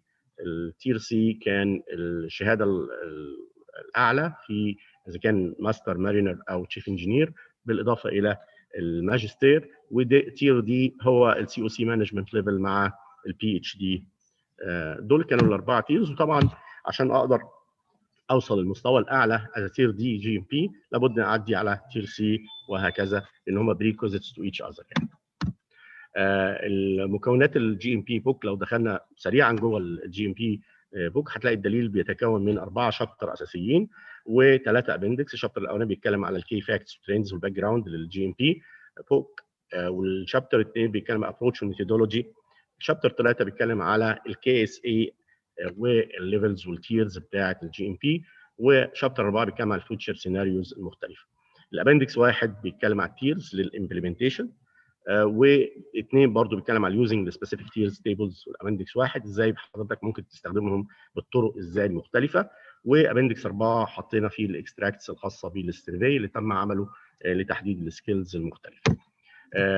طيب الكونسبت الاساسي عندنا لتطوير اي منهج تعليمي في النظم الحديثه اللي قلت لحضراتكم عليها، اعتماد مفهوم الانترنت ليرنينج اوتكمز بيعتمد على ان انا لازم احقق الوصول الى الاضلاع الثلاثه الاساسيه للتعليم بشكل عام. knowledge acquired knowledge، ان الشخص يبقى describe what the student should know or be able to do at the end of the course. يعني عايز acquire knowledge، know and understand the knowledge، ويبقى عنده السكيلز اللي تقدر تخليه to do by the time the course is completed، يقدر ينفذ اللي اتعلمه، وفي الاخر خالص يبقى عنده البيهيفير والاتيتيود والاوبينيون اللي يخليه اكتسب مهاره تقدر تكون جزء من عقيده وفهم هذا الشخص.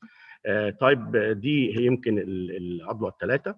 لو بصينا على كيفيه التطبيق زي ما قلت لحضراتكم احنا عملنا تير سيلكشن، وبعدين هنخش على الفوكس ارياز. بعد ما نخلص الفوكس ارياز هنشوف الليفل اوف اتشيفمنت للدومينز، وبعدين هنوصل للاي ال اوز، نحدد ايه الاي ال اوز في المكان اللي انا عايزه، كان انا في تير دي او سي او بي او اي، ومن خلالها هحط الكريكولم واللي بيكون فيه سيلبس وفي ليرنينج او اكتيفيتيز، وكمان بالاضافه لكده هحط طبعا معاها ايه هي الاسسمنت ابروتشز المناسبه لهذا المنهج.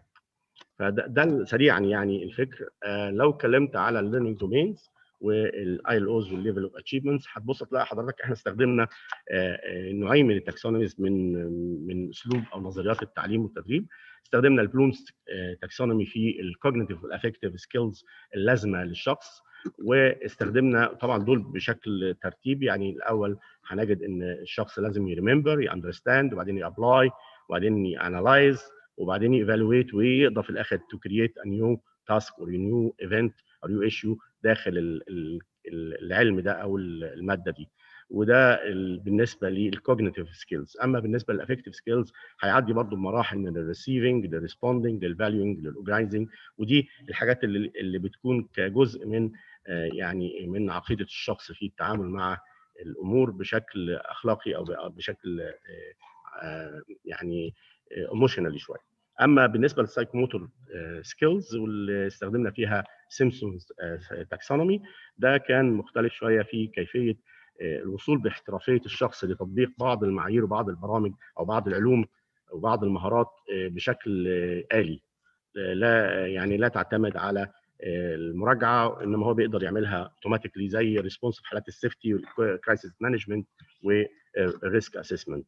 فهو الثلاث عناصر الاساسيه، الكوجنيتيف او الافكتيف او الدومينز الاساسيه، سايكوموتور سكيلز، الدومينز الثلاثه مش شرط ان انا كل المواد بتاعتي تمر بالثلاثه، ممكن تلاقي حضرتك افكتيف سكيلز في برنامج يخش على كوجنيتيف، ومن كوجنيتيف لسايكوموتور، وممكن من سايكوموتور لكوجنيتيف، ومن كوجنيتيف لسايكوموتور، يعني حسب الماده نفسها وحسب يعني في نقول ايه بشكل عملي اكتر شويه، في اريحيه ومرونه في التطبيق حسب نوعيه الماده وحسب المهاره اللي انا عايز الشخص ده يكتسبها.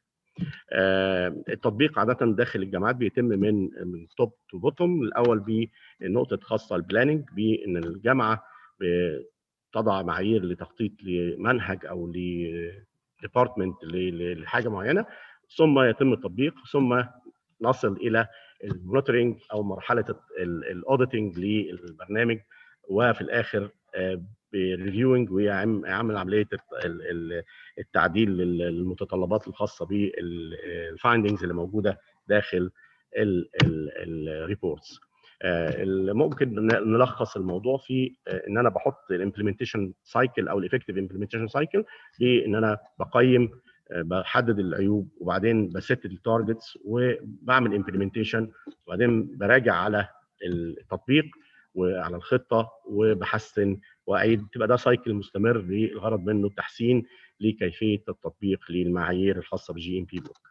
انا طبعا بجري بسرعه عشان خاطر طبعا انا تعديت الوقت بتهيألي، بس انا سريعا كده هتكلم على الخطه الداخليه. الماي تايم سيكتور عندنا في الاكاديميه في عندنا كيانات بحريه مختلفه، ممكن تلاقي حضرتك داخل السيكتور ده حاجات، بعض القطاعات هتهتم بالفاونديشنال نولج والسكيلز اكتر من التكنيكال سكيلز. هتلاقي بروفيشنال تكنيكال سكيلز موجود في كل القطاعات والكيانات الموجوده. القطاع البحري هتلاقي برضو بعض القطاعات هتهتم بالتريننج مور ذان الاديوكيشن والسوفت سكيلز، وبعض القطاعات هتهتم بالبحث والاكاديميك يعني برسبكتيفز اكتر منها، او سكيلز اكتر منها حاجات خاصه بالتمرين والتاهيل يعني. فبالتالي ده هو خطه العمل بتاعتنا. طب لو بصينا على الفيتشر سيناريوز، هتلاقي حضرتك الفيتشر سيناريوز عندنا، انا بس سريعا عشان خاطر الوقت، ان تكون انا ما هوش نهايه الطريق ان انا هقدم الجي ام بي بوك، لا دي الفيرست ستيب اللي من خلالها اقدر احط المعايير اللي ممكن تبقى معايير احدث. يعني لو بصينا على التعليم على مستوى العالم، في فكر جديد اسمه تريبل هيليكس ابروتش، ده بيعتمد مش بس على الاديوكيشن بيست ابروتش او الستودنت بيست ابروتش، لكنه كمان الانستتيوشن بيست ابروتش والاندستري بيست ابروتش. فالثلاثه دول هم المحاور الثلاثه اللي ممكن تكون ليها افكت على الاي ال اوز بتاعه اي منهج يعني. فعشان كده احنا ما اعتمدناش بس على ان احنا خلاص ده بالنسبه لنا ده مش ستاتيك تاسك، لا ده هو ان شاء الله دايناميك. وهتبص تلاقي حضرتك كمان ان احنا هنهتم برضو بالاهتمام بالجزء الخاص بالتعليم والتدريب من ناحيه التبادل والجلوبال انجيجمنت للمؤسسه التعليميه، ويمكن ده محور من المحاور الاساسيه وهدف من اهداف الاتحاد الدولي للجامعات البحريه. عشان كده احنا هنهتم بيه وهنستخدم بعض الابروتشز الجديده زي برضه الموكس ابروتش، وهو تو بروموت الانوفيشن والاندستري ابروتش من خلال التعاون البيني ما بين الجامعات يعني.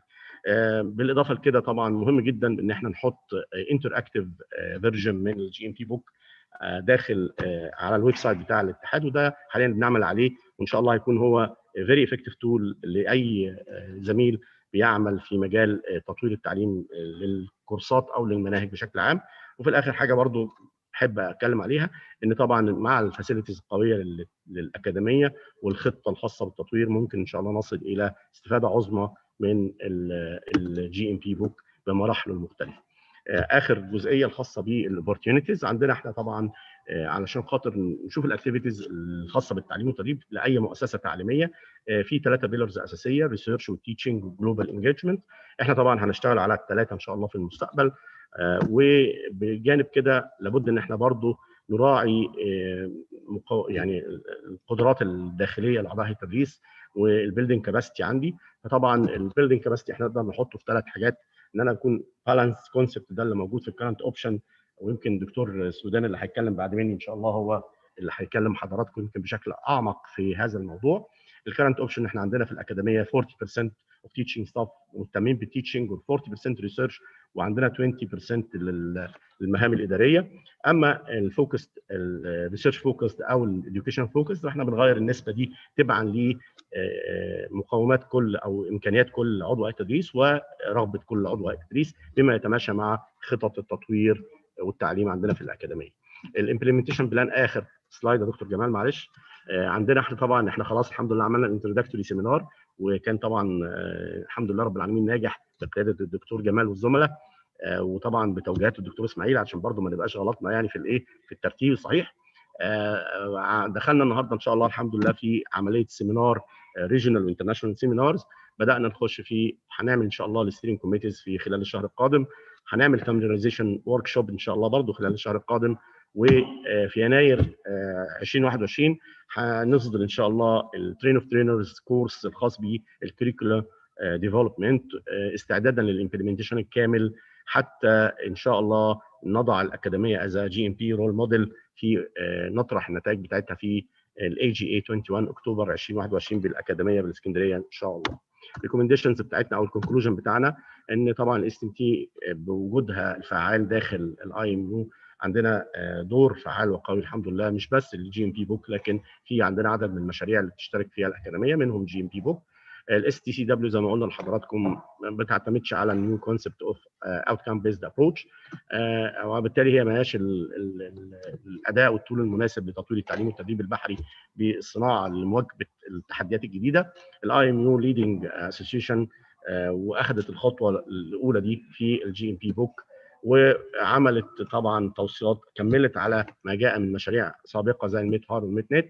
واحنا زي ما قلت لحضراتكم ان شاء الله بنحاول ان شاء الله نضع الاي اس تي ام تي to be as a present a role model للامبلمنتيشن بتاع الجي ام بي بوك. والامبلمنتيشن ده طبعا بيحتاج فول كوبريشن وانتجريشن ما بين كل كيانات القطاع البحري، وده ان شاء الله ده حسب خطه وتوجيهات طبعا الدكتور اسماعيل والزملاء والدكتور جمال ان شاء الله في اجتماعاتنا المختلفه بيتم طبعا توجيه ان شاء الله ده.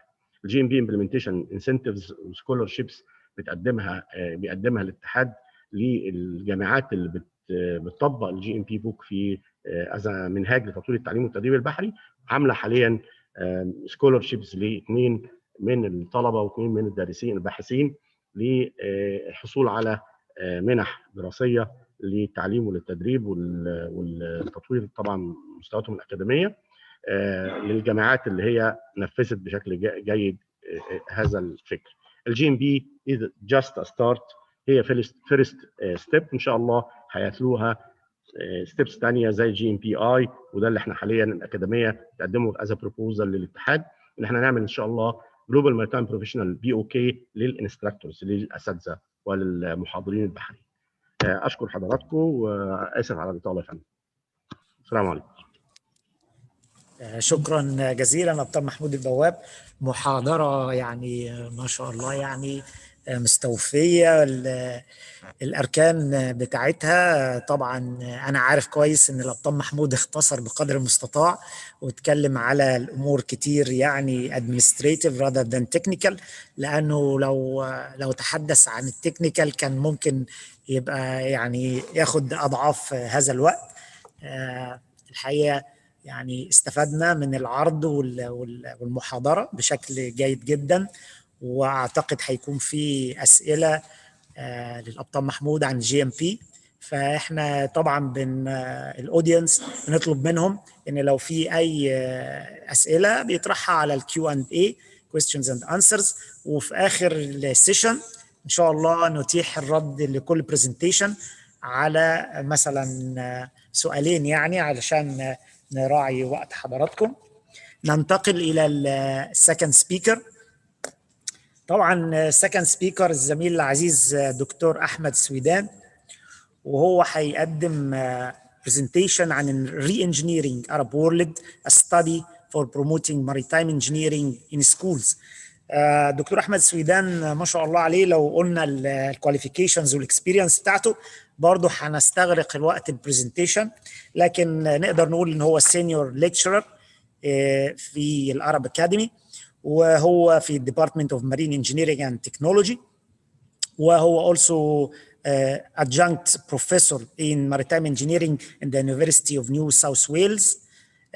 Previously هو كان في الأستراليان ماريتايم كوليدج حوالي 6 سنوات. His research focus on the performance of service ships and underwater vehicles، وأشياء عديدة جدا منها الهيدروداينامكس وأمور يعني كلها engineering طبعا، fluid structure, interaction and so on. طبعا هو كان professional marine chief engineer over 20 years، وشارك في كتير من الأمور، منها كان project manager to chief technical superintendent of large ropax vessels. الحقيقة يعني CV أو بايو طويل ومليء بالخبرات، وهو زميل العزيز ومشارك معانا في Global Maritime Professional Body of Knowledge. هيقدم لنا البرزنتيشن بتاعته النهارده. اتفضل يا دكتور أحمد.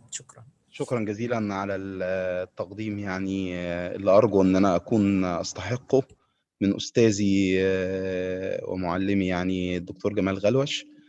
أهلا وسهلا بحضراتكم، وإن شاء الله يعني هحاول إن أنا لن أطيل على سيادتكم يعني في البرزنتيشن المختصرة. الغرض منها إن احنا نوصل رسالة إن الأجيال القادمة إن شاء الله يعني هي مسؤوليتنا إحنا، ومسؤولية مشتركة ما بين الأكاديمية وما بين الإندستري and defense to build up يعني the coming capability for the coming generations إن شاء الله to be involved within our passion which is the maritime engineering world. فهبتدي كده يعني البرزنتيشن بإحصائية which is يعني for any professional he will be aware of it, which is يعني more than over 80% of the world trade is carried by international shipping industry.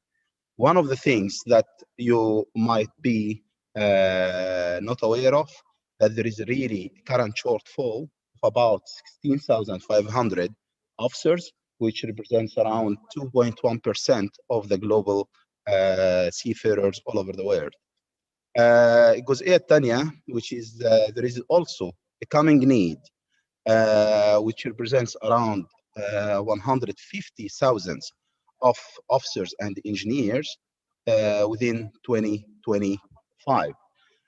Actually that scares me as a professional marine engineer يعني وإن احنا as a human as well who's going to transfer all these goods to ourselves and who's going also to translate medical stuff and other goods to our world. فاحنا طبعا الستار ديت representing Alexandria where the conference is published or posted or the webinars coming on. So we got a vision actually for this shortage in the seafarer world او في المجال بتاع العمالة البحرية. الشورتج دوت احنا طبعا هنحاول ان احنا برضه to meet up مع الجلوبال needs ومع ال IMO requirements for sustainability and for development. So we need to be innovative. Secondly, we need to lead the Arab world same like we did since 1972 in the Arab Academy, leading the maritime education and training all over the Arab world. ثالث جزئية to lead the region in key areas which we have to specify and to highlight it and shed light on such key areas and make an impact in what we do. احنا المجال البحري هو صحيح ممكن يكون بالنسبة للكثير من غير المتخصصين هو مجرد سفينة وميناء، ولكن للمتخصصين عارفين طبعا ان المجال البحري يمتد للاوفشور، للبترول، للاندر ووتر فيكلز، للاندر ووتر اوبريشنز، للاوتونوموس اندر ووتر فيكلز for engines.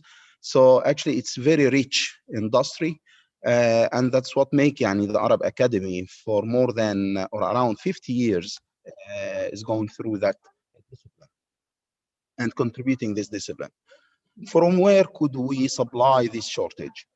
Actually, based on a study and which was conducted in UNSW in the Australian Capital Territory in Canberra, there was actually a similar project which is called Re-Engineering Australia.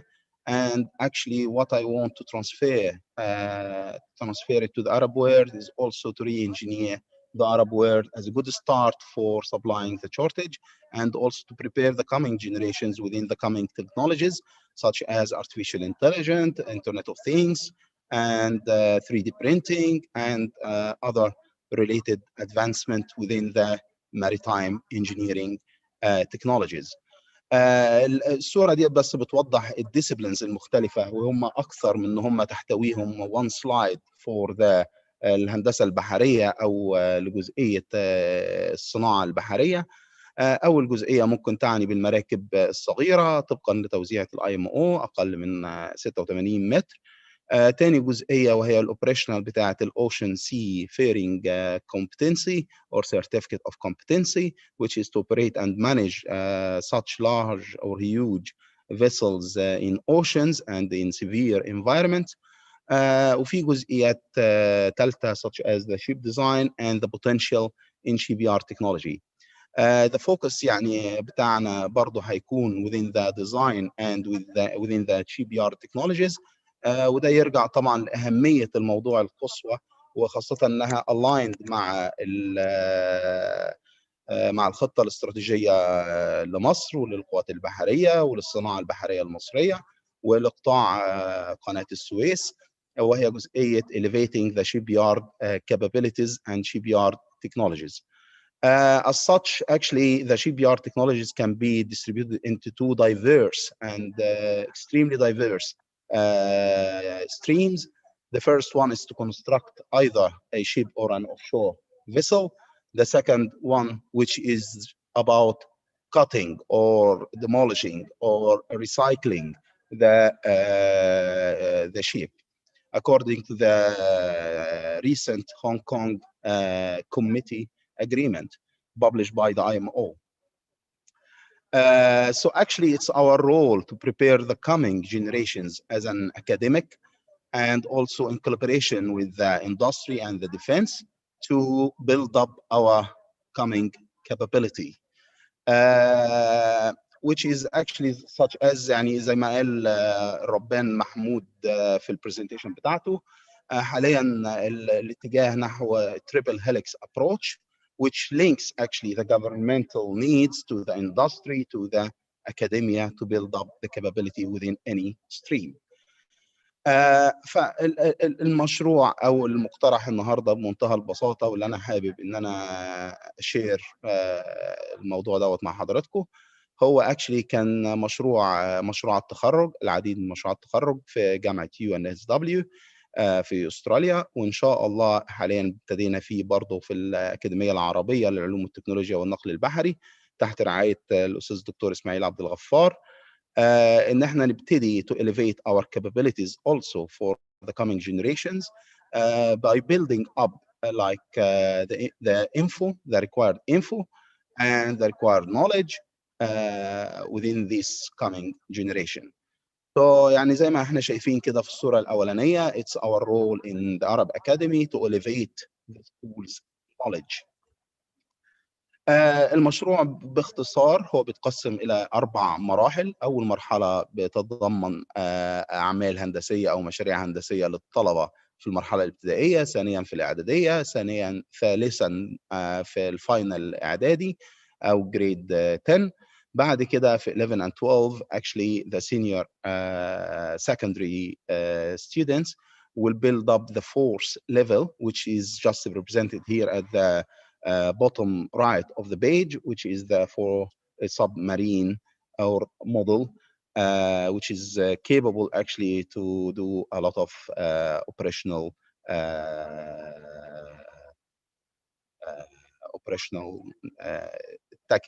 tactics or operational requirements. طيب الفوكس بتاعنا هنا ان شاء الله واللي انا هبتدي بقى فيه في العرب اكاديمي ان شاء الله الفوكس بتاعنا هيكون في اتجاهين في اتجاهين so close لبعض. The first is to build up the capability for the unmanned underwater vehicles in schools technology challenge, which will be hosted by the Arab Academy, in collaboration with private and governmental national schools.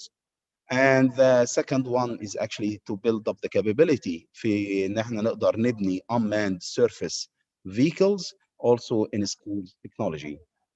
الصورة اللي فوق ديت هي صورة أنا ملتقطها لطالب في الجامعة في الفاينل يير بروجكت، وهو كان جزء من تيم معني ب building up the submarine model. The second photo اللي هي representing تحت اللي هي الجزئية بتاعة unmanned surface vehicle. Actually, this vehicle is operating by 4 main power supply. 2 of them are actually like hydro power, green power, and 2 of them are one for the wind and secondary as a solar power energy. So actually this small vessel can travel from Australia to Egypt and maybe to the further distances.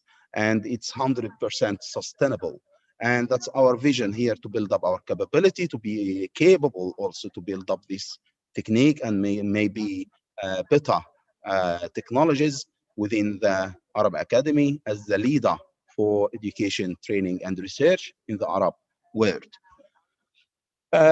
So the digital design process، وحضراتكم مش عايزكم تستغربوا ان طلبة المدارس ممكن تكون قادرة انها تعمل الحاجات ديت بايديها. That's based on my experience. طلبة المدارس قادرة انها ترسم CAD drawing and 3-dimensional CAD drawings. طلبة المدارس قادرة انها to build up a hull form design. طلبة المدارس قادرة انها توزع اللودز inside a compartment and can design it. طلبة المدارس can build up also models using 3-dimensional printing or printers and can use CFD simulations. For sure that not that professional as a PhD students, but still they can use like potential flow CFD simulations, which is meaningful, and they can build up the knowledge. And also the experimental fluid dynamics, they can conduct it and can examine the ship performance and can conduct also the fault tree analysis. So actually we are underestimating قدرات طلبة المدارس في الوطن العربي, and we need to push the borders for them, and we need to expose them to the new technologies within very early stages in their educational career. So actually يعني الرسالة اللي حابب أوصلها لحضراتكم إن يس الطلبة كانت تقدر، وانا لما تعرضت حتى للموضوع دوت لاول مره as a judge بعد كده as part of the team انا كنت متفاجئ بان طالب بيعرفني بنفسه ان انا البروجكت مانجر, the other is the design engineer, the other is the marketing, the other is the recruitment. So actually it's الطلبه بتاعت المدارس ممكن تتعود على كده وممكن تقدر تعمل كده من ال early stages as soon as we can make the path is clear for them. دوت هو البيرنت هال. مفيش حاجة بتطلع 100% optimum within the first cycle. دوت كان the first parent hull done by re-engineers Australia. وكان في بعض التكنيكال issues اللي موجودة فيه. such as مثلا البروبالشن سيستم بتاعها كان نوعا ما فيش كنترول على السبيد, وبالتالي it was a bit unrealistic. Plus also the water ingress between the propeller shaft and the water ring or the gasket which represents actually the stern tube of the submarine. الجزئيه ديت برضو كان بيحصل منها ووتر انجريس نظرا يعني ان في اوريدي شافت بيلف والكنترول بتاع الميه كان نوعا ما مشكله ليهم. تاني جزئيه كانت جزئيه الكنترول على السبمارين موشنز، وخاصه ان هم كانوا بيستخدموا درونز كنترول او اليو اي فيز او الانماند aerial vehicles control system rather than control which is designed and built for purpose, which is built for submarine kit or model. The third challenge actually was also the ballast system and how to maintain the vessel's level within different under different water columns. وبالتالي اول خطوه لينا كان في مشروعات التخرج ان احنا to identify what are the key areas of improvement. Firstly, we identify the seaworthiness. Secondly, the control and navigation. Thirdly, how to improve also the hydrodynamics of such a vessel operating in both two-phase flow, such as while it was surfacing, and also under water as a monophase flow. And the fourth thing, which is our upcoming challenges or the future work. For the seaworthiness part, actually we developed a totally new submarine model, which does contain like two ballast, fore and aft ballast tanks. Plus, also we replaced the propeller and the propulsion system used in the older kit by just like an azimuth type propeller. By that way, actually, we were able to improve the seaworthiness of this vessel. And also we have developed that ballast system, which is actually can give some feedback upon the level or the height where the submarine is going under water, so the height of the water column above it. So actually it can give us also some sense of where the submarine is located with regard to the free surface. About the control and the navigation, as discussed before, the old kit actually was built by an UAV control. That's why it faced some key problems like the adaptability of submarine and controller. Secondly, the speed control, so actually to be a much more realistic speed control system. And thirdly, the feedback data that we can collect it out of the submarine, and also the method of navigation. So actually we introduced the Arduino microcontrollers, and we were able to build up the whole system for the submarine, which is really a bit of complex. It took us around a year building up this control system to get the right feedback about the ballast level, about the depth and pitch, and the speed and the drag force and the fin positions. And also we developed a speed controller that can give us good control upon the speed. And also we equipped the submarine with a camera and also a feedback or video feedback. And that's like the wiring system, which is provided for the new students for the control and the navigation. So now actually it will be part of the competition that the students can build up their own control and navigation system with a fully and detailed and thorough manual. And it's very clear for them to avoid any misunderstanding or any challenges or removing some challenges that students faced within past experiences. ودوت الشكل كده بتاع الفاينل برودكت. دوت الكنترول سيستم اللي هو في البوتوم رايت بتاع السلايد، وعلى الليفت سايد اللي هو جزئيه الوايرنج اند جزئيه الكنترول سيستم. The third challenge, which was about the hydrodynamics, actually we put also a thorough detailed manual for how they can conduct CFD simulations and run some CFD and some experimental work, and also how to compare between the CFD results or the computed results with regard to the analytical forms. So actually, we are enriching the students' experience for building up their capabilities at a very early stage. Our upcoming actually challenges nowadays that we are working on building up a new capability for both submarine and surface vehicles to get like real-time prediction of hydrodynamic characteristics. This also will take us to the next level, which is just the submarine will be turned from a remotely operated vehicle to be autonomous vehicle, getting that feedback or the hydrodynamics feedback.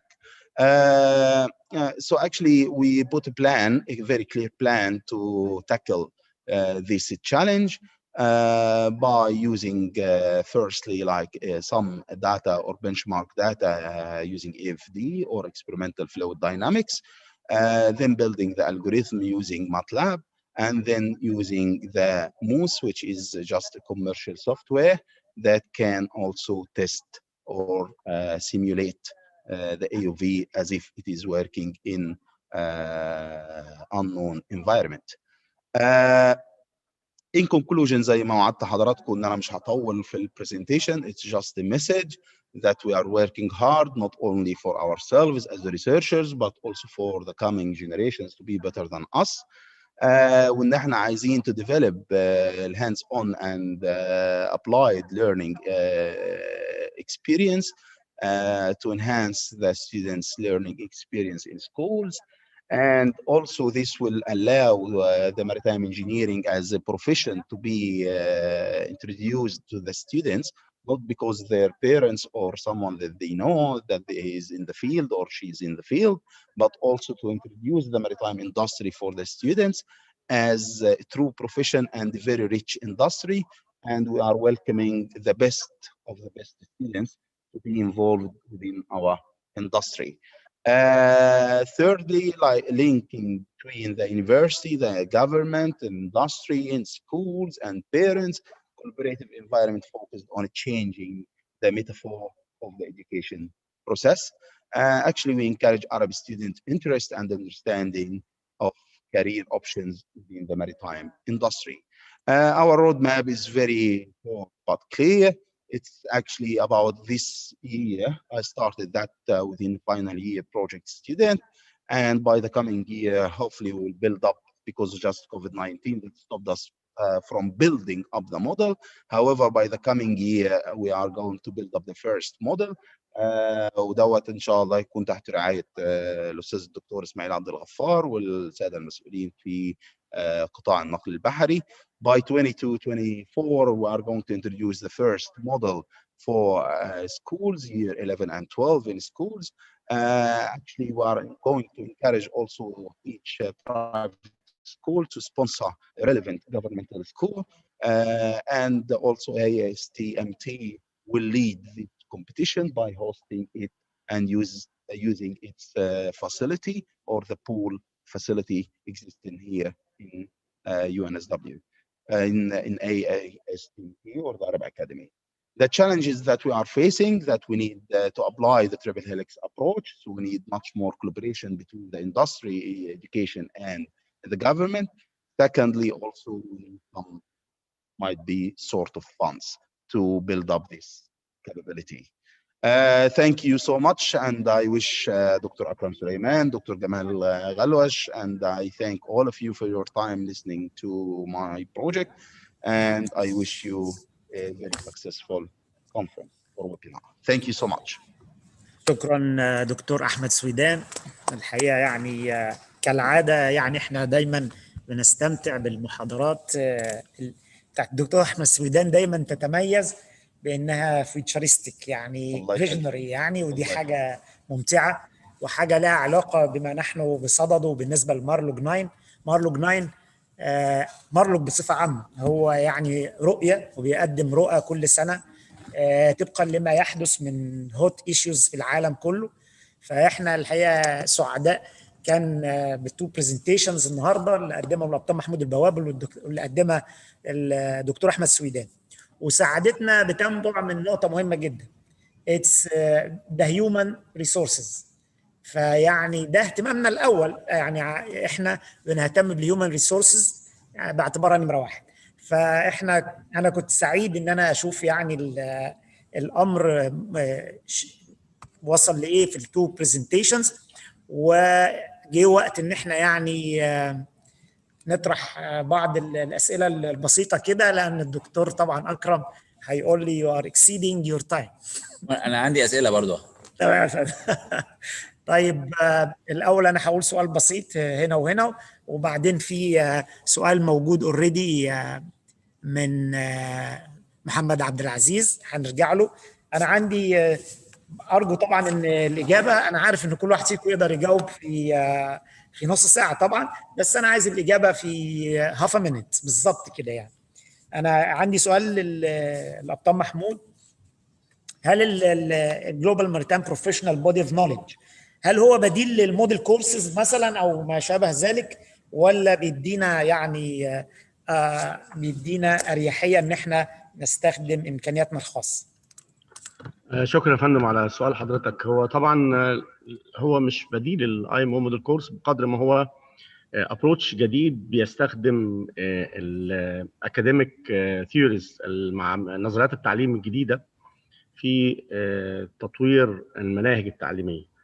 الاي ام او موديل كورس برضو هو يمكن كان افضل شويه من طريقه طرح الاس تي سي دبليو، لكنه لازال فيه برضو ديفكت اللي هو الربط مع الصناعه. الاوتكم بيست اديوكيشن بيعتمد بشكل اساسي على كيفيه اعطاء السكيلز بشكل عملي للطالب انه يستطيع عمليه الابلكيشن او الامبلمنتيشن للسكيلز اللي بياخدها. الاي ام موديل كورس طبعا هي قيد التطوير حاليا، في عليها عدد من وحضرتك طبعا استاذنا وتعلم ان حاليا داخل الاتش تي دبليو ولجنه السلامه في تداول لتطوير الموديل كورسز، وفي عدد من الدول تقدمت بتطوير للمناهج الخاصه بالموديل كورسز. المناهج المقدمه معظمها بتعتمد على البلومز تاكسونومي اللي احنا طرحينها بالشكل الحالي. وزي ما قلت اثناء البرزنتيشن، الفيجن بتاعت الصين مثلا في مسوده التقرير اللي قدمته للاتش تي دبليو كان برضو بيعتمد على البلومز تاكسونومي. يمكن الاضافه اللي احنا ضفناها بشكل اقوى شويه في الجي ام بي بوك هو كان ان احنا ما اعتمدناش بشكل اساسي على البلومز تاكسونومي بس، لان في ضعف في البلومز تاكسونومي فيما يخص السايكوموتور سكيلز الخاصه بالمهارات الآلية اللي بيحتاجها الراجل اللي بيشتغل في البحر. فبالتالي السيمسون تاكسونومي كان اقرب في تطبيقها بشكل اجود واقوى من البلومز تاكسونومي. ده رد يعني. اتمنى اكون رديت يعني. شكرا طب محمود. في سؤال للدكتور سويدان من محمد عبد العزيز. What is the possibility to benefit from peer-to-peer learning, various techniques for sharing expertise in order to enhance students' capabilities in such projects? اتفضل يا دكتور.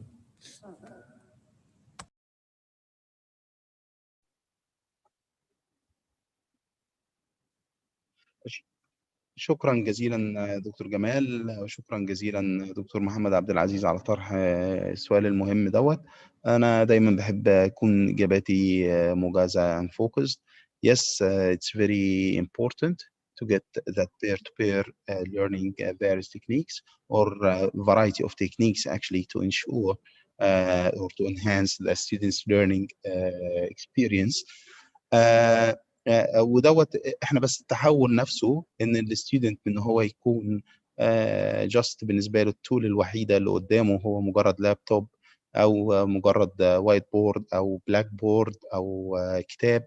احنا بنحاول الستودنت النهارده وبنحاول ننمي عنده جزئيه ان لا، you can use your hands, you can use your mind, you can use the YouTube, the world is open, you can use different capabilities and you can implement it and you can get a livable product that you can use it for the benefit of yourself, for the benefit of your community, and also for the benefit of your country and the region.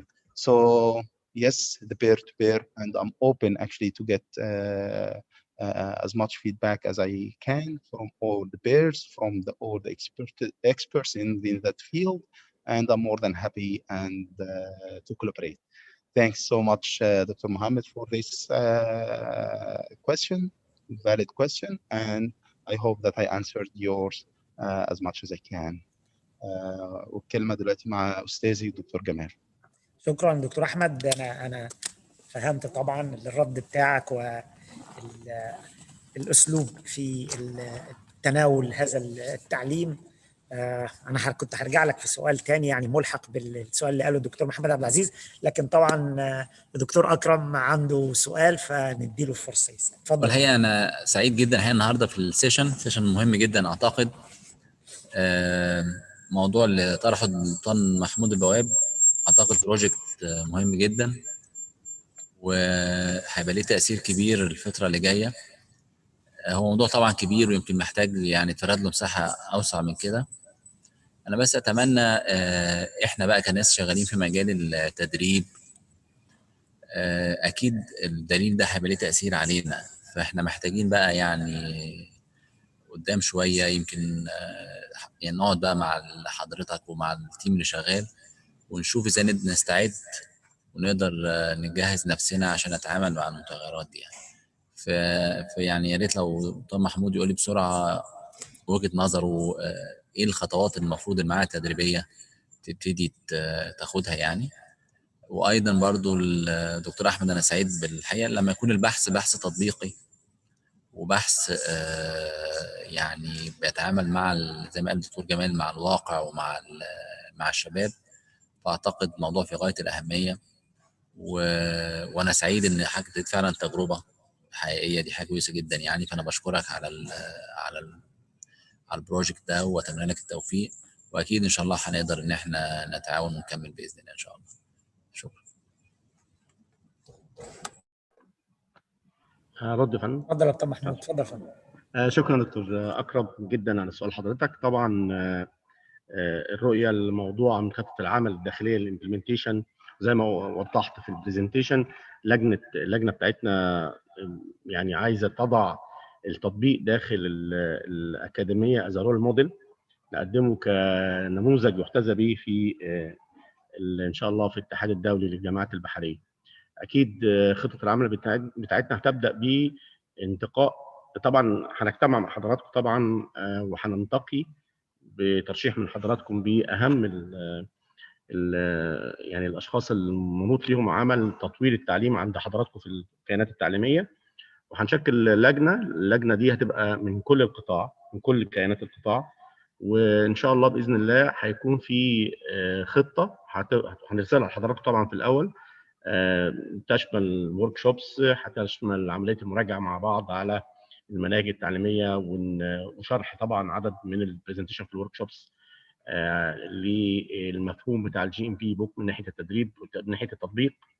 وكذلك الحال هندي حضرتك تي او تي كورس للي داخل كل كيان، بحيث ان ما يبقاش الكيان محتاج من اللجنه في المستقبل اي حاجه، هو يتبنى ان شاء الله الفكر والمنهاج، وهيقوم بعد كده باللي هي الافكتيف ديفلوبمنت سايكل اللي انا كنت وضحتها في البرزنتيشن، بحيث ان شاء الله ما يبقاش في مجهود يعني على اللجنه ان هي كل شويه او على الجهه التعليميه او الكيان ان هي كل شويه تبعت حد بره خارج الكيان، ان هي يعني هيكون في بس طبعا زي كونتاكت بيرسون داخل اللجنه، وان شاء الله باذن الله هنحاول نديليفر بكل ما اوتينا من قوه يعني ان شاء الله كل ما هو جديد. واكيد طبعا هنطلع حضراتكم على الخطه المستقبليه للعمل مع الاتحاد بتطوير للفيس 2 ان شاء الله بتاع الجي ام بي. فاحنا عندنا حاليا بنحضر لتي او تي، نحضر الورك شوب، وبنحضر ان شاء الله كمان الى الجلوبال ماريتايم بروفيشنال انستراكتور، وده باذن الله هيكون ليه واقع هام جدا. انا متاكد ان شاء الله بدعم حضراتكم ان شاء الله هنوصل برضو للموديل اللي احنا عايزينه كاس تي ام تي داخل يعني كجهه فعاله داخل المجلس يعني بتاع المجلس التنفيذي بتاع اتحاد الجامعات البحريه. شكرا. شكرا دكتور محمود بواب. طالما ان هناك بلان ومتفق عليها، يعني يبقى ان شاء الله يعني الهدف يبقى ان شاء الله الوصول لمؤكد. انا يعني في 20 ثانيه اقول للدكتور احمد سويدان يا ترى الطلبه اللي يطبق عليهم مثل هذا البرنامج هل هم تالنتد يعني سيلكتد، ولا هذا الامر يمكن تطبيقه عامه على كل طلبه المدارس مثلا؟ شكرا جزيلا دكتور جمال. فندم، هو يعني طبعا كل مدرسة هي نومينيت الطلبة اللي هتشترك في الموضوع ودوت بالشرط يكون التميز تميز تعليمي. وده من خبرتي البسيطة، زي ما قلت لحضرتك بيبقى موجود أكتر من ديسيبلين. ففي طالب مثلا الكوميونيكيشنال سكيلز بتاعته بتكون عالية جدا حتى لو هو مش متفوق تعليميا، وده بيبقى مسؤول الماركت. فيعني اتس ريل لايف بروبلم. والمدرسة هي اللي بتنومينيت the best of the best students to compete nationally, and then إن شاء الله وسيادتك اللي تكون إن شاء الله تفتتح الكومبيتيشن ديت إن شاء الله تكون عربيا كما أأمل ب 2025. فشكرا جدا لحضرتك، وأرجو إن أنا أكون أجبت على السؤال. شكرا دكتور سويدان. أنا شخصيا استفدت من الجلسة الرابعة في اليوم الثاني من المارلوج 9، وكتبت توصيات لازم السبيكرز يبصوا عليها او يراجعوها عشان تبقى يعني موجوده في المؤتمر. والحقيقه يعني الهيومن ريسورسز لازم دايما بيخصص لها واحده من السيشنز المهمه جدا في المؤتمرات. انا بشكر الدكتور اكرم سليمان، وبشكر القائمين على التنظيم، وبشكر بالذات الناس اللي هي ما بتظهرش على الكاميرا كده زينا، بس الجهد اللي هم عاملينه 24 ساعة. مش عايز أقول مين ومين لأنه كله عامل جهد غير عادي. وأنا بترك الكلمة للدكتور أكرم سليمان لختام السيشن. شكرا دكتور جمال، شكرا جزيلا على إدارة حضرتك للجلسة. شكرا زملائي الأعزاء الدكتور أحمد سويدان والدكتور محمود البواب. الحقيقة بس أنا يعني حابب هايلايت إن بكرة إن شاء الله عندنا يوم حافل، عندنا سيشنز في غاية الأهمية. عندنا 3 سيشنز غير الجلسه الختاميه، ويمكن عاملين حاجه جديده بكره ان احنا في الجلسه الختاميه حاطين كينوت سبيتش اعتقد ايضا في غايه الاهميه، بتتكلم على الورد بورد سستينابيلتي بروجرام، وبيقدمها يعني خبير في هذا المجال دكتور انطونيوس، التكنيكال دايركتور للورد بورد سستينابيلتي بروجرام في الاي اي بي اتش. فادعوكم يعني جميعا تكونوا موجودين معنا بكره ان شاء الله في جلسات المؤتمر. يعني بيابع عن نفسي بشكر تاني دكتور جمال ودكتور ابراهيم ودكتور محمود البواب والدكتور احمد سويدان، واستاذنكم ان احنا يعني نكرمهم في نهايه الجلسه، وان شاء الله نتقابل غدا على خير باذن الله. شكرا جزيلا. شكرا جزيلا دكتور اكرم. شكرا جزيلا.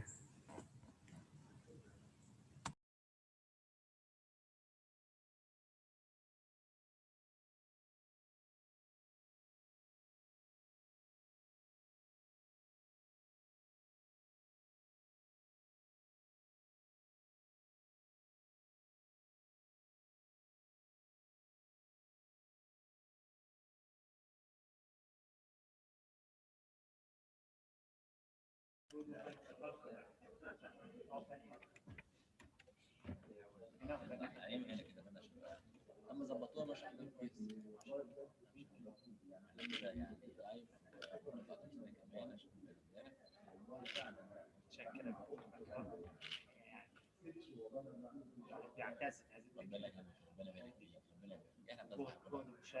ان شاء الله برضه 10 11 و20 ان شاء الله.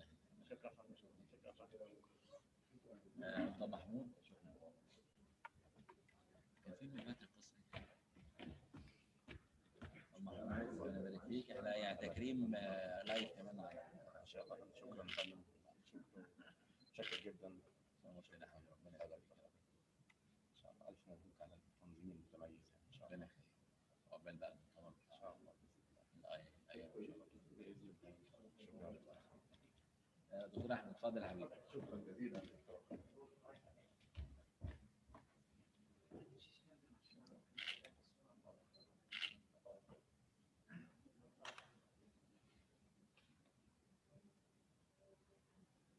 جزيلا. طبعا شكرا يا استاذ. ممكن بقى نقفل شكرا خلاص كده الميتنج. شكرا جزيلا، نشوفكم بكره على خير باذن الله.